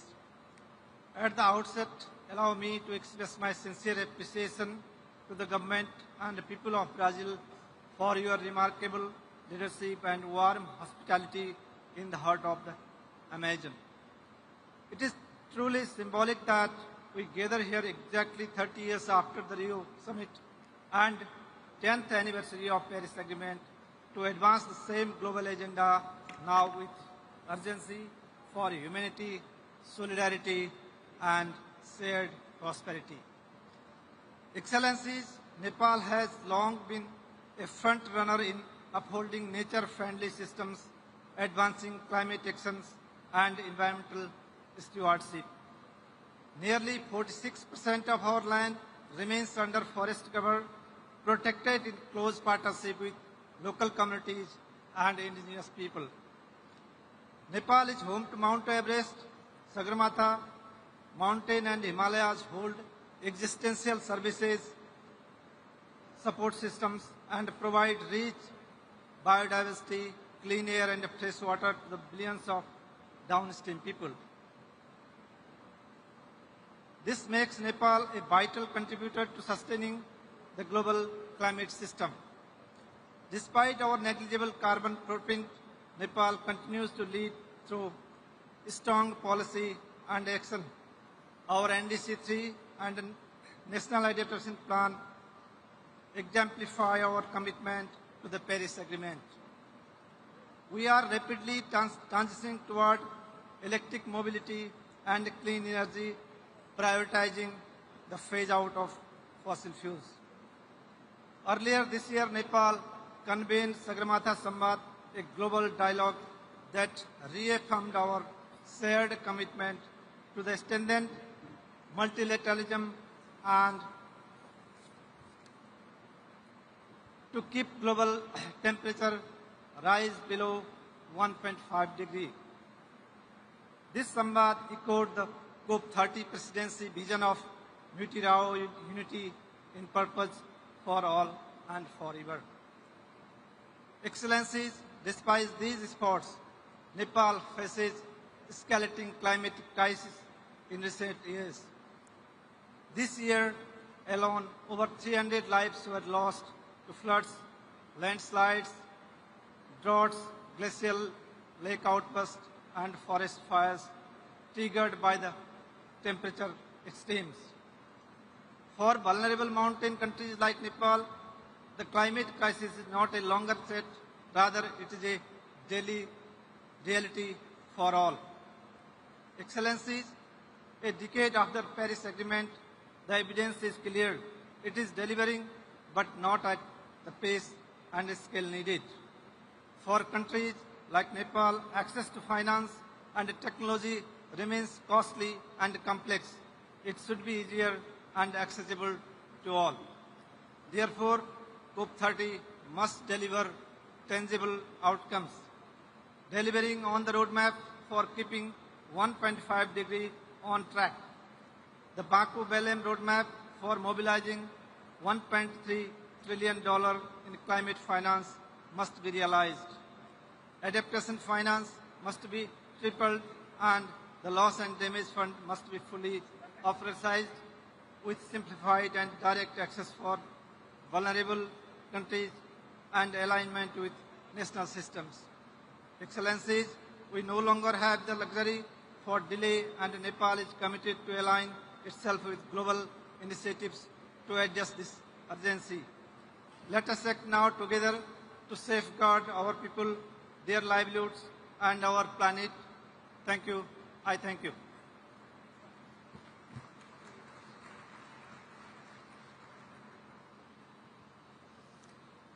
Convidamos para a manifestação a secretária federal do Ministério da Mudança de Clima e do Meio Ambiente do Paquistão, Aisha Umera Moriani. Mr. President, Excellencies, distinguished delegates, good afternoon and Assalamu alaikum. I begin by thanking the government and the people of Brazil for their warm hospitality in the beautiful city of Belém and for hosting this critical gathering. Pakistan has continuously drawn attention and spoken of living on the front line of the unfolding climate disaster. We have consistently highlighted climate injustice that constitutes the gravest human rights violation of our time. Tragically, our words were not a prediction but a premonition. In 2022, a super flood submerged a third of our country, causing over $30 billion in losses and damages. We thought it was once-in-a-century calamity. We were wrong. Just 3 years later, in 2025, we have again faced floods of catastrophic magnitude, washing away lives, livelihoods, and the hard-earned progress of the people. Our mountains in the Hindu Kush Karakoram Himalayas region, forming part of the world's third pole, hold more than 13,000 glaciers, now melting at unprecedented rates. Recurring glacial lake outburst floods have become an annual nightmare, threatening lives, infrastructure, and fragile ecosystems. This is not a cycle of disaster. This is an accelerating cascade, and we, who contribute less than 1% to global emissions, are being asked to pay a price we did not incur. This is the stark reality of climate injustice.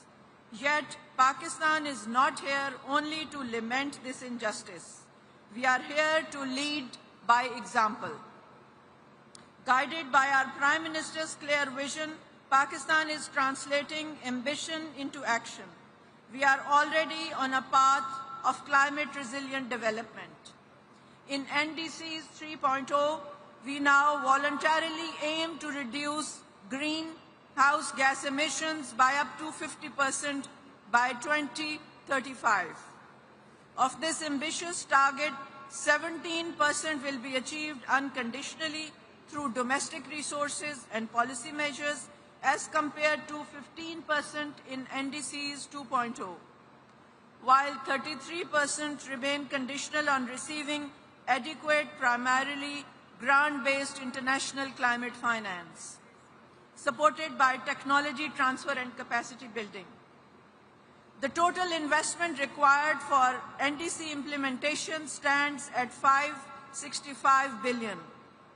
For Pakistan, adaptation, resilience, and enhancing the coping capacities of its communities remains the priority. The country has outlined major investment needs across critical areas, including disaster risk preparedness and response, universal water and sanitation, and modernization of irrigation system. Here I would recall what my Prime Minister highlighted in New York Climate Summit, that climate finance is the key to NDC implementation.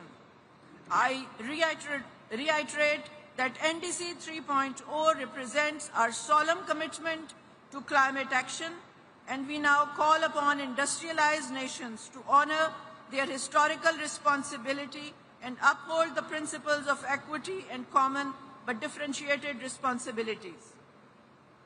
The outcome on the new collective quantified goal in Baku, though not sufficient, could be a first step to meet the trillions required.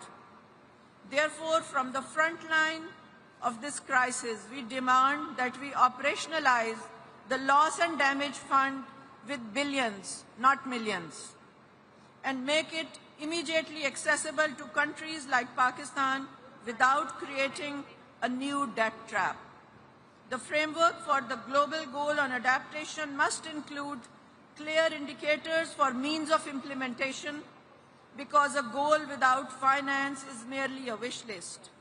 The discussion on just transition at this COP must recognize that for developing nations like Pakistan, it is a pathway to development, not a detour from it. Our transition must be nationally defined, ensuring it lifts our people out of poverty, provide energy crisis, and create sustainable livelihoods, all while aligning with our climate goals. A just transition cannot be just a slogan. It must be a vehicle for equitable development, fully supported by the means of implementation. Baku to Belém roadmap for the 1.3 trillion climate finance goal must prioritize public finance as its core component, ensuring it is easy to access and primarily grant-based, and devoid of any conditionalities that create debt traps for climate-vulnerable countries like Pakistan, which are already drowning in liabilities they did not create. Mr. President, as we gather here to discuss the threat being faced as a result of climate change, we must not forget the suffering of the people from Palestine.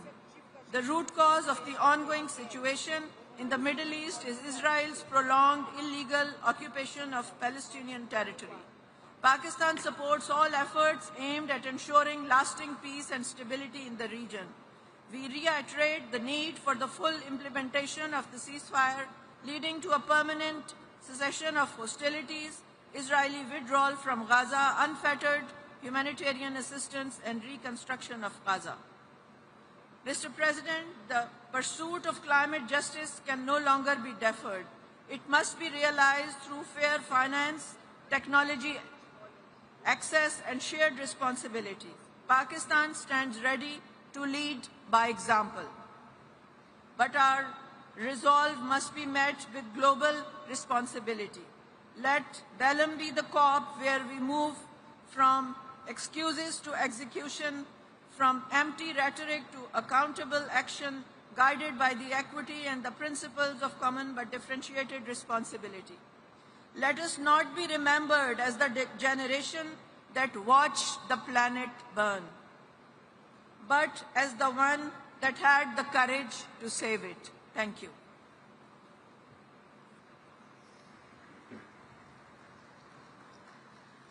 Neste momento, vamos ouvir a manifestação do vice-ministro do Meio Ambiente do Uruguai, Oscar Capucci.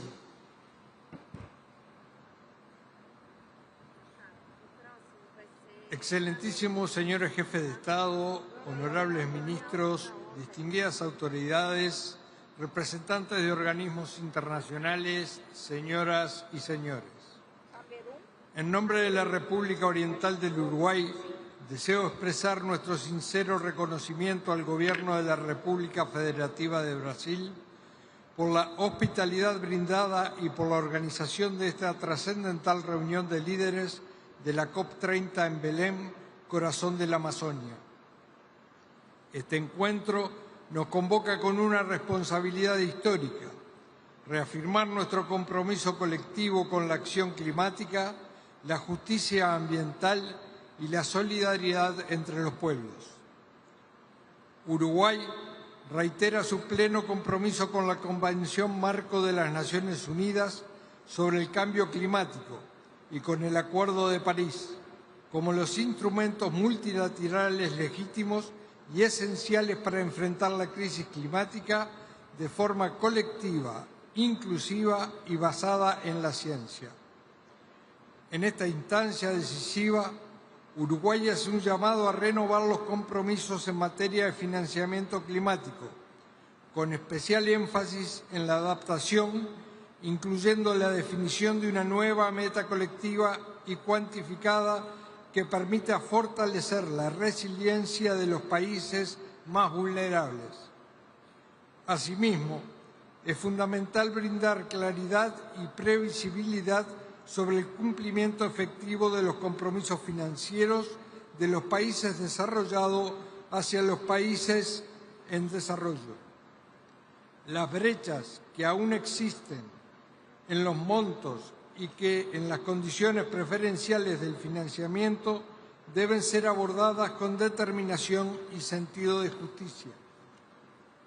Uruguay aboga por decisiones firmes y concretas en materia de adaptación, particularmente en lo que respecta al financiamiento y a la implementación de los planes nacionales de adaptación.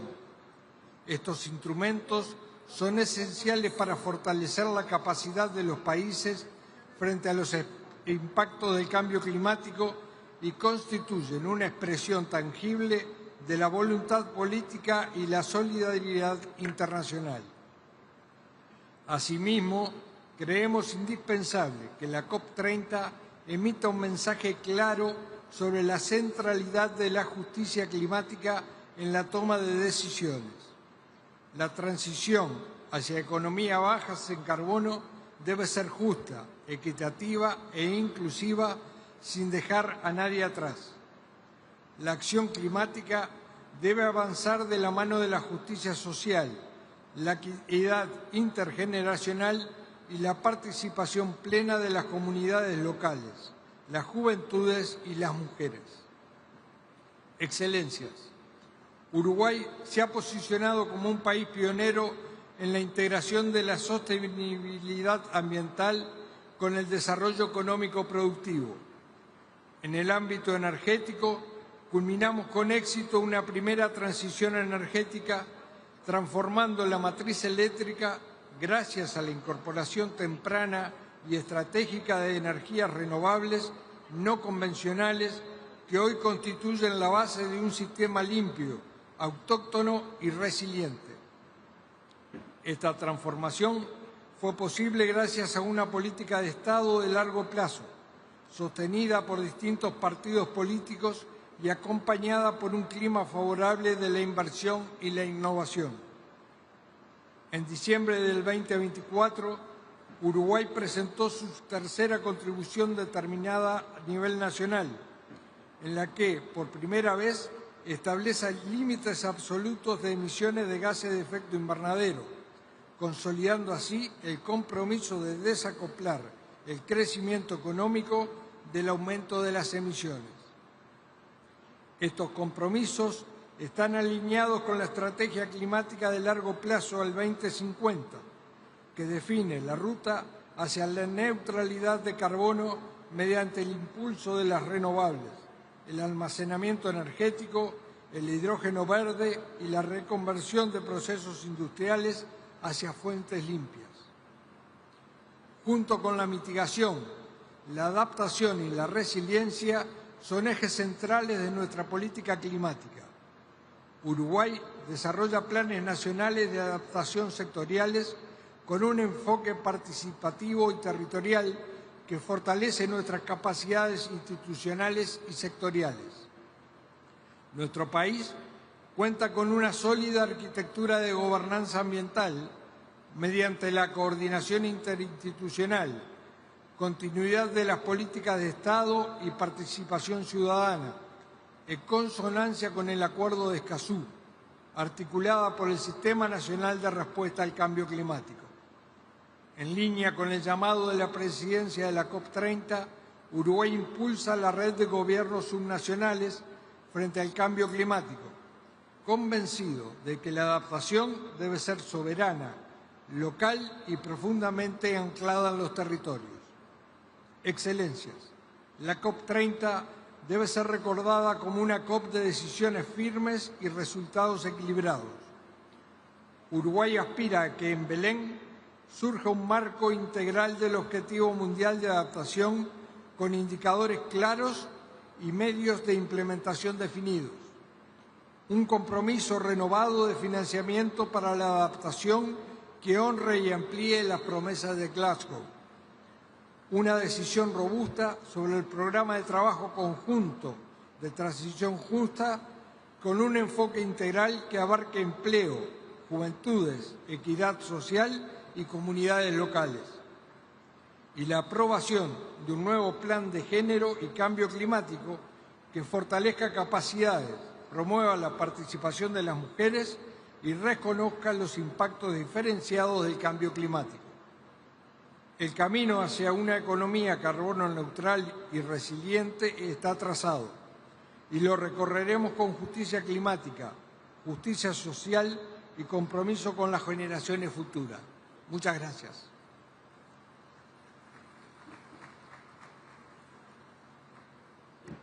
Nesse momento, convidamos o representante do Canadá, embaixador Emmanuel Camara-Riarnax. Boa tarde, good afternoon, bon après-midi tout le monde. President, Excellencies, guests, I am pleased to deliver this statement on behalf of the Right Honourable Mark Carney, Prime Minister of Canada. We're meeting in Belém at a crucial moment. These past 10 years, we've come a long way together. In Paris, we agreed that our shared future depended on our shared ambition, and that we could confront the climate crisis through a cooperation, trust, and a common vision. Since then, we have collectively made further strides towards a low-carbon and climate-resilient future. But there is still much to do. The benefits of climate action and the profound impacts of climate inaction are becoming more clear every day for the well-being and health of citizens across the globe, for biodiversity, for food and energy security, and for economic security. We know that effective action starts with detailed planning. We encourage all countries to come forward with ambitious climate action and to come to COP ready for candid discussions on the progress made so far and what more we can do collectively to reach net zero. We commend Brazil for making multilateralism a priority for COP30.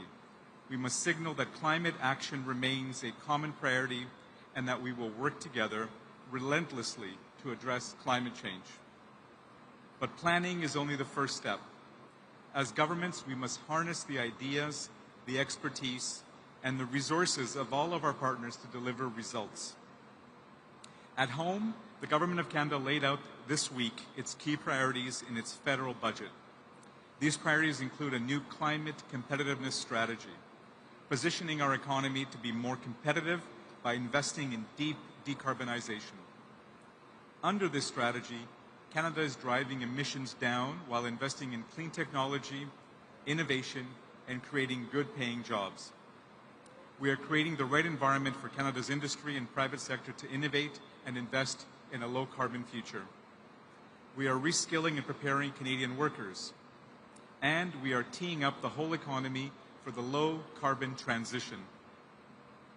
Canada comes to COP30 in the spirit of collaboration, to learn from and partner up with countries and institutions around the world to accelerate the global transition.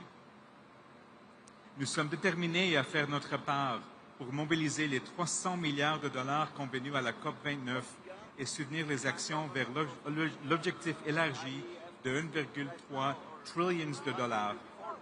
Nous examinons actuellement notre prochaine enveloppe de financement climat pour la période après 2025.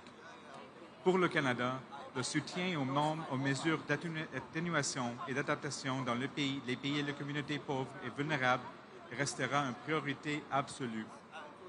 Et nous examinons également comment le financement climat du Canada servira à mobiliser des ressources bien au-delà des fonds publics et contribuera ainsi à accroître la finance climatique mondiale à des niveaux et à des vitesses sans précédent. Ici à Belém, nous avons hâte d'explorer des solutions concrètes pour atteindre l'objectif de 1,3 milliard de dollars américains provenant de toutes les sources d'ici 2035. Nous voulons aussi parler des autres défis liés au financement, comme les barrières à l'accès, en particulier pour les pays les moins avancés et les petits États insulaires en développement, le coût élevé du capital et le manque de cohérence dans le paysage financier mondial. Alors que nous nous rassemblons à la COP30 avec une énergie renouvelée, notre objectif ultime est clair. Il faut maintenir les hausses des températures en deçà de 1,5 degré et accélérer la résilience mondiale. Il s'agit non seulement d'un impératif moral et environnemental, mais aussi d'un investissement judicieux dans notre avenir collectif. La Convention cadre des Nations Unies sur les changements climatiques ne détient pas tous les leviers ni toutes les solutions pour mobiliser le financement de la lutte contre les changements climatiques et accélérer l'action climatique. Mais ici, nous pouvons créer de nouvelles connexions et lancer des nouvelles conversations et des nouvelles idées pour réduire l'écart entre nos ambitions et nos résultats actuels. Nous saisissons déjà cette opportunité lorsque nous parlons de climat et biodiversité, d'égalité des sexes et d'inclusion, des droits des peuples autochtones, de transition équitable et des droits des travailleurs, et bien sûr de finances climat. Le Canada est fier de faire partie de cette nouvelle forme de multilatéralisme qui apportera des résultats concrets pour tout le monde sur la planète. Merci beaucoup. Thank you very much. Muito obrigado.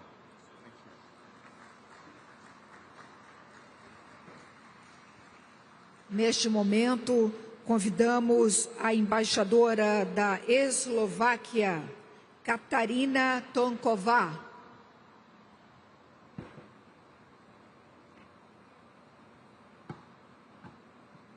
Excelências, distintas delegações, senhoras e senhores, é uma grande honra representar a República Eslovaca nesta cúpula dos líderes da COP30.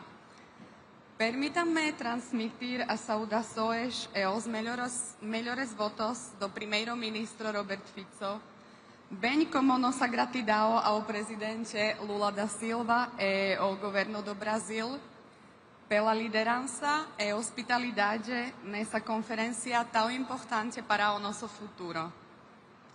Excellencies, distinguished delegates, ladies and gentlemen, the climate emergency is no longer a distant threat. It is a daily reality for millions, and especially for the most vulnerable. COP30 is more than a conference. It is a test of political will, of moral responsibility, and of our shared humanity. The first global stocktake makes the path clear to reduce global emissions by 60% in 10 years and reach net zero by 2050. Slovakia is fully committed to climate action and to the implementation of the Paris Agreement. Since 1990, my country has reduced its emissions by more than 50%, and we want to do more. Today, Slovakia operates one of the lowest emission energy systems in the European Union, mainly powered by nuclear and hydropower. The share of low-emission energy will soon reach almost 90%, a result that speaks louder than words. But ambition and economic reality must go hand in hand. Our policies must protect jobs, competitiveness, and people's well-being. A successful green transition is one that strengthens both the environment and the economy, leaving no sector or community behind. No country can succeed alone. We need inclusive global partnership. Supporting developing countries is a moral duty. Slovakia stands by this principle, contributing 2.2 million euros to the Green Climate Fund and sharing our climate expertise through climate finance and development cooperation. Excellencies, climate change is the defining challenge of our time. Our response must be collective, coherent, and sustainable. Just transition must unite climate and social justice. Agora é o momento de agir com coragem, sabedoria e compaixão. Muito obrigada pela atenção.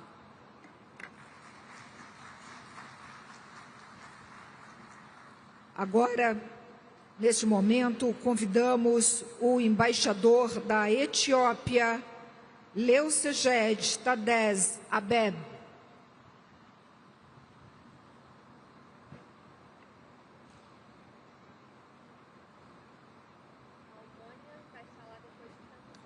Excellencies, heads of state and government, distinguished delegates. At the outset, I thank the government and people of Brazil for welcoming the world to Belém, a beautiful city in the Brazilian Amazon and symbolically important location for global climate action. The 10th anniversary of the Paris Agreement being commemorated at the heart of Amazon, the planet's carbon vault, should propel us to meaningful climate actions. This is the time to take climate actions with a sense of urgency and renewed political commitment. While gravely concerned by the gaps in delivering commitments in climate action by some developed countries, we remain hopeful of a notable progress in achieving the Paris Agreement goals. In this regard, we commend Brazil and fully support its theme Global Mercurio that calls for a shift from pledges to concrete and collective implementation. We also thank Brazil for introducing impactful initiatives during this COP. We are also encouraged to see the submission of 64 new NDCs, despite a deepening climate crisis that continues to disproportionately impact vulnerable communities in developing countries. At this juncture, I am delighted to announce that Ethiopia has submitted an ambitious NDC that aims to reduce emissions by 70%. Excellencies, COP30 must deliver ambitious and balanced outcomes grounded in principles of justice and solidarity to put the world on the right course to effectively address climate change in all areas, including adaptation, loss and damage, climate finance, and mitigation. Equally important, it's time to forge genuine partnerships and take concrete climate actions and solutions. Ethiopia has long pursued forward-looking policy on building a climate-resilient economy. Africa has also assumed leadership by advancing climate solutions. Such was exhibited at the Second Africa Climate Summit, where the continent outlined its leadership through actionable commitments in innovation, finance, energy transition, critical mineral development, restoration of nature, and emergency preparedness. The Addis Ababa Declaration is a bold testament to Africa's resolve and a clear message that Africa stands as a committed partner and a driving force in our shared mission to address the continued impacts of climate change. Excellencies, allow me to outline key imperatives for COP30. First, the most important climate action originates at home. Ethiopia's Green Legacy Initiative, pioneered by His Excellency Prime Minister Abiy Ahmed, has achieved concrete results by planting 48 billion, yes, 48 billion tree seedlings over 7 years period. The multitude of similar initiatives across Africa are prime examples for tangible climate actions and solutions. Ethiopia's bold move to greening its transportation sector is reducing dependence on fossil fuels, resulting in massive reduction in emissions. That's why we say Ethiopia is leading by example. We therefore encourage all developing countries to start from home by taking climate actions that center on community mobilization and the use of domestic resources. Second, the devastating impacts of climate change cannot be addressed unless there is a breakthrough in delivering means of implementation for all pillars of the Paris Agreement. All financing commitments should be delivered in grant-based and non-debt generating concessional finance. The Loss and Damage Fund also needs to be urgently capitalized. We also call for the operationalization of the Baku to Belém roadmap to mobilize 1.3 trillion USD to close the financing gap, while ensuring a balanced allocation between mitigation and adaptation finance.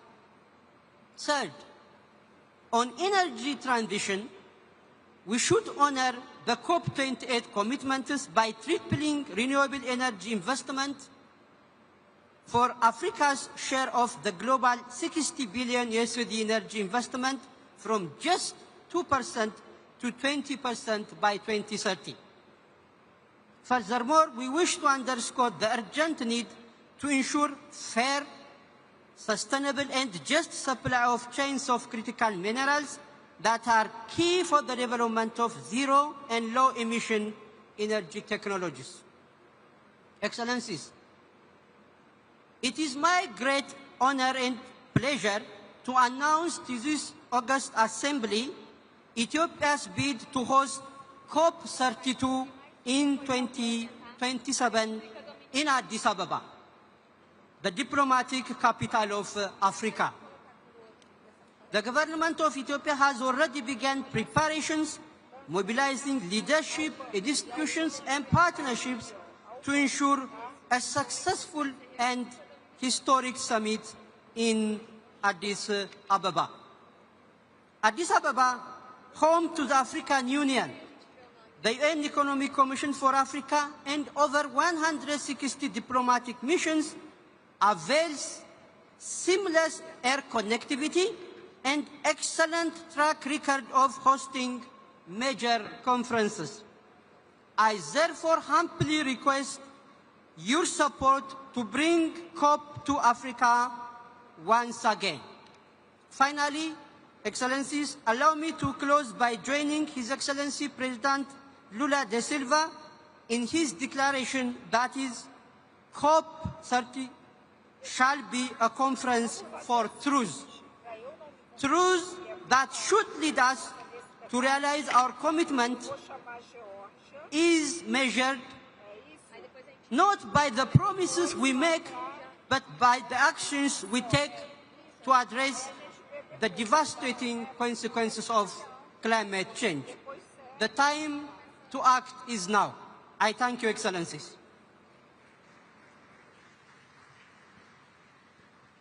Nesse momento, convido para a manifestação o embaixador da Geórgia, Zurabi Mishedlishvili.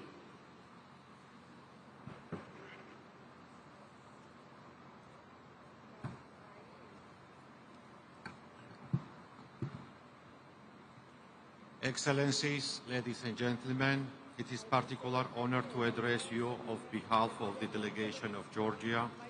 And at the outset, I would like to extend my sincere appreciation to the government of Federative Republic of Brazil for the wonderful hospitality and honorable efforts that have made the COP30 a true success. Distinguished delegates, at the critical juncture as we mark the 10th anniversary of the Paris Agreement, it is vital to celebrate what we have already achieved together. From bending the emission curve to operationalizing the loss and damage fund, these achievements stand as a statement to our collective efforts to combat the climate change. Acknowledging this progress is not complacency. It is reaffirmation of the Paris spirit and a reminder that multilateral climate action delivers results. At the COP30, Georgia will advocate for an outcome that balances urgency with recognition, anchoring our collective efforts in the tools that drive implementation and shape a resilient, decarbonizing future for all. Georgia will support a consensus outcome that acknowledges the ambition implementation gap and commits us to closing through the instrument already agreed under the Paris Agreement. Nationally determined contributions are not absent pledges. They are the operation blueprint for climate action. Delivering of them requires a coordinating push across ambition, adaptation, finance, and technology. Georgia cautioned against reopening the ambition cycle. Instead, we must focus on delivering what we have promised using every tool at our disposal.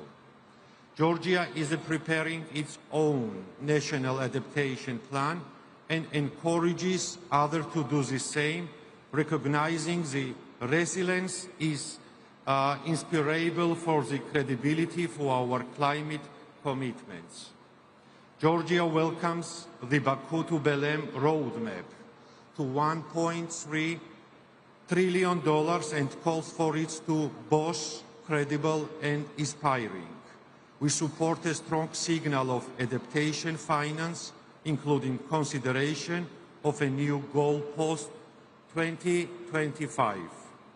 The continuation of the Sharm el-Sheikh dialogue is essential to aligning finance flow with low-emission, climate-resilient development at COP30. Georgia will work to ensure that climate finance delivers clarity, momentum, and trust, empowering countries to turn the NDC into tangible outcomes. Ambition, adaptation, finance, and technology are all connected. They work together to help countries deliver on their climate promises, known as NDS. Their tools are not separated pieces. They support each other and must be used side by side to make real progress. Georgia is ready to help shape in COP30 outcomes that brings this effort together, building a future when our economy grows without harming the planet and our communities are stronger and safer in the face of climate change. While we commit to addressing the ongoing climate crisis, conflict worldwide continue to disrupt and slow global efforts in the direction. Due to the occupation of Georgia's Abkhazia and Tskhin Valley region, the government of Georgia is unable to implement measures to severe consequences of climate change in those regions, which consist of 20% of Georgia territories. Georgia welcomes the COP30 presidency effort to connect the action agenda with the result of the global stocks take. This is a crucial step to move from word in action, turning, negotiate, decision into real program on the ground. We believe these 6 thematic axes should lead to a clear and unified signal of how far we have come and where we need to go. For Georgia, the action agenda is not a side activity. It is a powerful tool to boost ambition and make climate effort more effective. We stand ready to contribute to a result-driven, inclusive, and forward-looking outcome of the COP30. Thank you very much. Obrigado.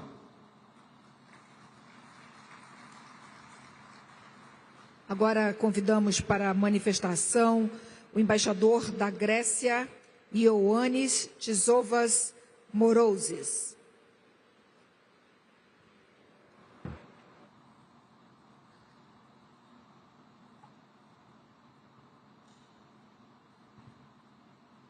Boa tarde a todos e a todas, excelências, autoridades, colegas, amigas et amigos todos.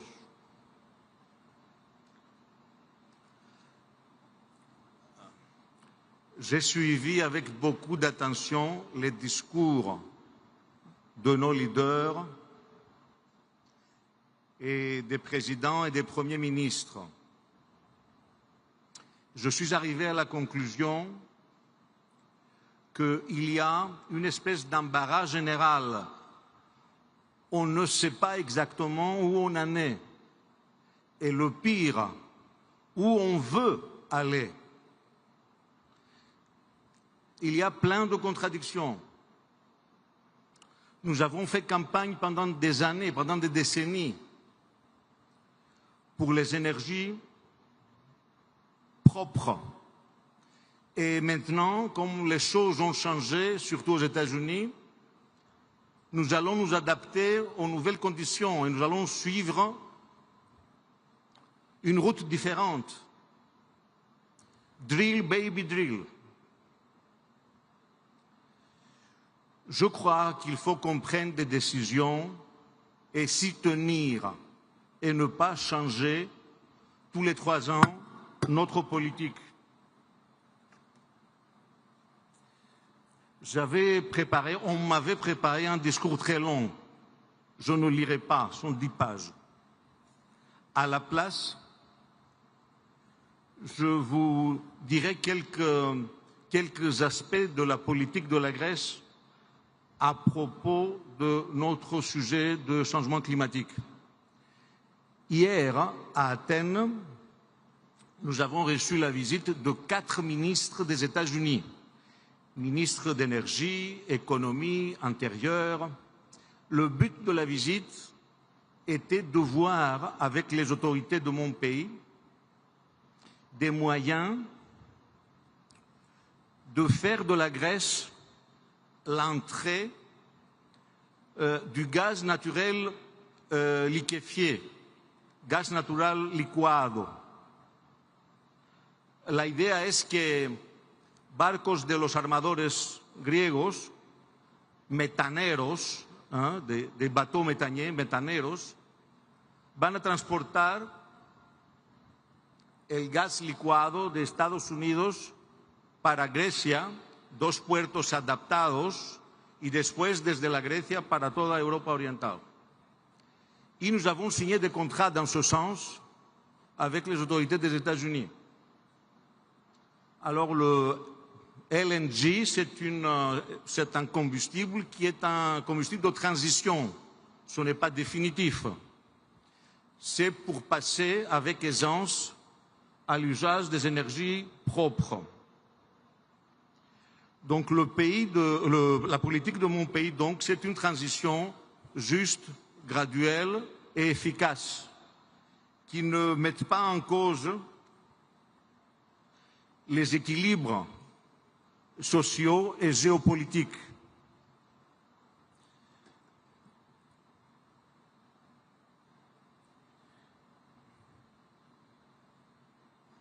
Greece is fully committed to ensuring the compliance of EU policy and the objectives of Paris Agreement and the European Climate Law.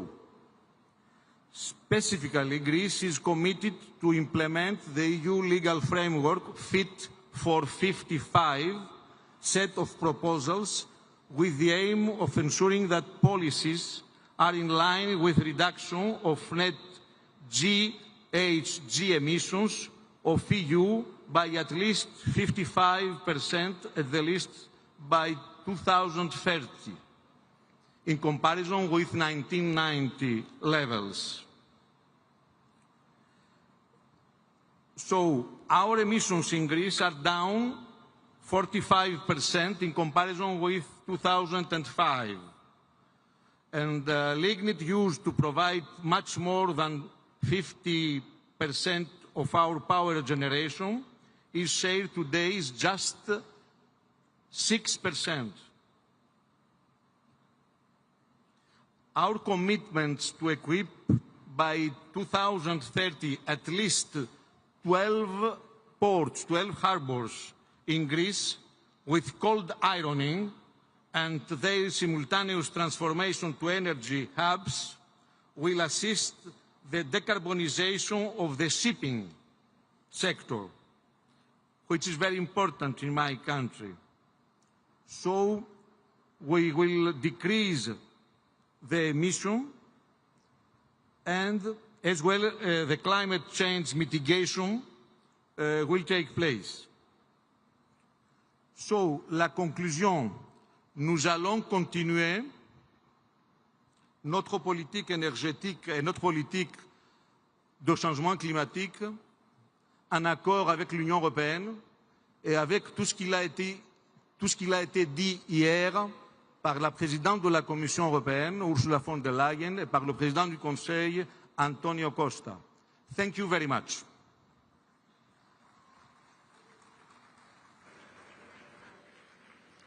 Chamamos agora o embaixador Mibala Alfredo Fernandes de Guiné-Bissau.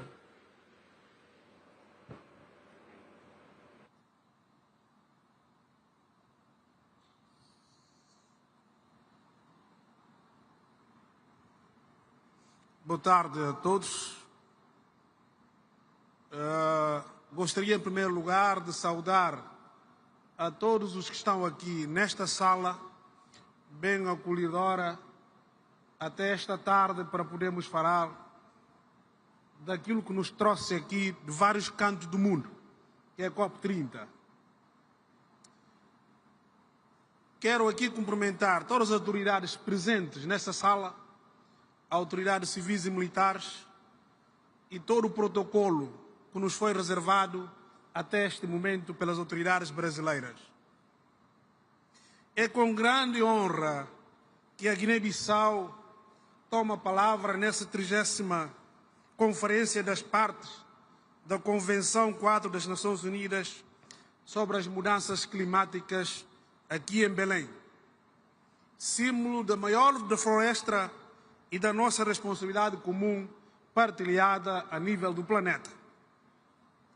Em nome da Sua Excelência, Senhor Presidente da República da Guiné-Bissau, General Umar Sissoko Embalo, que não pode estar aqui neste momento por agenda nacional, gostaria, eu e a minha delegação aqui presente, de expressar o nosso profundo agradecimento ao Estado brasileiro e ao povo brasileiro pela hospitalidade e pela forma como paraenses nos acolheram aqui nesta cidade, que vai marcar uma viragem da política climática no mundo. Muito obrigado ao povo do Pará, muito obrigado, Amazônia. Minhas senhoras e meus senhores, a Guiné-Bissau é um país costeiro, situado na África Ocidental, mas enfrenta grandes vulnerabilidades: a subida do nível do mar, a erosão costeira, a perda de biodiversidade, e o impacto das secas e inundações nas comunidades rurais. Apesar dessas dificuldades, o nosso país mantém um compromisso firme com o Acordo de Paris e com o desenvolvimento sustentável. Estamos a concluir a 4ª Comunicação Nacional e o 2º Relatório Bienal de Transferência, reafirmando o nosso empenho na transferência climática. Executamos projetos estruturantes, como o projeto Coastal, o Aqua e o projeto de reforço de capacidade e de adaptação de resiliência, que fortalecem a proteção das zonas costeiras nacionais e melhoram a vida das nossas populações. Reforçamos igualmente a aposta nas energias renováveis, sobretudo a energia solar, para reduzir a dependência de combustíveis fósseis. Excelências, estes esforços nacionais exigem apoio financeiro, previsível e justo. A Guiné-Bissau apela para que a COP30 seja um marco na implementação efetiva do novo Objetivo Global de Financiamento Climático, com recursos adequados, acessíveis aos países mais vulneráveis. Defendemos também o reconhecimento dos serviços ecossistêmicos prestados pelos nossos ecossistemas, florestas, mangás e zonas úmidas, verdadeiros pulmões de carbono do planeta. Acreditamos firmemente no papel da juventude e das mulheres como agentes centrais da ação climática e reafirmamos a nossa determinação em construir uma transição ecológica justa, inclusiva e solidária. Senhoras e senhores, que a COP30 em Belém, aqui no Pará, seja um ponto de viragem, um momento em que a comunidade internacional transforma promessas em ações concretas e a justiça climática seja uma realidade. Muito obrigado a todos.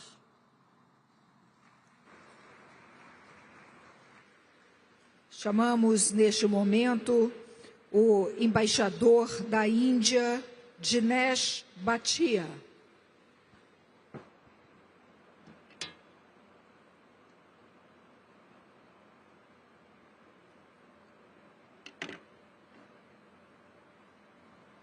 Namaskar, boa tarde. Let me begin by complimenting Brazil for hosting COP30, coinciding with the 10th anniversary of Paris Agreement, a crucial milestone.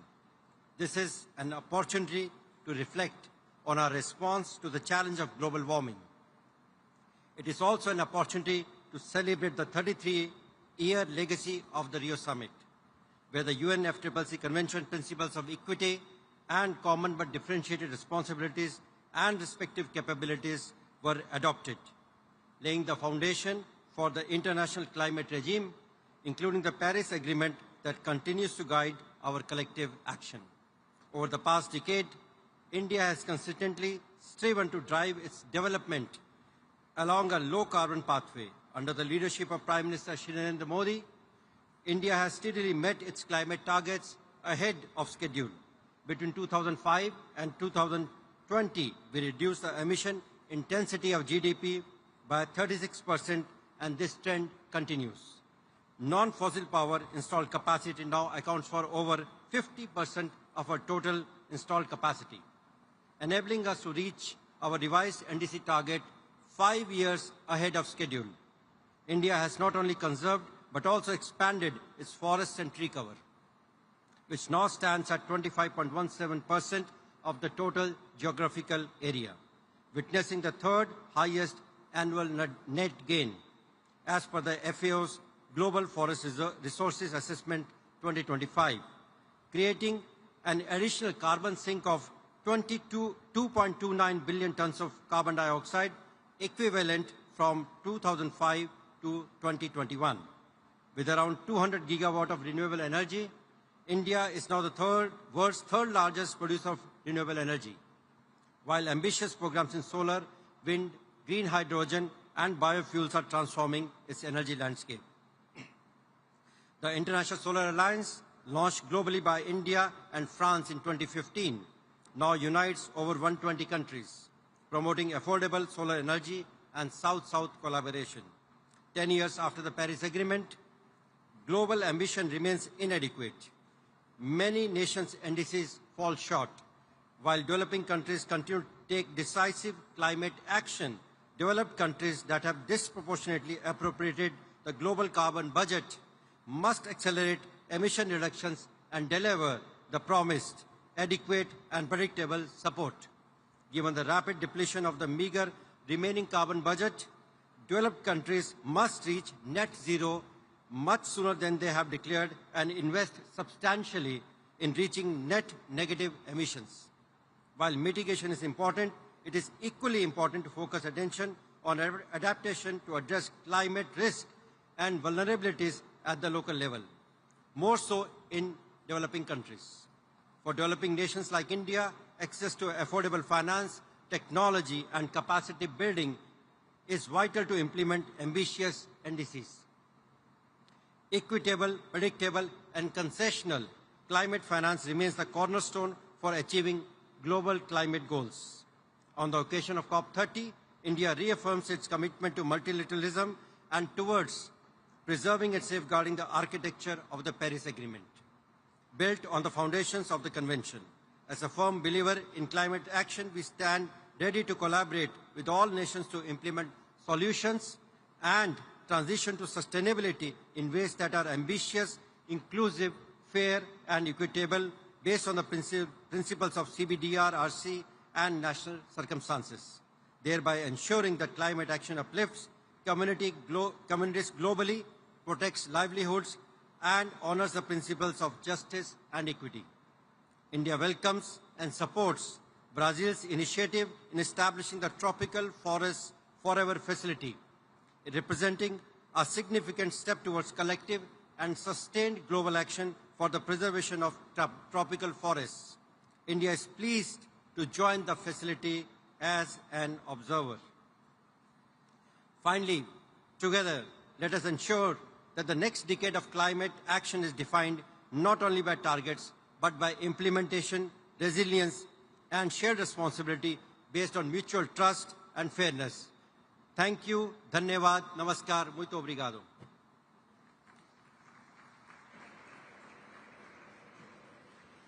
Convidamos neste momento o embaixador do Líbano, Elias Nicolá.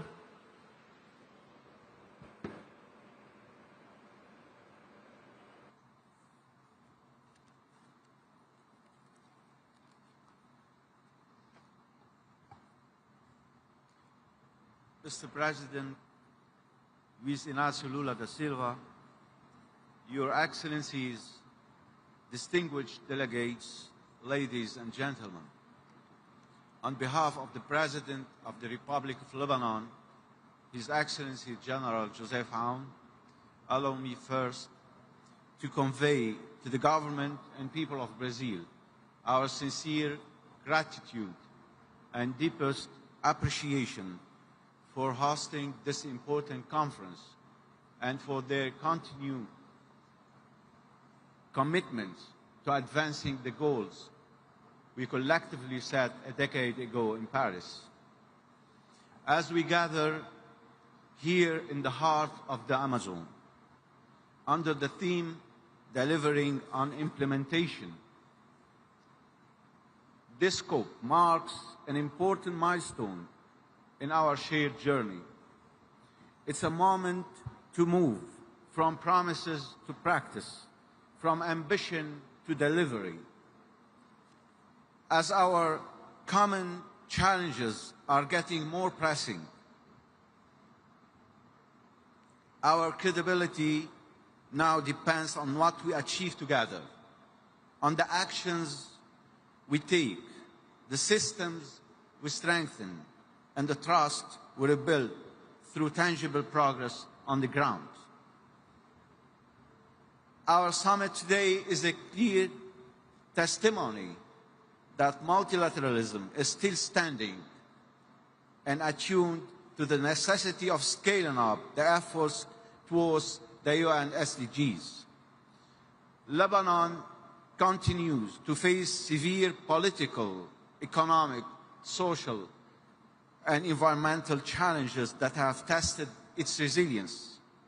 Yet, despite these hardships, Lebanon has not wavered in its climate commitments. Over the past year, we finalized our newest national determined contribution, our national adaptation plan, and our long-term low-emission development strategy, a comprehensive policy package that aligns climate ambition with recovery and sustainable development. In our updated NDC, Lebanon has increased its ambition, committing to reducing national greenhouse gas emissions by 22% unconditionally and 33% conditionally, compared to a business-as-usual scenario by 2035. It also commits to meeting 25% of national electricity demand from renewable energy sources unconditionally and 30% conditionally by 2035. On adaptation, Lebanon has identified 8 priority sectors, that is agriculture, forestry, water, biodiversity, urban infrastructure, public health, disaster risk reduction, and tourism, thus emphasizing protection of lives and livelihoods, the strengthening of institutions, and the mainstreaming of climate action across all key sectors. Lebanon's progress, however, has been overshadowed by the dire consequences of chronic instability, hostility, and repeated aggressions against its territory and its sovereignty. The economy has contracted by over 40% since 2018, let alone the most recent aggression that inflicted an estimated $6.8 billion in direct damage and up to $11 billion in reconstruction and recovery needs, according to the World Bank Rapid Damage and Needs Assessment report this year.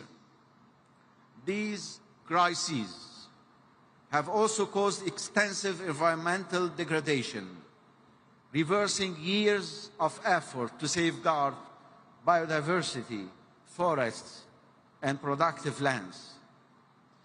Environmental losses amount to around 720 million, primarily driven by the conflict's impact on natural ecosystems, with recovery and reconstruction needs for environmental damage alone estimated at 444 million by 2030.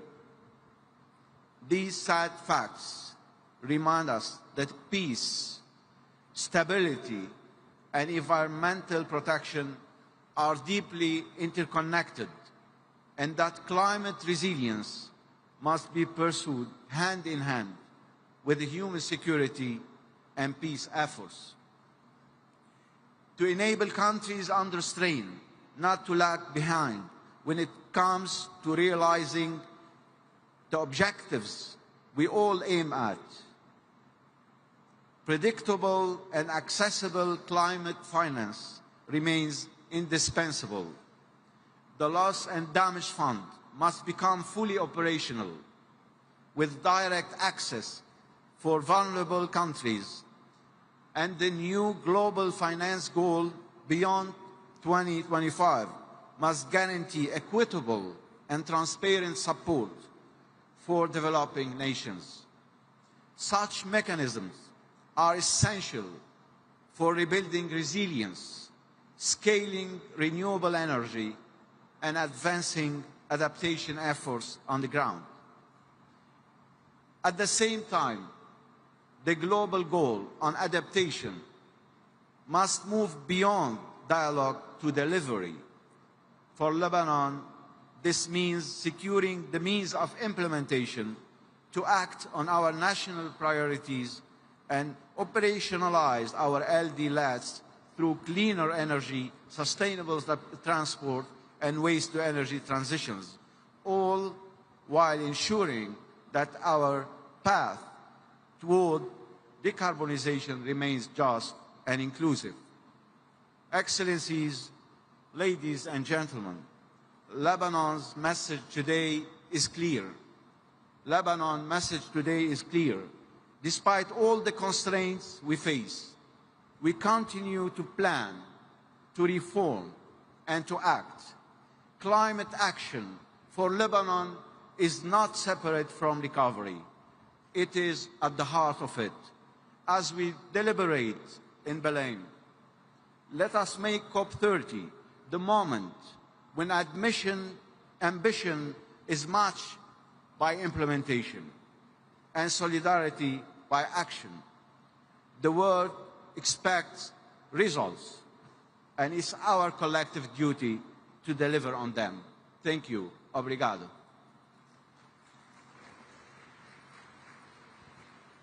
Nesse momento, convidamos o representante do Panamá, embaixador Flávio Mendes.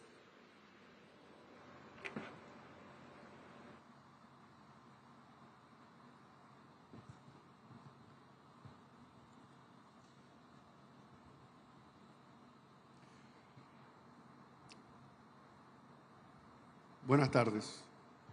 En reconocimiento del presidente de Panamá, José Raúl Mulino Quintero, hago un reconocimiento al Gobierno de Brasil y a la Organización de Naciones Unidas por acogernos para hoy celebrar la Conferencia de las Naciones Unidas para el Cambio Climático aquí en Belém do Pará, ciudad testigo de grandes logros multilaterales, como fue la adopción del Tratado Interamericano de 1994 para prevenir, sancionar y erradicar la violencia contra la mujer.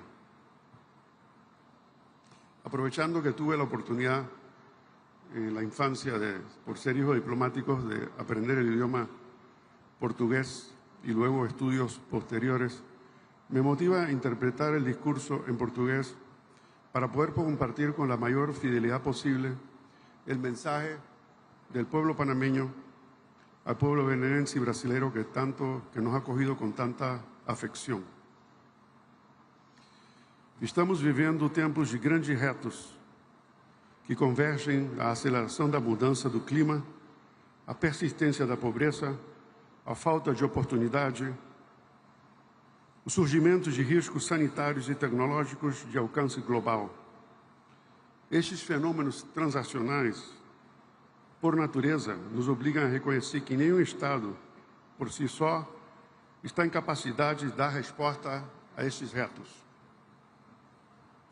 As magnitudes dessas ameaças exigem mecanismos de cooperação internacional capazes de atuar com eficácia em defesa da sustentabilidade do planeta. A natureza não espera. O Panamá também não. O Panamá atua com urgência e com coerência, unificando ciência, a política e o território. Atuamos não por conveniência, mas por convicção, porque cada bosque que se perde, cada recife de corais que se branqueia, cada lar que se inunda, nos lembra que o custo da inação já é alto demais.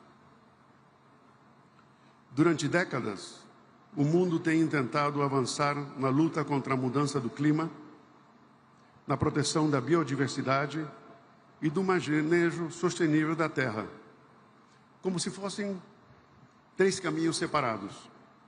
Esse enfoque tem nos custado muito tempo e muita eficiência. Em Panamá, estamos fazendo as coisas de outra maneira, ou como dizem no Rio, de outro jeito. Por essa razão, estamos apresentando o Nature Pledge, pacto que une nossos compromissos em matéria de clima, biodiversidade e terras. É uma forma nova de entender a política ambiental e climática. Na prática, Panamá se compromete a fazer uma redução adicional dos 11% de emissões por ano até o ano antes do ano 2035. Nos orgulhece informar que Panamá chegou e superou 9 anos antes o que foi acordado nas metas 30 por 30. Hoje em dia, 35% do nosso território está protegido. 54% dos nossos mares estão protegidos. Porém, nós não vamos nos deter aí. Nós nos comprometemos a restaurar 100 mil hectares adicionais de ecossistemas prioritários. Para conseguir isto, estamos alinhando nossos fluxos financeiros para ações coordenadas aos temas do clima, da biodiversidade e da terra. Vamos fortalecer corredores biológicos, garantir a conservação das nossas áreas protegidas e assegurar a conservação de espécies em perigo de extinção. Queremos também reconhecer que isto não seria possível sem quem não são os que protegeram a nossa natureza muito antes que existissem tratados e convenções, os povos indígenas do Panamá. 24% do nosso território é protegido por eles, com a sabedoria ancestral que guia hacia uma convivência harmoniosa com a terra. Excelências, a divisão mundial nos tem feito trabalhar muito lentamente. A integração é que garante a efetividade oportuna. Com o Nature Pledge, o projeto que estamos promovendo, queremos demonstrar que é possível unir compromissos internacionais com uma ação nacional efetiva e imediata, para que seja a base de um desenvolvimento mais justo e próspero. A verdadeira ambição climática não está em acumular documentos dispersos, está em ter a valentia de construir uma agenda comum. Por isso, para esta COP, impulsaremos um documento único, cujo formato facilite aos países em desenvolvimento a acceder aos principais fundos multilaterais e ambientais. Também por um mecanismo de perdas e danos com uma coordenação efetiva e por um plano de ação interseccional onde ninguém vai ficar atrás. Quero fechar este discurso com uma anedota pessoal. Quando eu estava preparando a visita da nossa delegação para a COP em Glasgow, eu recebi uma ligação do Ministério de Ambiente indicando que nós éramos carbono negativo, coisa que não entendi nesse momento, porque sempre estava ouvindo do carbono neutro. Quando eu perguntei como é que tínhamos chegado a isso, a esse patamar, eles responderam: bom, não foi uma decisão só, tem sido um comportamento natural do povo panamenho ao longo do século. É no dia a dia, decisões de políticos, de pessoas comuns, sociedade civil, de que cada vez que tomava uma decisão, sempre pensava no bem comum ou no meio ambiente. Aliás, essa pessoa me lembrou que eu tinha começado, depois de me formar aqui no Brasil, quando cheguei ao Panamá, meu primeiro trabalho foi na ONG, que se chamava Associação Nacional para a Conservação da Natureza. Ou seja, que como diplomata, antes de ser diplomata, comecei a trabalhar como conservação. Mas isso é só para poder dar uma dica que o panamenho, por natureza, é assim. Nós pensamos que é normal proteger o ambiente. Então, a mensagem com esta anedota é que eu acho que não é só fazer todas as coisas que, como governo, estamos tentando fazer, mas também homologar o cidadão panamenho comum com essas decisões de dia a dia que tem feito que o Panamá tenha essa posição tão privilegiada com o resto do mundo. E eu convido a vocês a pensar como nós, como o Panamá. Muito obrigado.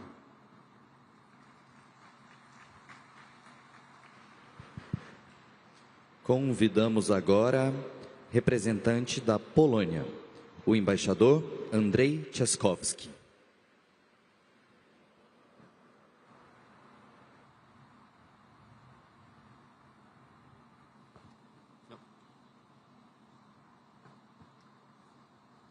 Your Excellencies, distinguished heads of state and government, ministers, esteemed delegates, honored guests. First of all, allow me to express my sincere appreciation to Brazil for hosting this summit and for leading the Conference of the Parties this year. Poland wishes you every success and stands ready to work closely with you to achieve it. Poland knows this process very well. We hosted 3 conferences of the parties, in 2008 in Poznan, 2013 in Warsaw, and 2018 in Katowice, each time striving to make negotiations practical, transparent, and connected to real life. Our work has been and remains at the very heart of this system. Climate change remains one of the defining challenges of our time. We agree on the fundamental importance of multilateral cooperation and recognize the undeniable value of the Paris Agreement. That agreement provided us with a universal framework for climate action. It brought us instruments designed to guide implementation. And yet we must also acknowledge that while the direction is right, our collective effort still falls short in ambition, in financing, and in implementation. The details will be taken up by our negotiators in the coming weeks. We may differ in our approaches, but Poland believes that as long as we continue to listen to each other and to compromise, we will find a way forward. Global progress, still insufficient, is visible. In 2025, renewables overtook coal as the world's main source of electricity. That milestone is not symbolic, it is historic. There are projections that global demand for coal, oil, and gas may start falling in this decade. Such results came from rules, institutions, policies, and cooperation, from the essence of multilateralism. This process is working, and our collective work is making a difference. Clearly, the Paris Agreement delivers, and so does Poland. Poland takes the challenge of climate change very seriously. Our favorite word is pragmatism, and in this spirit we consequently and responsibly deliver on our commitments. For decades, our energy system was heavily reliant on coal, but over recent years, policy shifts, technological progress, and rapid deployment of wind and solar have transformed our energy mix. This year, renewables in Poland produced more electricity than coal. In the next 10 years, Poland is planning a comprehensive transformation of its energy system. The goal is to make it clean, diverse, reliable, with nuclear power and renewables at its core.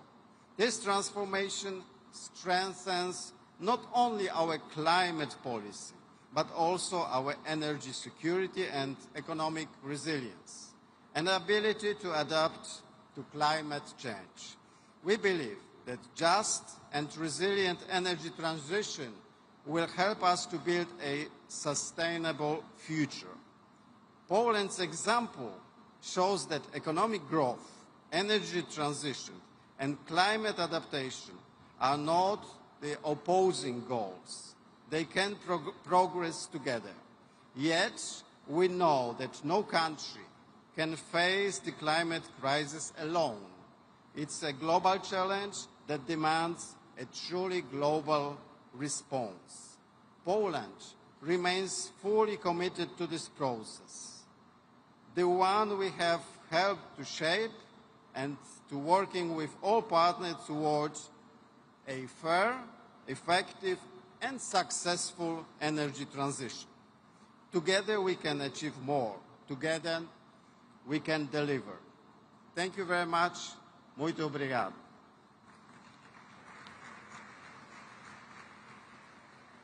Convidamos agora representante da República da Coreia, o embaixador Yong-han Choi.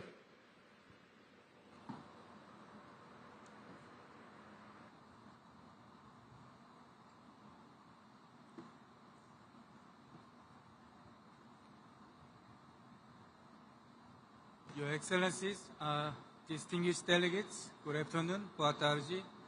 It is a great honor to attend the Belém Climate Summit at COP30 and to speak on behalf of the government of the Republic of Korea.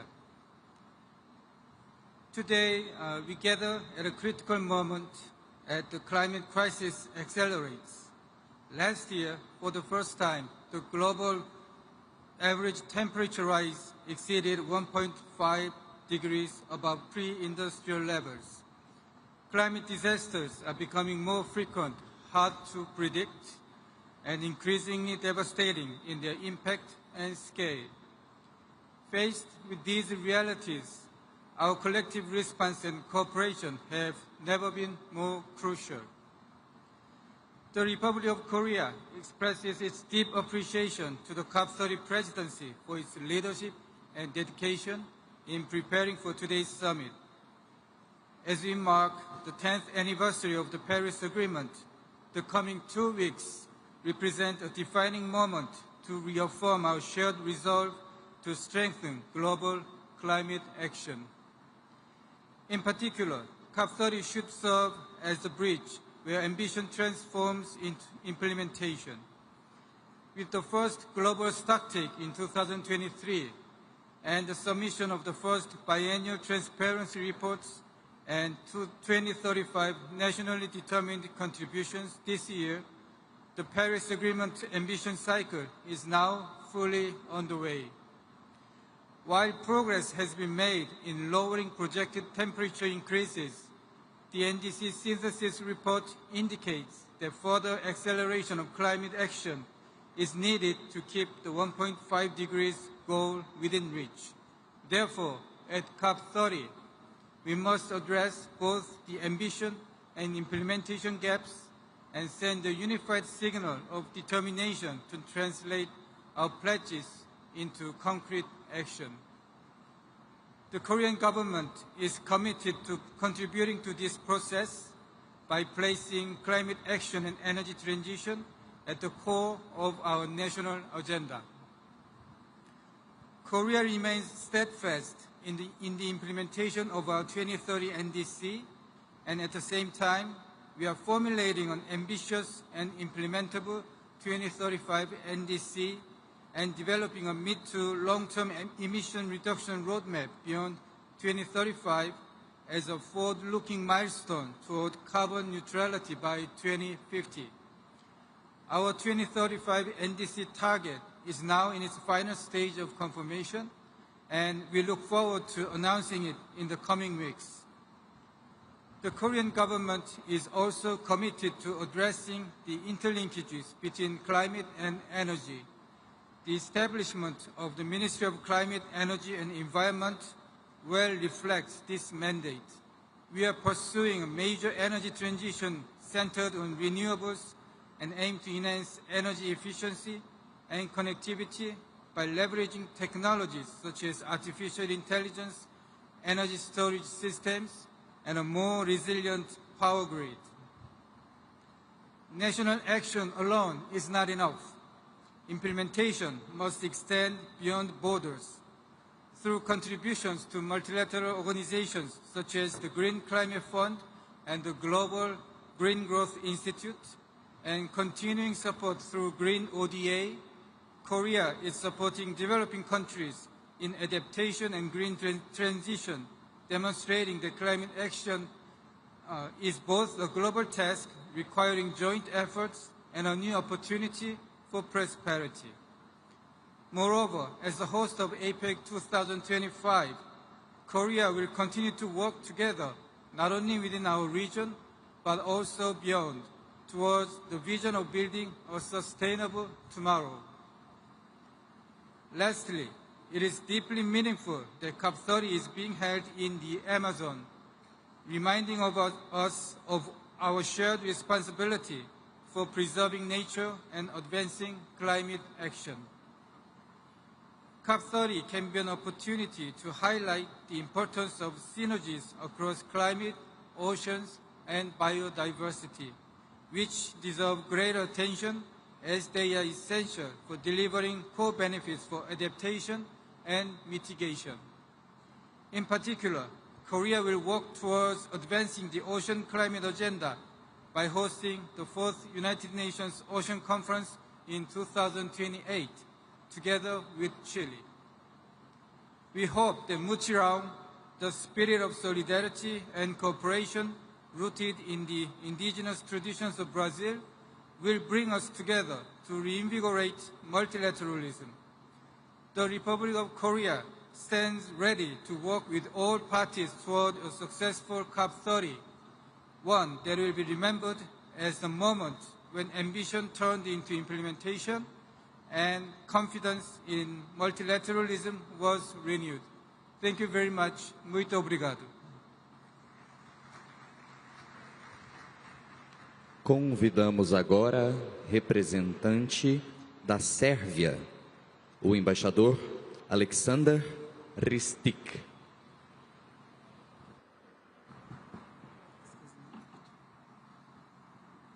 Boa tarde a todos e a todas. Eu gostaria de agradecer ao povo brasileiro, ao governo brasileiro, também ao povo e governo paraense pela calorosa recepção e pela esta oportunidade de conhecer essa região linda e rica e diversa. Dear colleagues, Excellencies, we'd like to extend our gratitude to the President of Brazil, His Excellency Luiz Inácio Lula da Silva, for having the vision to organize this conference in Belém, this beautiful place where we are witnessing today that the importance of maintaining the Amazon ecosystem as it literally secures the future of our civilization. Since Rio 1992, the perils, dangers, and challenges of advancing climate change grew on a yearly basis. Extreme weather events, violent storms, unprecedented hurricanes, and massive floods, as well as forest wildfires, became the norm and not the exception.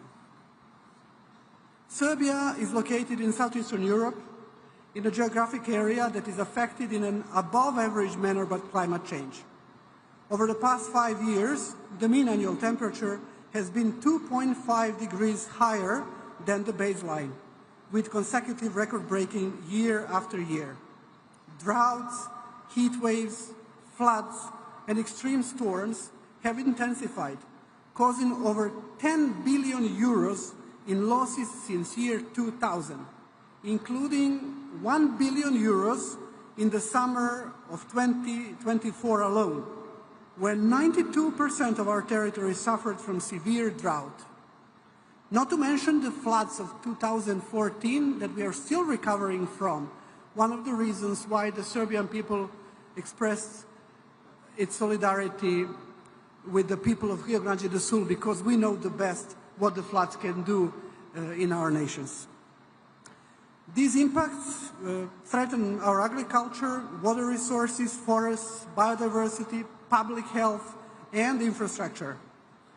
As a country where agriculture remains vital for food security and economic stability, we are deeply aware that the adaptation is not an option, it is a necessity. We call Serbia a small country, but I've learned from my colleagues from other European countries of the same size that we should drop this designation and call ourselves well-optimized and compact countries. But yet, we have an energy sector which still relies on domestic lignite, but we have a commitment to global action for sure. This year, in September, the government of the Republic of Serbia adopted our third national determined contribution, and it reflects our new level of ambition while also confirming our intended mitigation trajectory. The third Serbian NDC of September this year, we have committed to an economy-wide emission reduction target of 40.1% by 2035 compared to 1990 levels, or 46.7% when including land use. Given the need to ensure a just and inclusive energy transition, our target is conditional and will depend on the availability of financial resources and technical assistance. Our message today is clear. Despite our size and developing economy, Serbia stands firmly with the global community in pursuing a climate-resilient, low-carbon future, one that is fair, ambitious, and built on solidarity. I thank you very much. Muito obrigado.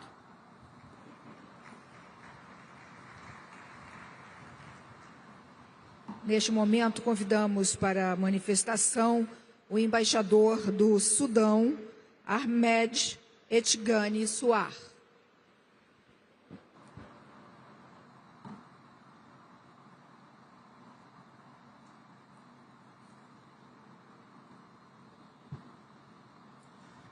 بسم الله الرحمن الرحيم. السلام عليكم ورحمة الله وبركاته. فخامة السيد لويس إيناسيو لولا دا سيلفا رئيس جمهورية البرازيل الاتحادية، أصحاب الفخامة والمعالي، الرؤساء ورؤساء الحكومات، السيدات والسادة، السلام عليكم ورحمة الله وبركاته. يطيب لي باسم رئيس مجلس السيادة الفريق أول عبد الفتاح البرهان وحكومة وشعب السودان أن أعرب عن خالص الشكر والتقدير لحكومة وشعب البرازيل الصديق على كرم الاستضافة وحسن التنظيم لهذه القمة التاريخية التي تنعقد في قلب الأمازون، رمز التنوع البيئي وكنز الإنسانية المشترك. كما نثمن الجهود المخلصة التي تبذلها سكرتارية اتفاقية الأمم المتحدة الإطارية بشأن التغير المناخ وكافة الشركاء الدوليين الساعين إلى مستقبل أكثر أمناً واستدامة لكوكبنا. السيدات والسادة، يواجه السودان اليوم آثاراً مركبة للتغير المناخي تتجلى في تدهور البيئة والنظم الإيكولوجية نتيجة ما قامت به الميليشيا المتمردة من تدمير لأهم مناطق التنوع الحيوي، بما في ذلك الغابات النيلية مثل غابة الصمت والمنشآت الصناعية ومستودعات النفط، مما أدى إلى تلوث الهواء والمياه بالمواد الكيميائية وارتفاع غير مسبوق في درجات الحرارة، إلى جانب موجات الجفاف والتصحر المتكررة والفيضانات المدمرة التي تهدد سبل كسب العيش والأمن الغذائي لملايين المواطنين. وليس خافيا أن التغير المناخ لم يعد قضية بيئية فحسب، بل أصبح قضية تنمية وحياة وكرامة وسيادة وطنية، إذ تؤدي التدخلات البشرية في الصراعات المسلحة التي تفاقم هشاشة الدول وتنزف مواردها. ومن هذا المنطلق يدعو السودان إلى مواقف دولية أكثر تضامناً وإنصافاً في مواجهة هذه التحديات استنادا إلى مبادئ اتفاق باريس للمناخ ومبدأ المسؤوليات المشتركة وتحقيق العدالة في التنمية والتحول الأخضر. سيدات والسادة، رغم الظروف الاستثنائية التي تمر بها بلادنا، فإن السودان يواصل التزامه الثابت بأهداف اتفاقية المناخ ويسعى بجدية إلى تنفيذ خططه الوطنية الرامية إلى معالجة آثار التغير المناخي في قطاعات الزراعة والطاقة والمياه من خلال التحول نحو الطاقة المتجددة والنظيفة وإعادة تأهيل الغابات واستزراعها وتطوير أساليب الإنتاج الزراعي لتعزيز الأمن الغذائي ضمن مسار إعادة الإعمار والتعافي الوطني وتحقيق أهداف التنمية المستدامة. إن السودان وهو عضو فاعل في المجموعة الأفريقية ومجموعة ال77 والصين التي يؤكد دعمه لمواقفهما المشتركة، يدعو الدول المتقدمة إلى الوفاء بتعهداتها الدولية المتعلقة بالتمويل المناخي ونقل التكنولوجيا وبناء القدرات، فجهود الدول النامية ستظل محدودة دون دعم عادل ومستدام يضمن قدرتها على التكيف والتحول نحو تنمية منخفضة الكربون. سيدات والسادة، إن العدالة المناخية ليست شعارا سياسيا بل ضرورة أخلاقية وإنسانية لضمان مستقبل متوازن وآمن. ومن هنا يجدد السودان دعوته إلى تفعيل صندوق وآلية الخسائر والأضرار التي أقرتها قمة شرم الشيخ وتوفير التمويل الكافي لتنفيذها.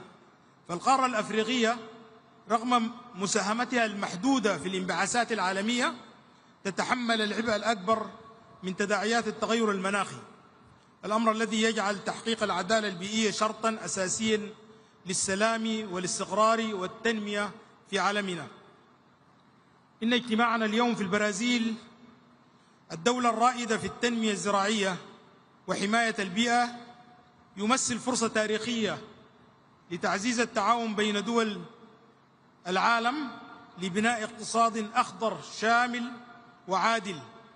ومن هذا الإطار يدعو السودان إلى إقامة شراكات استثمارية فعالة في مجال الزراعة المستدامة وإدارة الغابات والطاقة النظيفة والمياه والمعادن الحيوية، لتكون هذه القطاعات ركيزة للحلول لا ضحية للأزمات.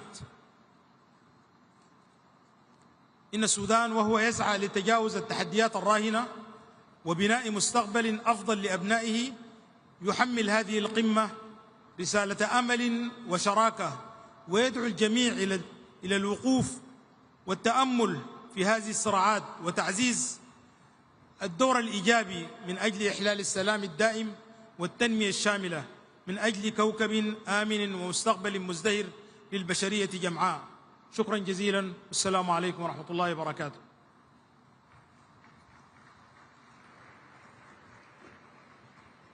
Chamamos agora para a manifestação a embaixadora da Tailândia, Kundini Akosorwong.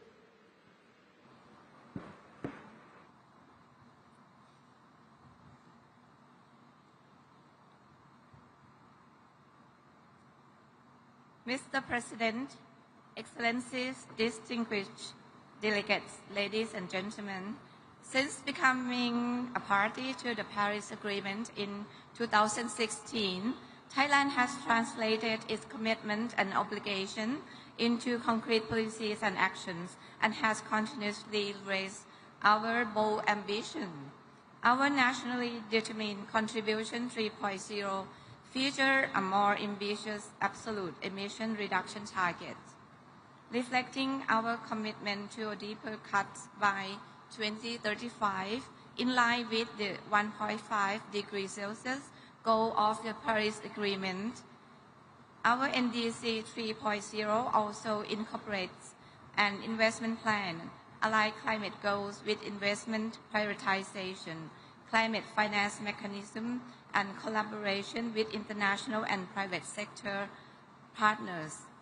These lay a solid foundation for steering the country towards net zero by 2050, 15 years earlier than Thailand's original pledge made in 2021. This reinforced Thailand's unwavering effort to create a sustainable and resilient future. On the adaptation front, our vulnerable communities are on the front line of climate impacts. That is why we have adopted a national adaptation plan while also strengthening early warning system, building resilient infrastructure, and empowering local administrations. We are also in the process of drafting the Climate Change Act.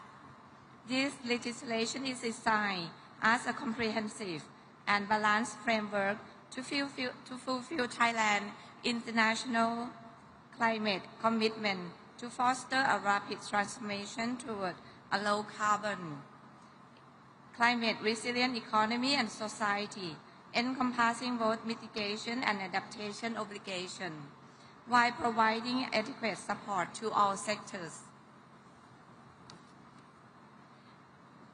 Excellencies, distinguished delegates, at COP30, our work toward Baku to Belém roadmap to realize the goal of both $300 billion annually and $1.3 trillion by 2035 will be critical. We are also eager to see all parties agree on indicators that will effectively track progress made under the Global Goal of Adaptation framework. Our expectation also includes the establishment of clear guidelines on the implementation of the fund for responding to loss and damage, especially on the disbursement of funds annually by 2035 and on accessing the fund. Excellencies, our collective effort, or the so-called multi-round, should not be taken for granted. Our efforts here in Belém will not only mark a milestone in climate negotiations, but also act as a trigger point for more inclusive action on climate mitigation and adaptation. Let us work together towards this goal. Muito obrigada. Thank you.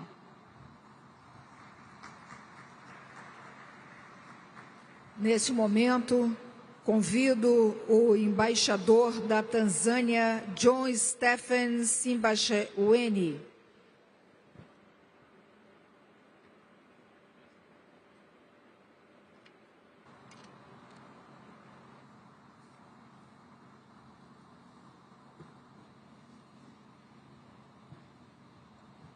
Your Excellencies, distinguished delegates, ladies and gentlemen, on behalf of the government and the people of the United Republic of Tanzania, I extend our heartfelt appreciation to the government and the people of Brazil for their warm hospitality and the excellent arrangement for COP30. We commend Brazil's leadership in advancing global climate action, particularly through nature-based solutions and sustainable forest management in the Amazon, an inspiration for all of us striving to balance development with environmental stewardship.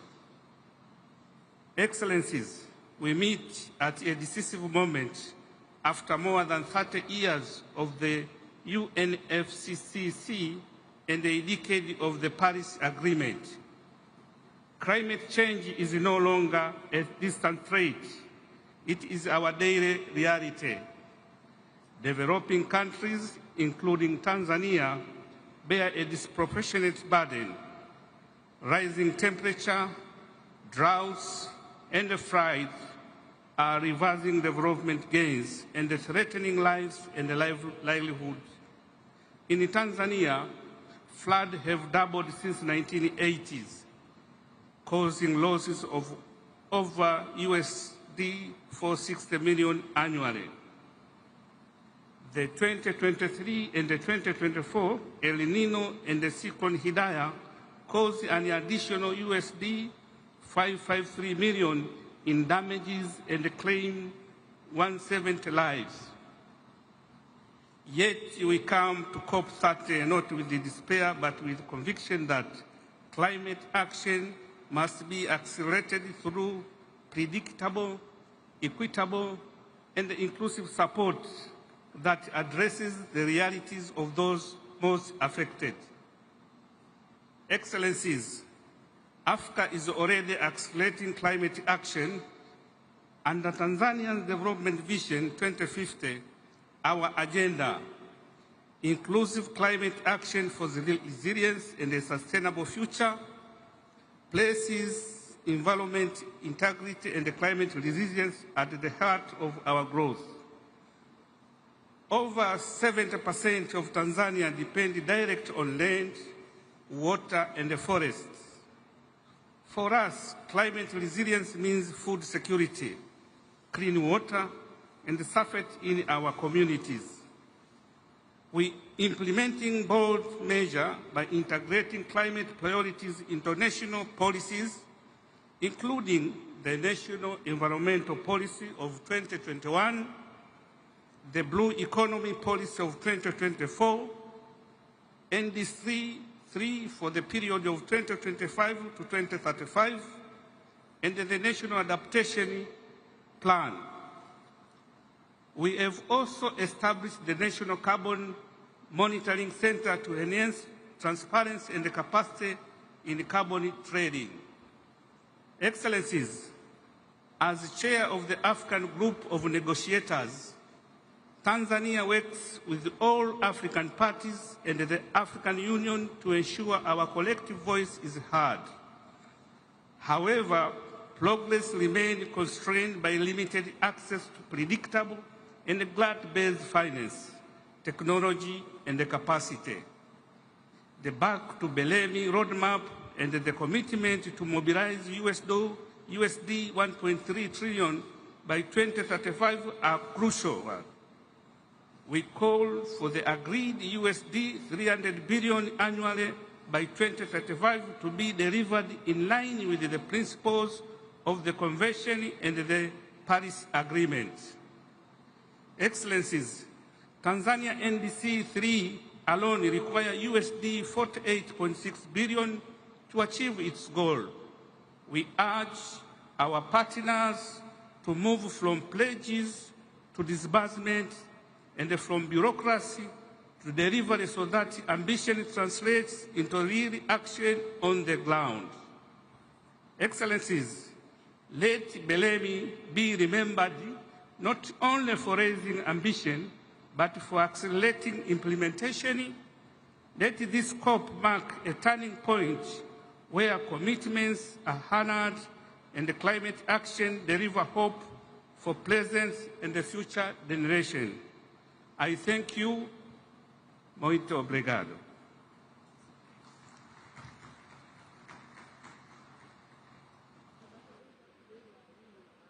Neste momento, convido o embaixador da Albânia, Gentil Bendo.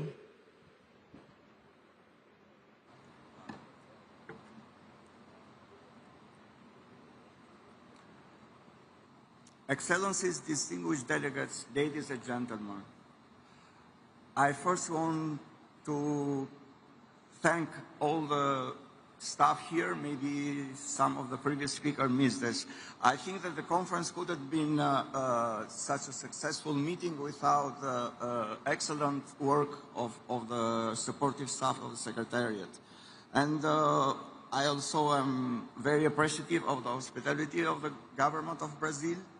And we should recognize that Brazil is a leader in climate diplomacy.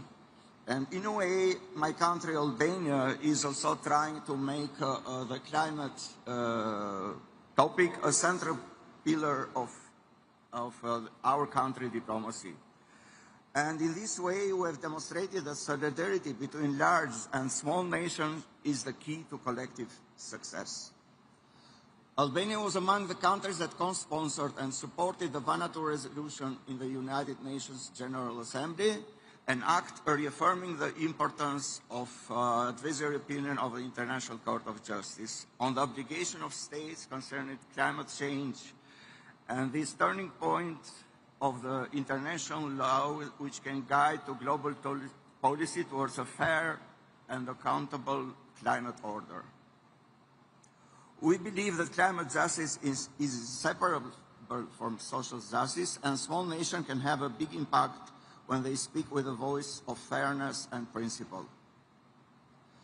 Albania remains fully committed to a just energy transition, strengthening its base of renewable energy, which today amounts for over 95% of national electricity generation, an achievement that places our country among the regional leaders in clean energy. Climate change is no longer a distant threat. It's a daily reality affecting the lives of our citizens, from the coast of Adriatic to our fertile valleys and mountains. This is why Albania is implementing national strategies for climate adaptation, strengthening water management, biodiversity protection, and civil protection to confront natural disaster.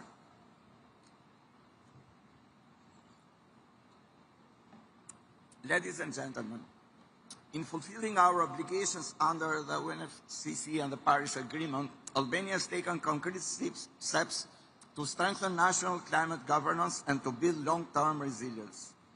We are finalizing our national adaptation plan, and 8 municipalities drafted their local adaptation plans, and 14 other municipalities are in the process.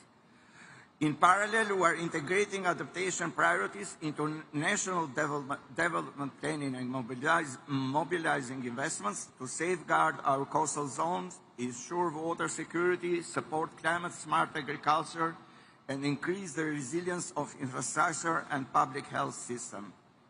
These efforts reflect Albania's determination not to only commit, but also to deliver on the global climate agenda, in line with the spirit and ambition of COP30. About this summit, we have also been presented with several initiatives and declarations from Brazil, such as the call to action on integration of fire management and wildfire resilience, the T50S, the tropical forest, and also the Belém Declaration on Hunger, Poverty, and Climate Action. My country is studying very carefully this, and given that we can have also the possibility to join them during next week that starts the COP30, we now have only positive reviews, and it's very likely we can join them in the few days. In this spirit, Albania is also exploring ways to reflect the human dimension of climate action and ensuring that our climate policies serve people, equity, and dignity. Today, more than ever, law, science, and solidarity must advance hand in hand. Albania will continue to be a responsible and constructive voice for climate justice and human-centered climate action. At this historic meeting, in this city of life and greenery, let us unite our efforts to make climate action synonymous with human dignity and our shared future. Because the fight against the climate crisis is the fight for the life itself. Muito obrigado.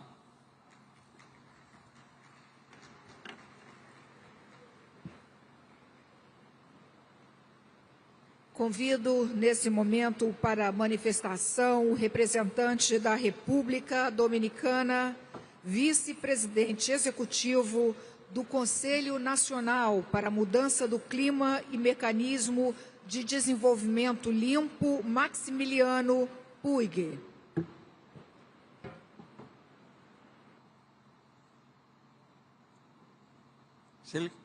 Distinguido presidente de la sesión, excelentísimos jefes de Estado y de Gobierno, distinguidos delegados. Quiero iniciar estas palabras agradeciendo al presidente Luis Inácio Lula da Silva por su liderazgo al convocar este evento de alto nivel y por asumir el reto de recibirnos en la Amazonía para la COP30.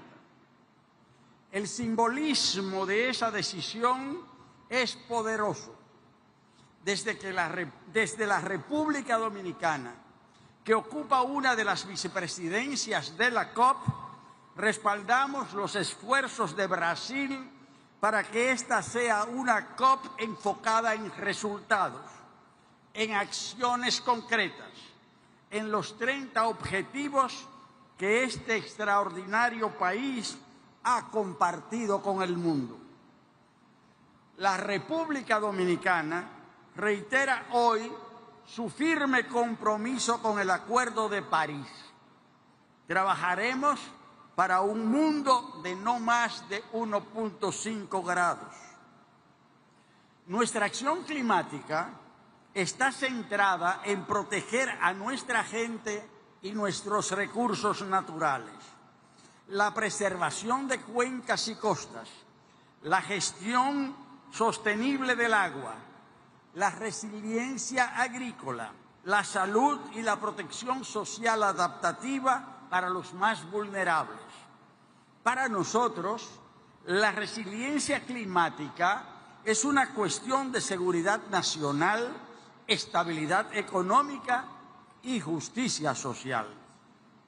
Hemos definido una visión de país en nuestra Meta RD 2036, cuyo objetivo es duplicar nuestro Producto Interno Bruto per cápita para el año 2036.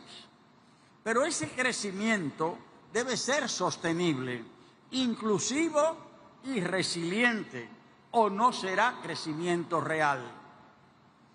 El Fondo Monetario Internacional ha señalado que para alcanzar esa meta debemos fortalecer nuestras capacidades, la competitividad y la resiliencia ante desastres naturales, además de integrar la variable ambiental a la política fiscal. En coherencia con ello, hemos incorporado la acción climática en nuestra planificación y presupuesto. No la concebimos como un gasto, sino como una inversión en nuestro futuro. En 2020 nos comprometimos a reducir nuestras emisiones en un 27% para 2030, de las cuales solo un 7% sería cubierto con recursos internos. Sin embargo, ya hemos alcanzado una reducción del 11% exclusivamente con el esfuerzo nacional, superando en más del 50% nuestra meta autoasignada, lo que demuestra que con voluntad política, compromiso social y confianza del sector privado se logran transformaciones reales. El costo estimado para implementar nuestras medidas de adaptación asciende a 12.200 millones de dólares, abarcando 7 sectores prioritarios con 41 medidas y 155 metas específicas. Además, en la elaboración de nuestra NDC 3.0, hemos identificado un potencial de reducción de casi 10 millones de CO2 equivalente, que requerirá más de 11.000 millones de dólares en inversión. Podemos movilizar recursos internos, pero necesitamos acompañamiento y cooperación internacional. Cada dólar invertido en acción climática en un país en desarrollo no solo reduce emisiones, salva vidas, estabiliza economías, impulsa la innovación y construye prosperidad compartida. Este es un momento crucial. El liderazgo, la solidaridad y el compromiso deben traducirse en decisiones concretas. La República Dominicana está lista para contribuir a ese gran mutirao global, como ha llamado el presidente Lula, al gran esfuerzo colectivo que tenemos por delante. Muchas gracias.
Neste momento, convidamos para a manifestação o secretário-geral da Organização dos Estados Ibero-Americanos, Mariano Jaboneiro.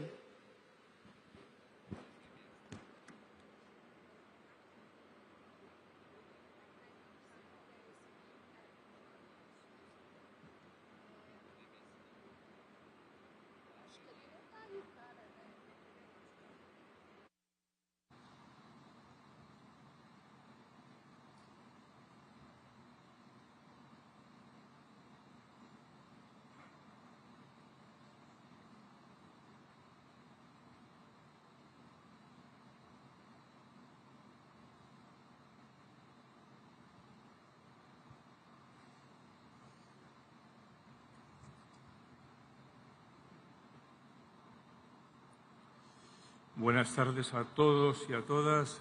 Boa tarde. Es un privilegio estar aquí hoy. Quiero expresar nuestro sincero agradecimiento al Gobierno de Brasil, en nombre del presidente Lula, así como a todas y todos los trabajadores y trabajadoras que han participado en que este evento sea posible. Tenemos la alegría de acompañar al Gobierno de Brasil en la realización de esta iniciativa en calidad de organismo coorganizador de la COP. Agradecemos profundamente la confianza depositada en la OI para esta tan honorable tarea. Somos un organismo multilateral de cooperación que trabaja desde hace más de 75 años en la educación, la ciencia, la cultura, junto con los países iberoamericanos, con una mirada especialmente atenta al sur global. Nuestro sistema está conformado por 23 países, hogar de más de 800 millones de personas que comparten dos lenguas intercompresivas, el español y el portugués. La decisión de traer la COP a la Amazonía brasileña ha sido, en nuestro entender, tan acertada como necesaria. La OI desarrolla proyectos de cooperación en los países amazónicos, muchos de ellos orientados a objetivos medioambientales que cuentan con miles de beneficiarios. Intervengo en Belén para reafirmar una convicción sencilla. La transición energética, para ser duradera, debe ser justa. Y solo será justa si los países del sur global son escuchados protegiendo a quienes más se exponen, reforzando la seguridad energética y ampliando las oportunidades para todos. El presidente Lula ha señalado algunos ejes centrales que compartimos. En primer lugar, hablar de mutirao global, lo que implica decidir con los territorios, coordinar con los gobiernos, sectores académicos y productivos y mantener la integridad y la transparencia entre metas, presupuestos y resultados. Cuando hablamos de la verdad, reconocemos el papel de la ciencia, afirmar que, más allá de coyunturas u opiniones políticas, debemos invertir en la investigación sin ninguna excusa. Al hablar de implementación, el presidente recordó ayer la desconexión entre los salones diplomáticos y la vida real. El lema de la OI es muy explícito al respecto: hacer que la cooperación realmente suceda, con más recursos, más ejecución y menos retórica. Sobre la financiación es necesario avanzar en la integración regional y lograr acuerdos de asociación, como es el caso del acuerdo Mercosur-Unión Europea, que desde la OI aplaudimos.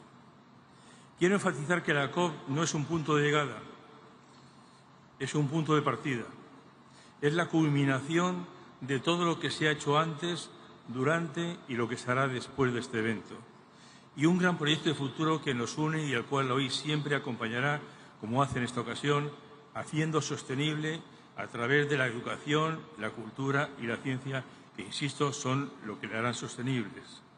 Sabemos que la materialización de esta agenda no será alcanzada por solo los gobiernos. Es imprescindible contar con todos y con todas.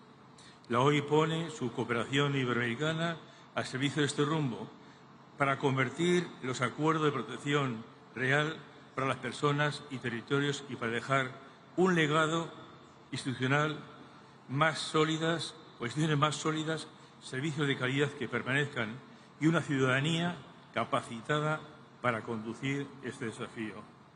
A todos y a todas, muchas gracias, muito obrigado.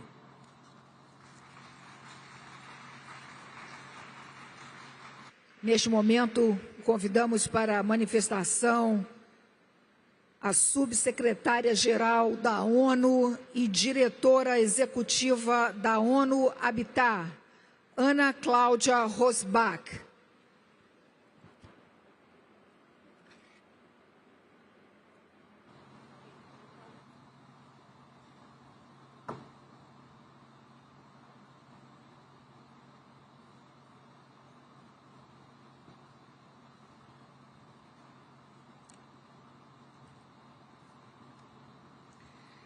Excellencies, Heads of State, Ministers, eu agradeço o presidente Lula e a presidência da COP30 por nos convocarem e por colocarem os desafios climáticos e soluções mais cruciais ao centro desta COP. Excellencies, the global housing and climate crisis are intertwined. More than 2.8 billion lack access to adequate housing. 1 in 3 urban residents in the Global South live in informal settlements. Their growth is partially driven by climate displacement. Informal settlement communities are amongst the most exposed to climate impacts. Cities are also responsible for over 70% of global greenhouse gas emissions. The housing and building sector account for over 30% of the emissions. Thousands of cities and regions are already taking comprehensive climate action, yet they receive less than 10% of climate finance. This is not just a funding gap, it is a justice gap and a missed opportunity for transformative action. Our analysis of the new and updated NDCs shows that national governments increasingly recognize the importance of urban and multi-level action. The share of NDCs strongly integrating urban content has almost doubled.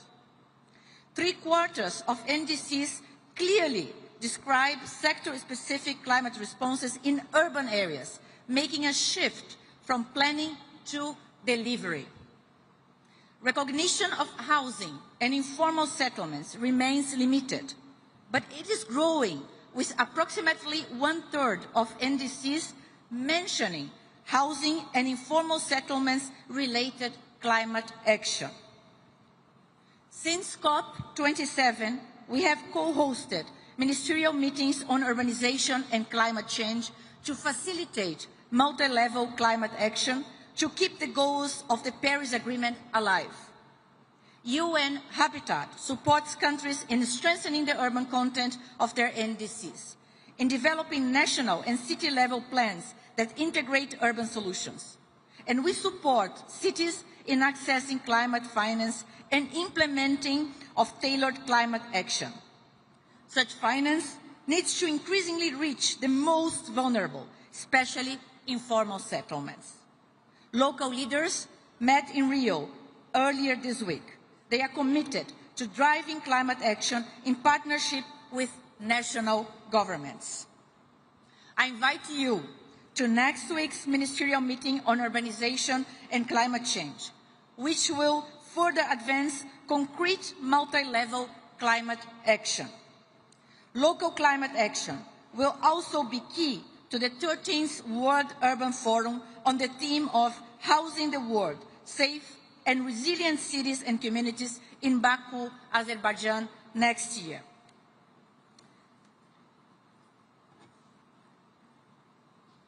Excellencies, 10 years after Paris, the upcoming decade must be one of delivery. Let us operationalize multi-level climate action in mutirão spirit of collective action and ensure cities and regions are recognized and resourced as co-architects of the Paris Agreement's implementation. Thank you. Obrigada. Neste momento, convido o diretor executivo sênior de Desenvolvimento e Políticas do Banco Mundial, Axel van Trotsenburg.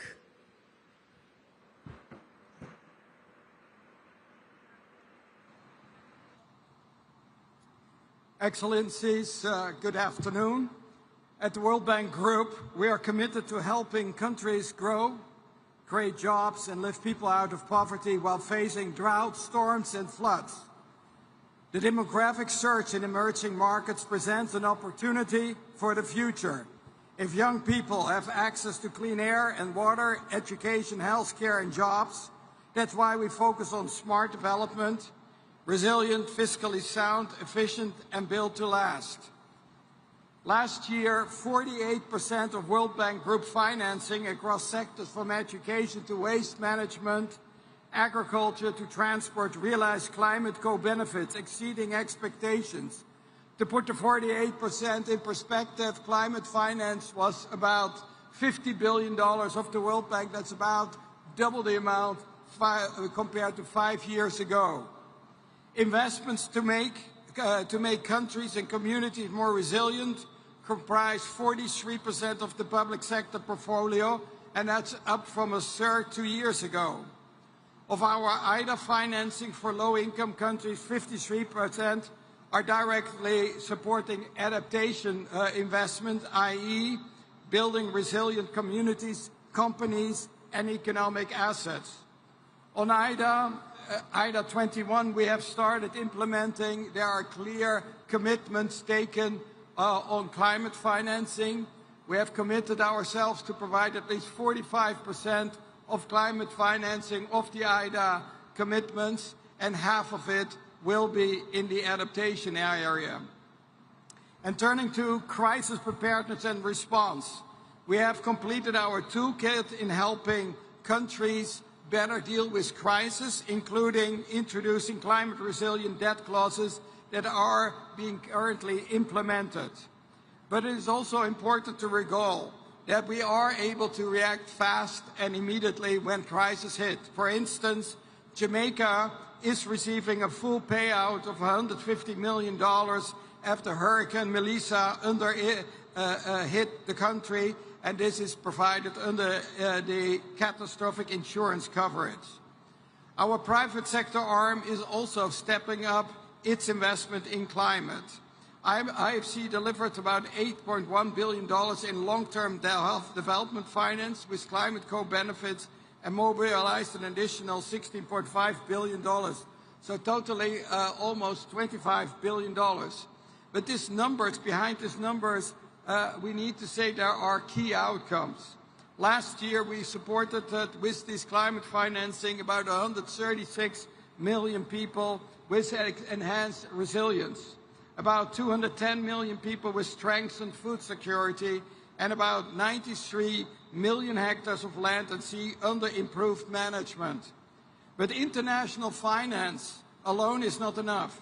It must be paired with investment-friendly policies, strong institutions, and resilient infrastructure.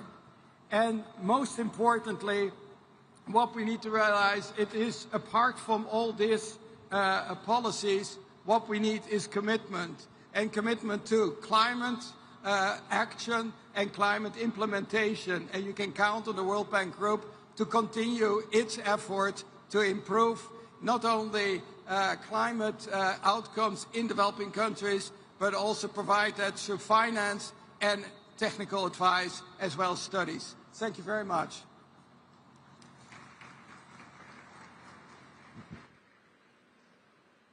Convidamos agora a diretora-geral da Organização Mundial do Comércio, Ngozi Okonjo-Iweala.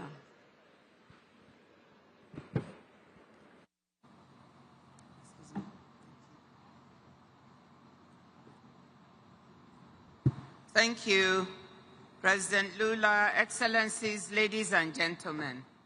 Let me start by thanking you for inviting us to join you here on the edge of the Amazon. Trade is often thought of in terms of goods, services, and markets. But trade is fundamentally about people's lives and livelihoods and about the planet. Trade and the multilateral trading system are part of the climate solution. While there is an asymmetry of perception in which negatives like transport-related emissions tend to loom larger in people's minds, trade is a net positive for the climate. Since Glasgow, trade has risen in prominence on the climate agenda, and I thank our partners for organizing COP Trade Days.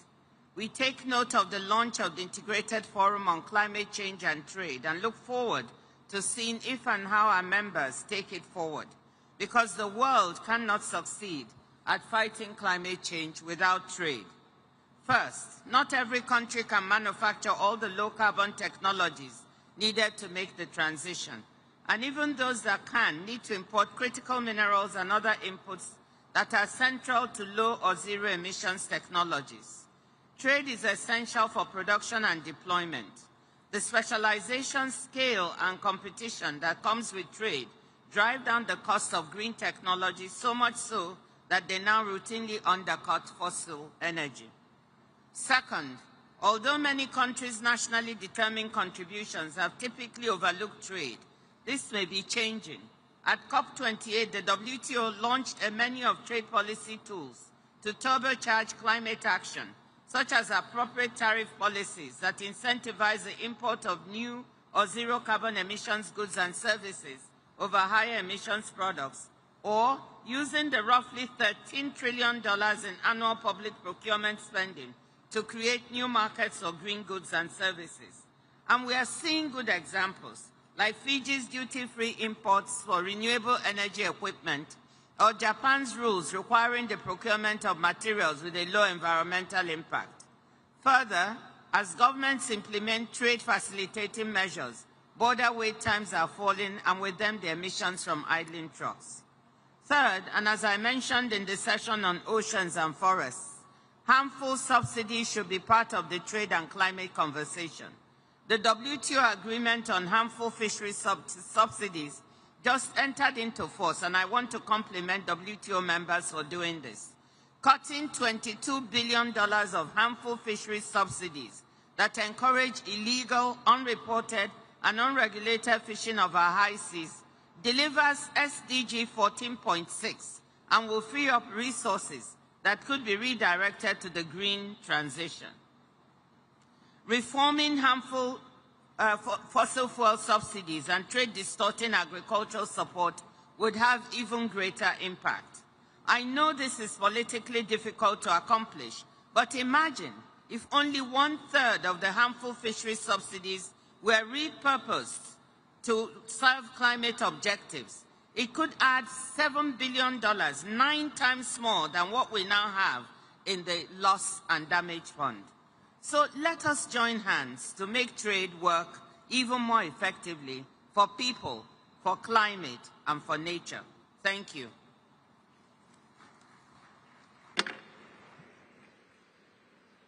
Nesse momento, convidamos o senhor Dan Donner, que aqui representa o diretor executivo da Agência Internacional de Energia.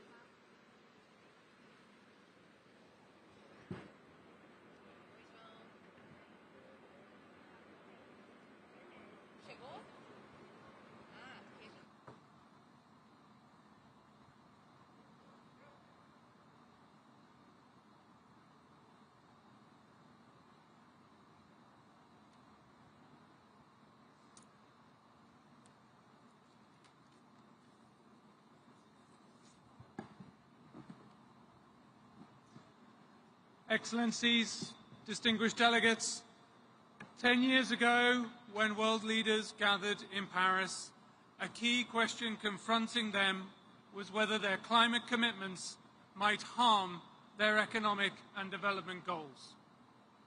10 years later, today here in Belém, the data shows that this is absolutely not the case.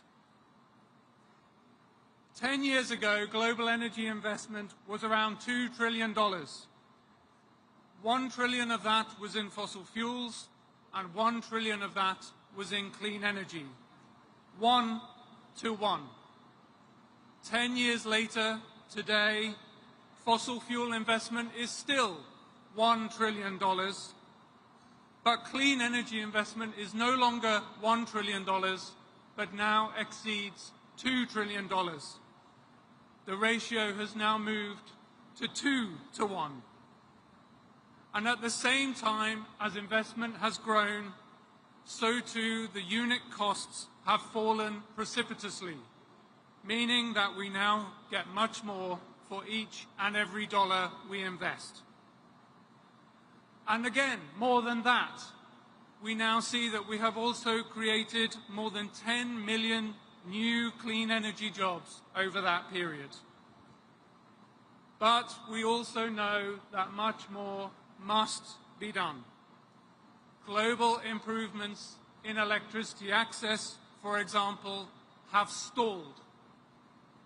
The number of people without access to clean cooking facilities, that number is actually growing today.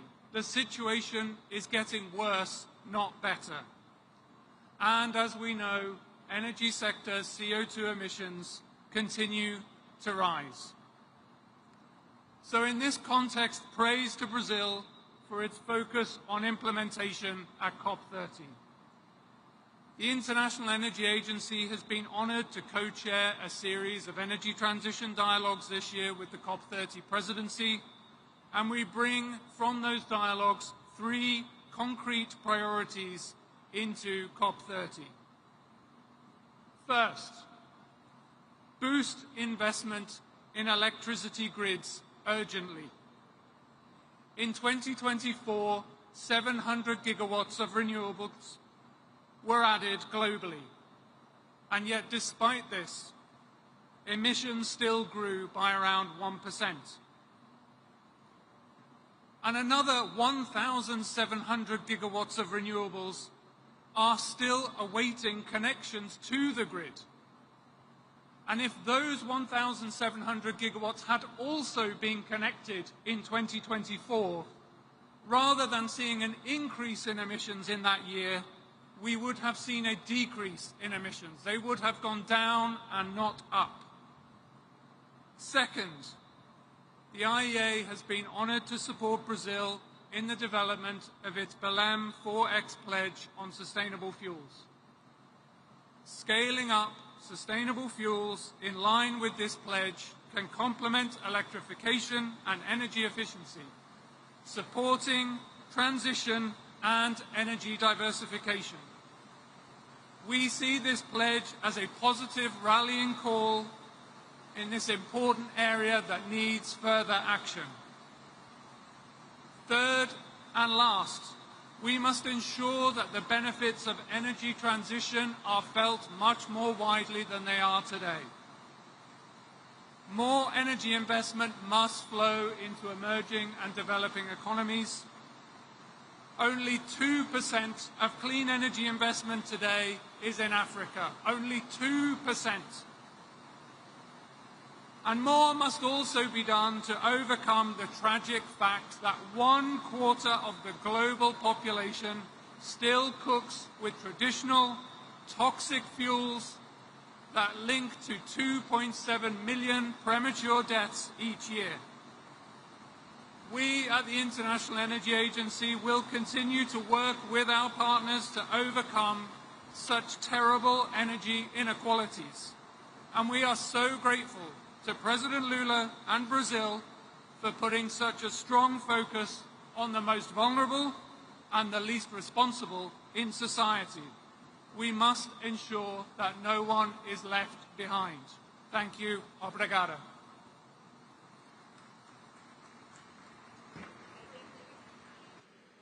Convidamos agora o assessor especial da presidência do Banco Interamericano de Desenvolvimento, Avinash Persaud.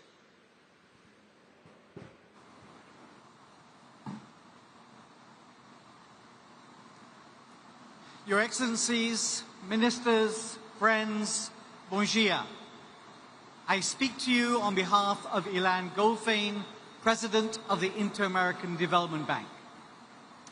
We are proud to be the current chair of climate heads of the multilateral development banks.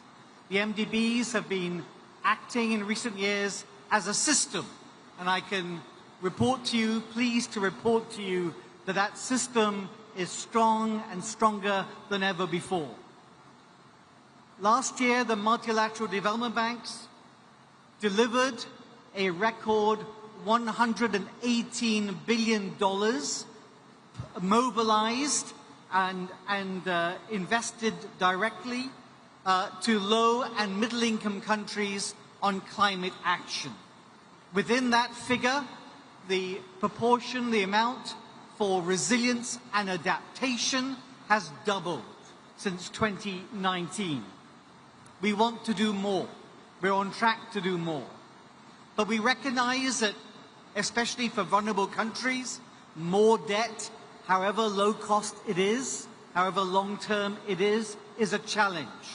And so we're also expanding debt swaps, the ability for countries to release funds for resilience without increasing debt. We will be launching here a new initiative at COP a first multi-guarantor debt swap facility to enable us to expand the size and amount of those debt swaps. We are also expanding the amount of pause clauses in debt to make debt more shock absorbing.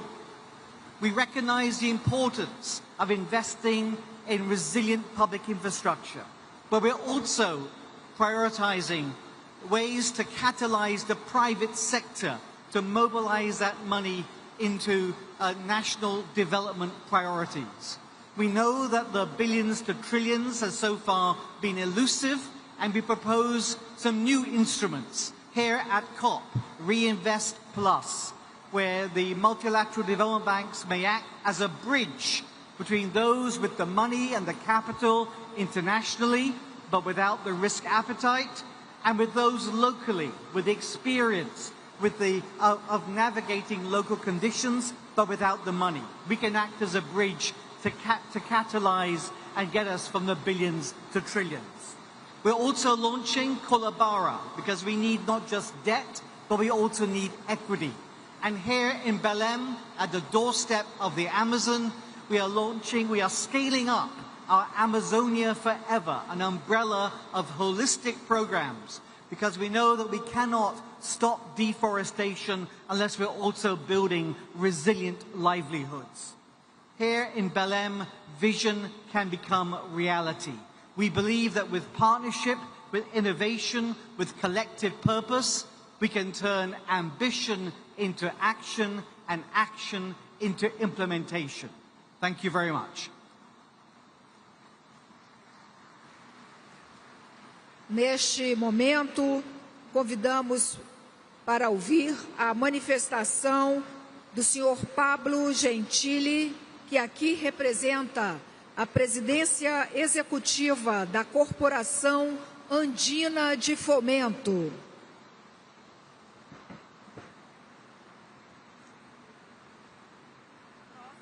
Excelentísimos jefes de Estado, distinguidas autoridades nacionales e internacionales, señoras y señores, les traigo el saludo fraterno, afectuoso del presidente del Banco de Desarrollo de América Latina y el Caribe, Sergio Díaz Granados.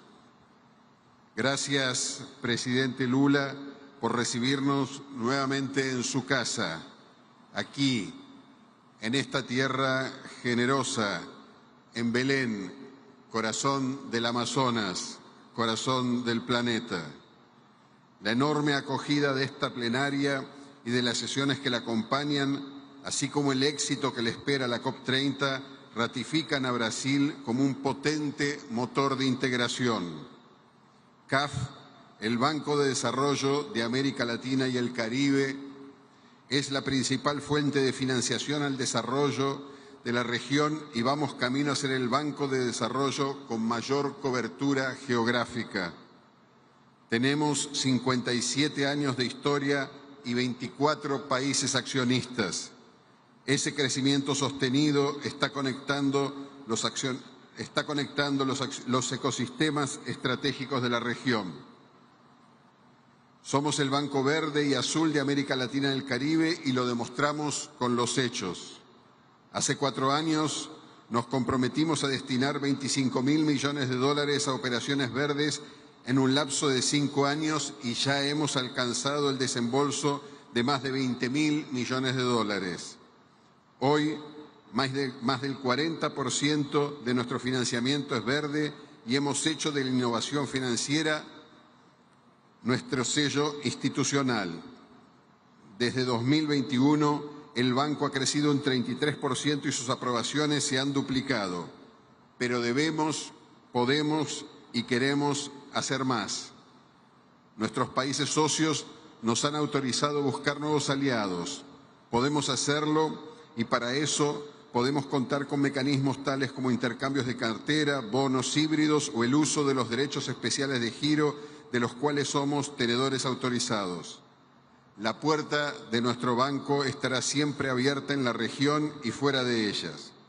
Esperamos llegar al 2031 con una cartera de $90.000 millones. Al menos 40.000 millones de ellos serán de cartera verde. Excelencias, la COP30 plantea grandes retos y desde CAF estamos poniendo nuestra parte para contribuir a su éxito.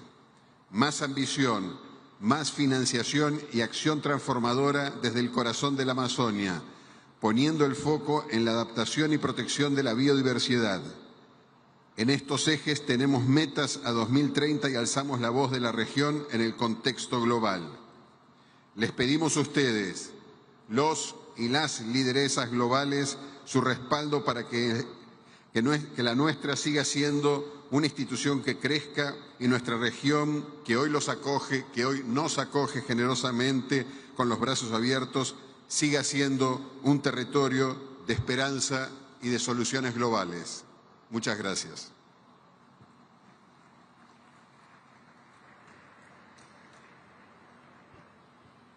Convidamos a diretora executiva do Fundo das Nações Unidas para a Infância, Catherine Roussel.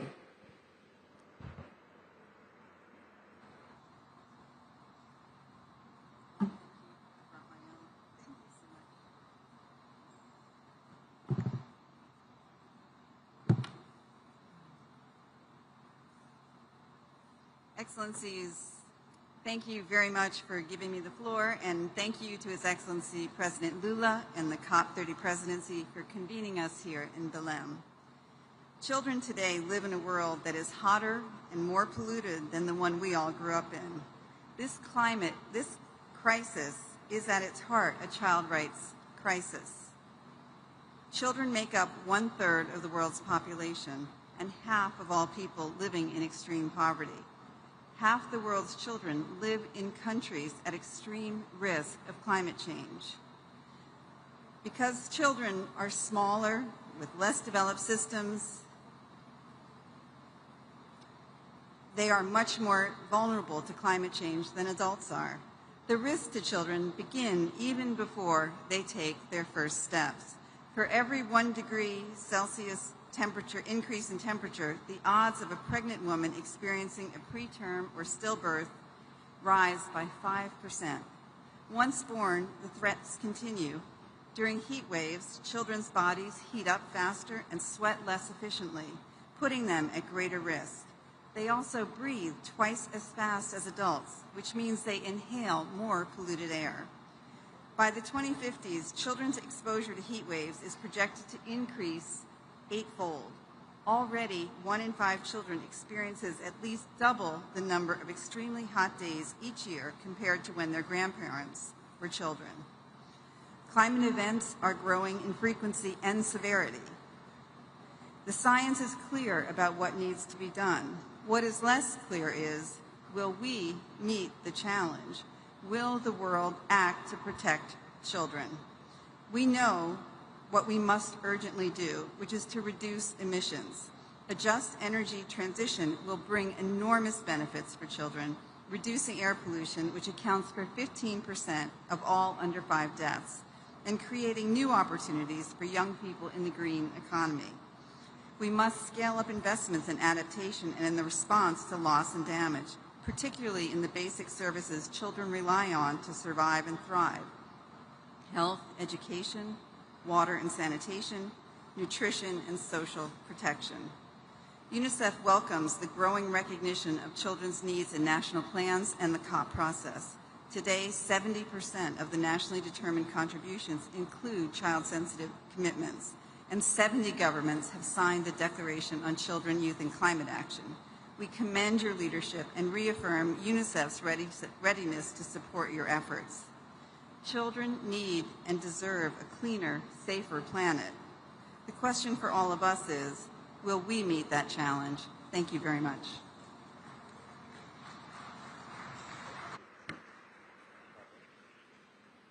Nesse momento, chamamos o diretor de clima da Organização das Nações Unidas para a Agricultura e Alimentação, Kaveh Zaed.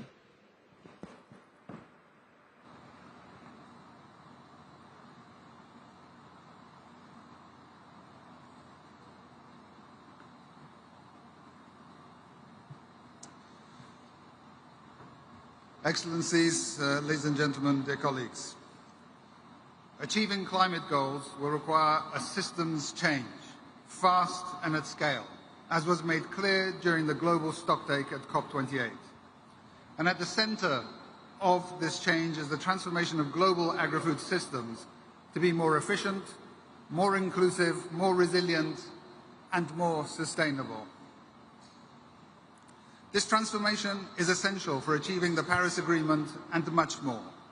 Agri-food systems can address multiple challenges simultaneously. They can strengthen livelihoods, ensure food security, and conserve and restore the natural ecosystems on which we depend. Without changing how we produce, distribute, and consume foods, our goals for addressing the impacts of the climate crisis or preserving biodiversity and food diversity and addressing hunger will not be met. The Belém Declaration on Hunger, Poverty and Human-Centered Climate Action shows just how interconnected these agendas are and how we must respond with systems solutions. But science and experience shows what works. Well-designed agricultural interventions reduce emissions, boost carbon sequestration, and revive ecosystems, while ensuring food security and nutrition for the world's growing population. From the restoration of degraded agricultural lands to resilient crops and sustainable agriculture and livestock, we have the solutions that deliver across sectors. For example, agroforestry initiatives such as mixed crops help farmers earn higher and diversified incomes, as well as protecting soil health, pest control, and pollination. Here in the Amazon region, agroforestry projects are restoring degraded lands while supporting local communities, a triple win for biodiversity and food diversity, for food security, and for the climate. But of course, potential is not enough. Investment remains far below what is needed to deliver agri-food system transformation at scale. Despite an increase in critical agri-food investments by the Green Climate Fund and the Global Environment Facility, forestry, livestock, fisheries and crop production together still receive just 4% of total climate-related development finance. For a sector that can deliver a third of global emission reductions, this gap is not only unequal, it is a lost opportunity. By overlooking agri-food systems, we are leaving one of the most effective pathways to low-emission growth untapped. Investing in sustainable and resilient agri-food systems, including forests, is one of the smartest choices we can make for climate action. And for the four betters: better production, better nutrition, a better environment, and a better life, leaving no one behind. Thank you.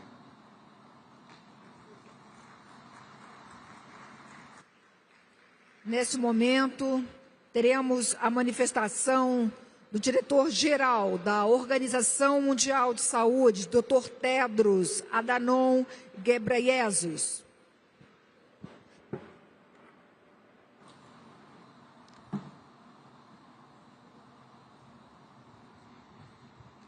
Thank you, moderator.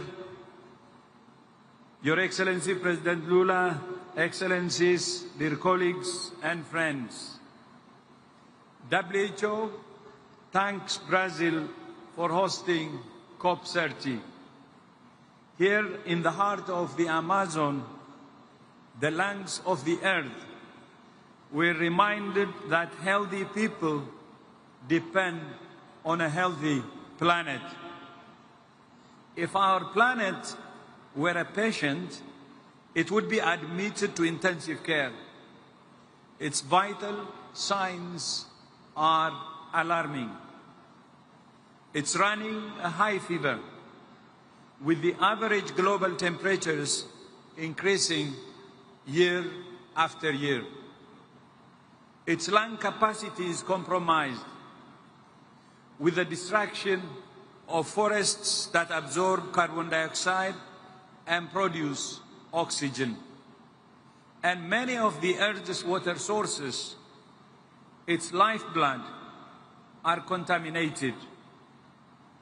Most concerning of all, its condition is deteriorating. A sick planet means sick people. The climate crisis is a health crisis, not in the future, but now. It's already spreading disease, worsening malnutrition, displacing communities, and claiming lives through heat, floods, fires, and pollution. Health is the strongest argument for climate action.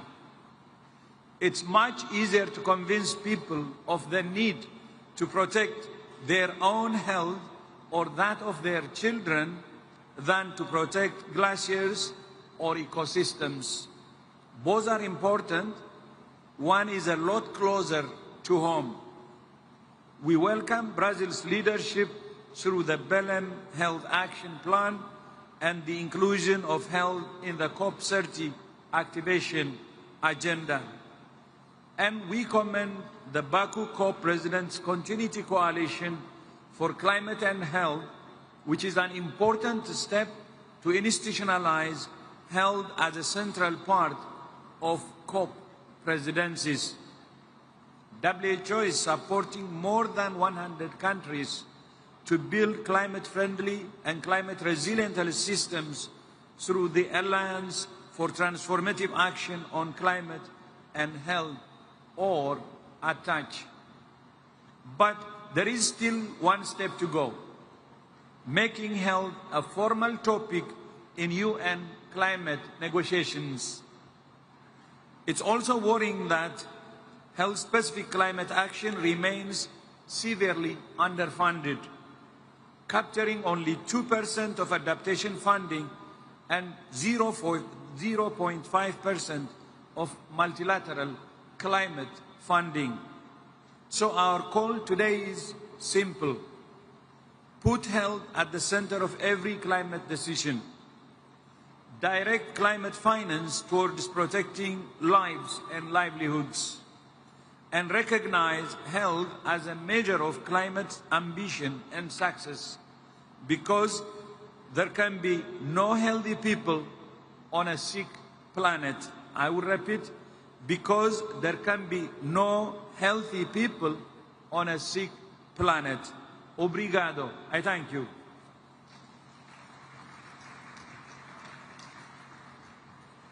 Nesse momento, teremos a manifestação do gerente adjunto do Fundo Monetário Internacional, Borli.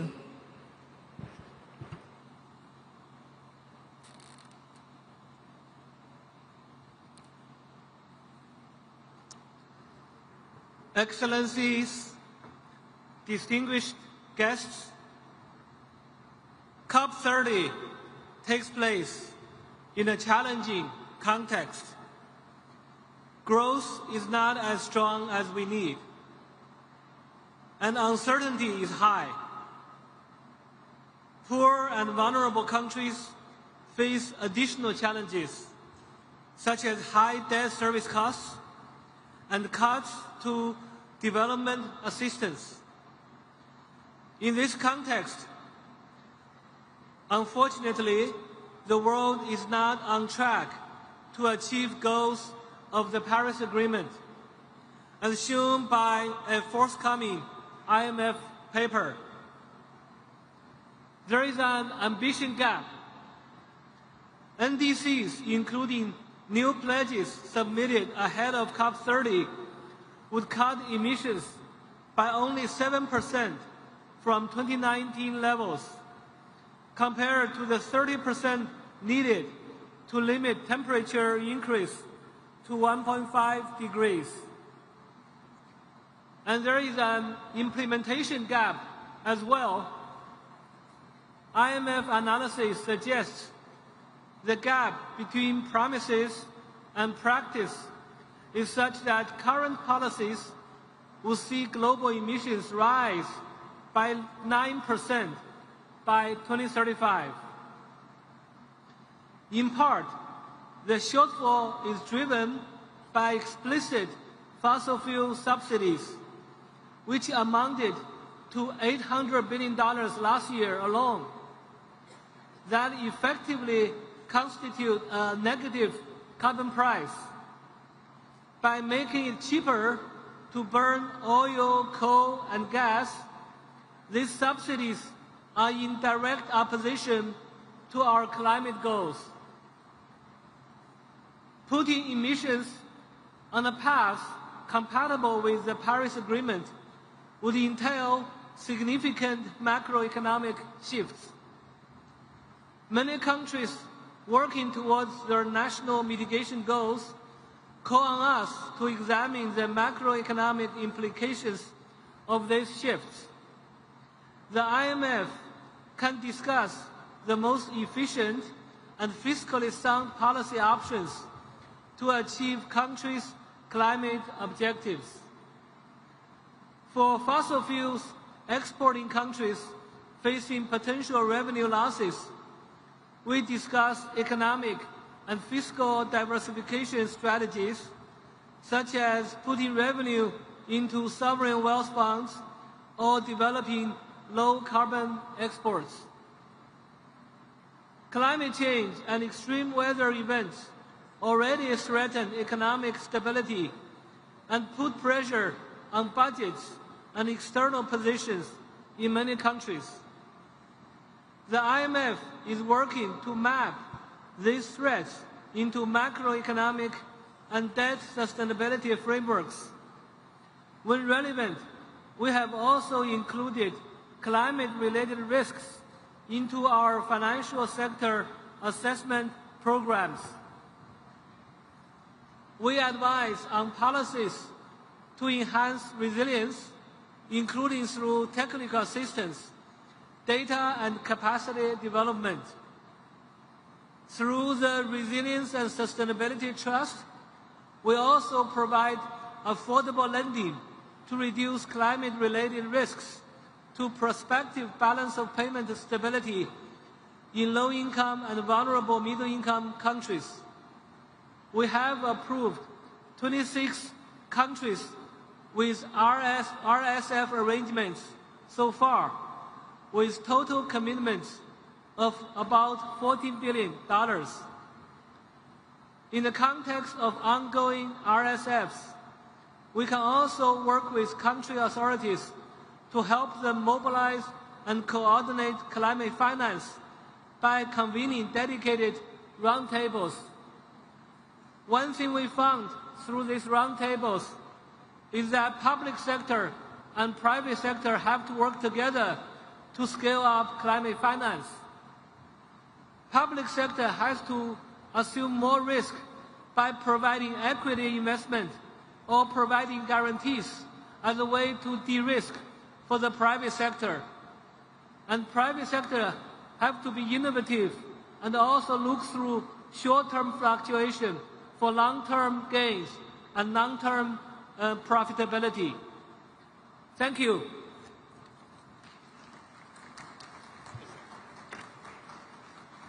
E neste momento teremos a manifestação do secretário-geral da Organização do Tratado de Cooperação Amazônica, Martin von Hildebrand.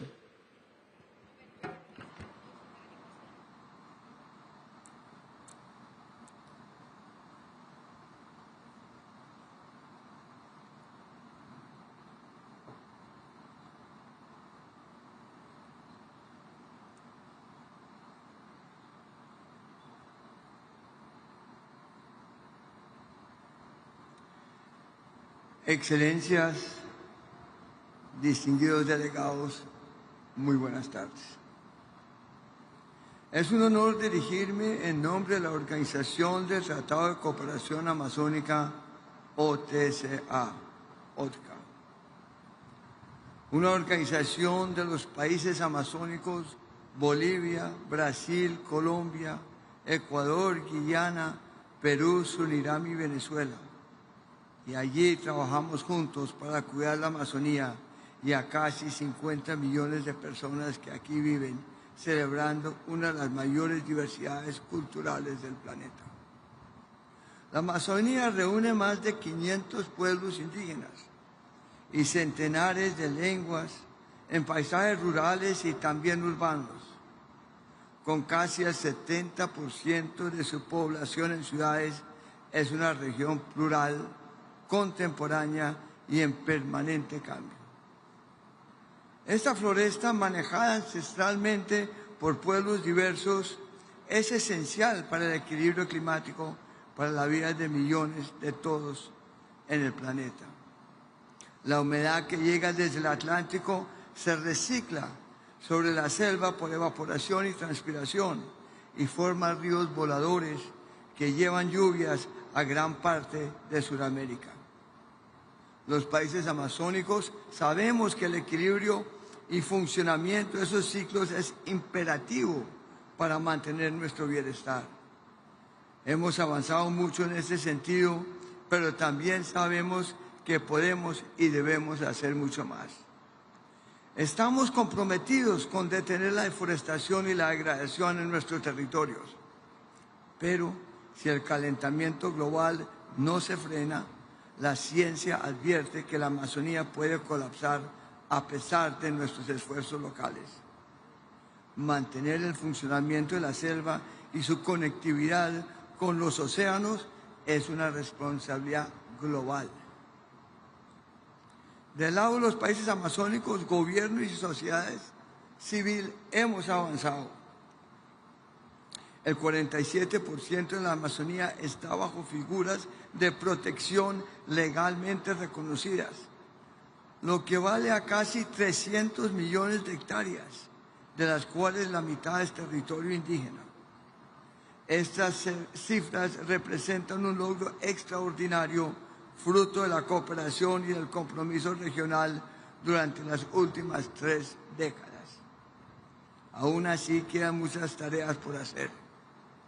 Consolidar lo avanzado, implementar plenamente las áreas protegidas, fortalecer la gestión de los pueblos indígenas en sus territorios, restaurar la conectividad perdida y seguir adelante con eficiencia, sinergia y unidad. La OTC acompaña este rumbo con una agenda robusta de cooperación entre gobiernos y sociedad civil, con protagonismo de los pueblos indígenas y participación activa de comunidades locales, academia y ciencia. Contamos con espacios de gobernanza regional, como la Red de Autoridades de Agua RADA, la Red de Autoridades de Manejo Integrado Fuego, el RAMIF, la Red de Autoridades Forestales RAFO, entre otros. Estas redes alinean esfuerzos, promueven cooperación a escala de paisaje y aseguran la coherencia entre conservar el bosque y mantener sus funciones para la vida y el bienestar de las personas. Desde la OTCA nos proponemos a impulsar agendas de cooperación regional con sinergias reales, de modo que cada acción avance en clima, biodiversidad, desertificación de tierras y vida digna para sus habitantes. La Amazonía ya es un lugar de soluciones. Queremos que hoy, en esta COP, nos inspire a ser más, mejor y juntos, porque en su diversidad está la fuerza y en nuestra cooperación está la esperanza. Muchas gracias a todos.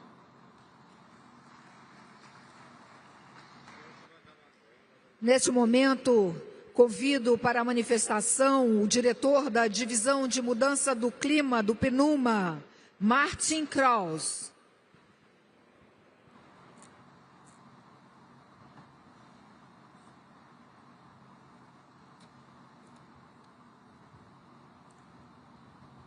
Excellencies, colleagues, good afternoon or better good evening. The new NDCs have made a slight difference to global warming predictions, but not enough of a difference. Most countries are off track to meet their 2030 commitments, never mind new 2035 targets. Excellencies, we are strolling along while climate change is sprinting. UNEP's emission gap report that was launched earlier this week, finds that we need to cut 55% of global greenhouse gas emissions by 2035 to stay on a 1.5 degrees Celsius pathway with little or no overshoot. The size of these cuts, the time available, and current political trends means that temperatures will officially exceed 1.5 degrees Celsius. And that is very likely to happen within this decade. We cannot stop this from happening, but we can affect how far we go above and how quickly we come back down. To keep returning to 1.5 degrees Celsius by the end of this century, to keep this within the realms of possibility, we need rapid, unprecedented cuts to greenhouse gas emissions, far above what has been pledged. Addressing methane emissions and other short-lived climate pollutants is our emergency brake. We must pull it fast and forcefully. Such action is essential because every fraction of a degree avoided reduces damages, saves lives, reduces the need for carbon dioxide removal, and also lowers the need for adaptation. Excellencies, we must invest more in adaptation. UNEP's Adaptation Gap Report, which was launched about 10 days ago, finds that developing countries will need over $310 billion in adaptation finance per year by 2035. And that is 12 times as much as current international public adaptation finance flows. Temperature exceedance will require exponential investments in adaptation and in loss and damage. So, we need COP30 to deliver a clear plan to close the gaps on mitigation, on adaptation, and on finance. We need nations, and particularly the G20, to step up. Excellencies, we are on the right path, but with the wrong pace.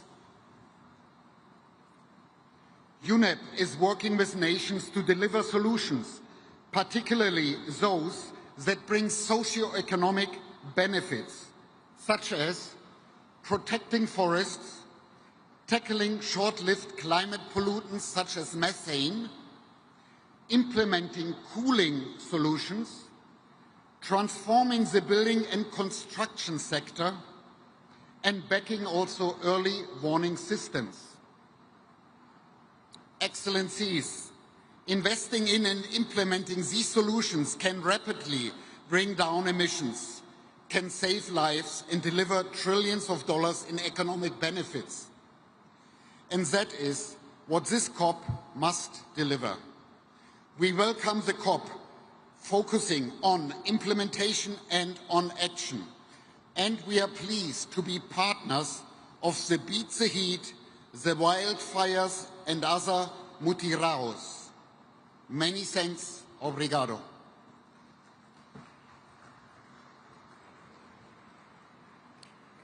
Convidamos a diretora executiva do Fundo Verde do Clima, Mafalda Duarte.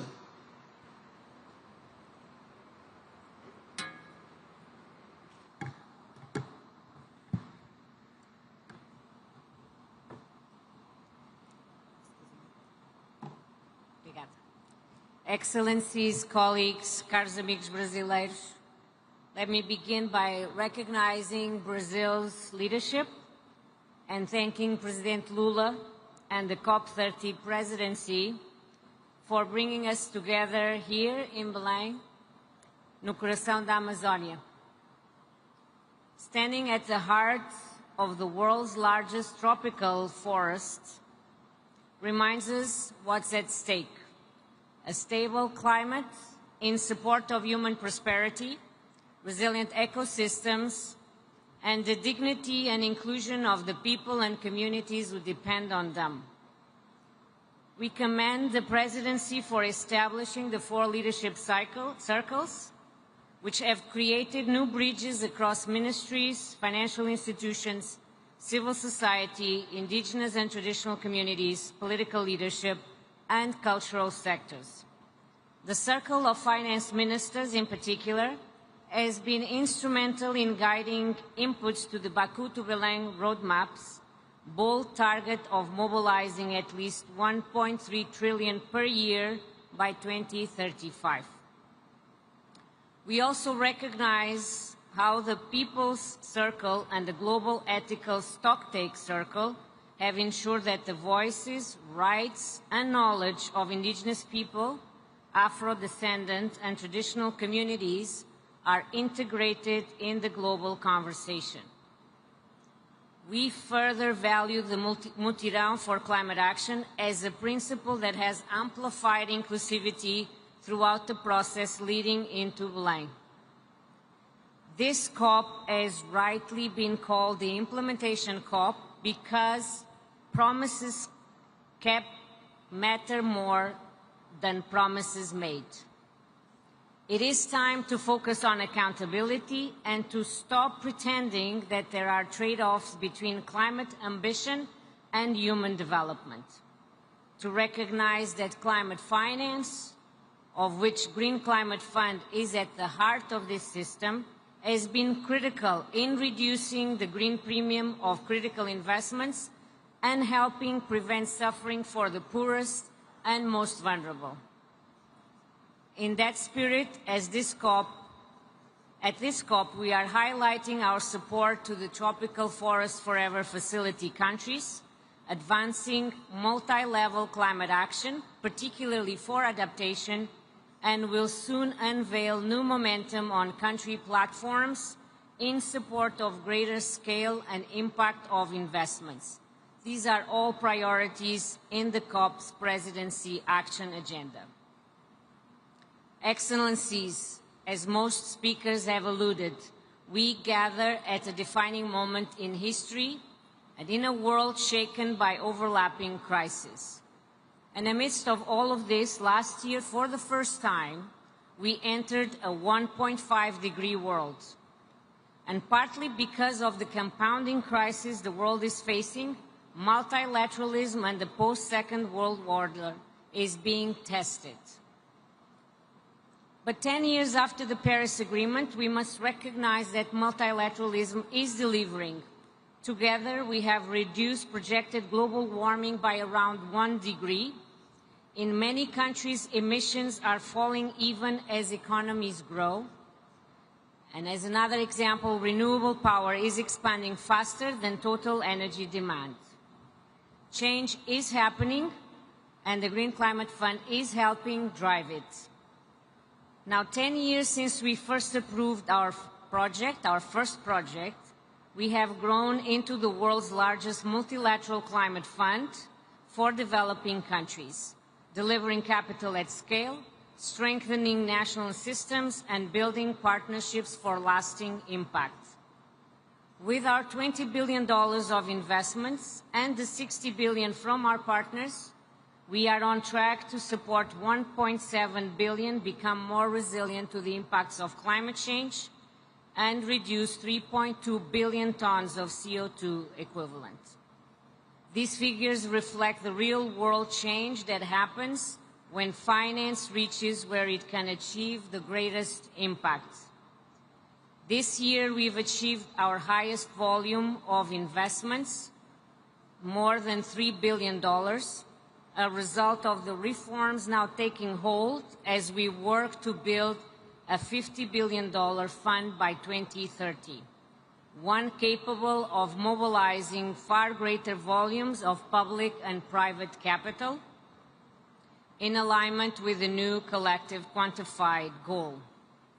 As we look ahead to the next decisive decade, we will carry forward the spirit of Belém, a spirit of solidarity and delivery. We will continue to show that when the world works together, transformation is possible. I thank you.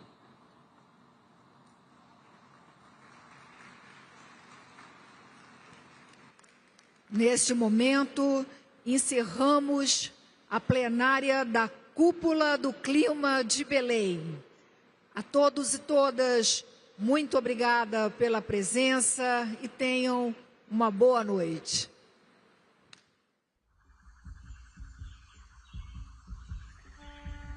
A Amazônia não é Eldorado. Seus rios voadores irrigam o céu. Suas árvores sustentam o pulsar do mundo. Seus povos carregam saberes ancestrais, respostas para agora e para o amanhã. Aves, peixes, plantas, solos, águas são nossos parentes mais antigos. Divindades que guardam o segredo do renascer. Este corpo território reflete verdades do mundo. Neste mundo de águas, culturas se encontram, eclodem. O futuro nos interpela. Belém, Mairi, território ancestral. Essa é a COP da verdade. Defenda a vida.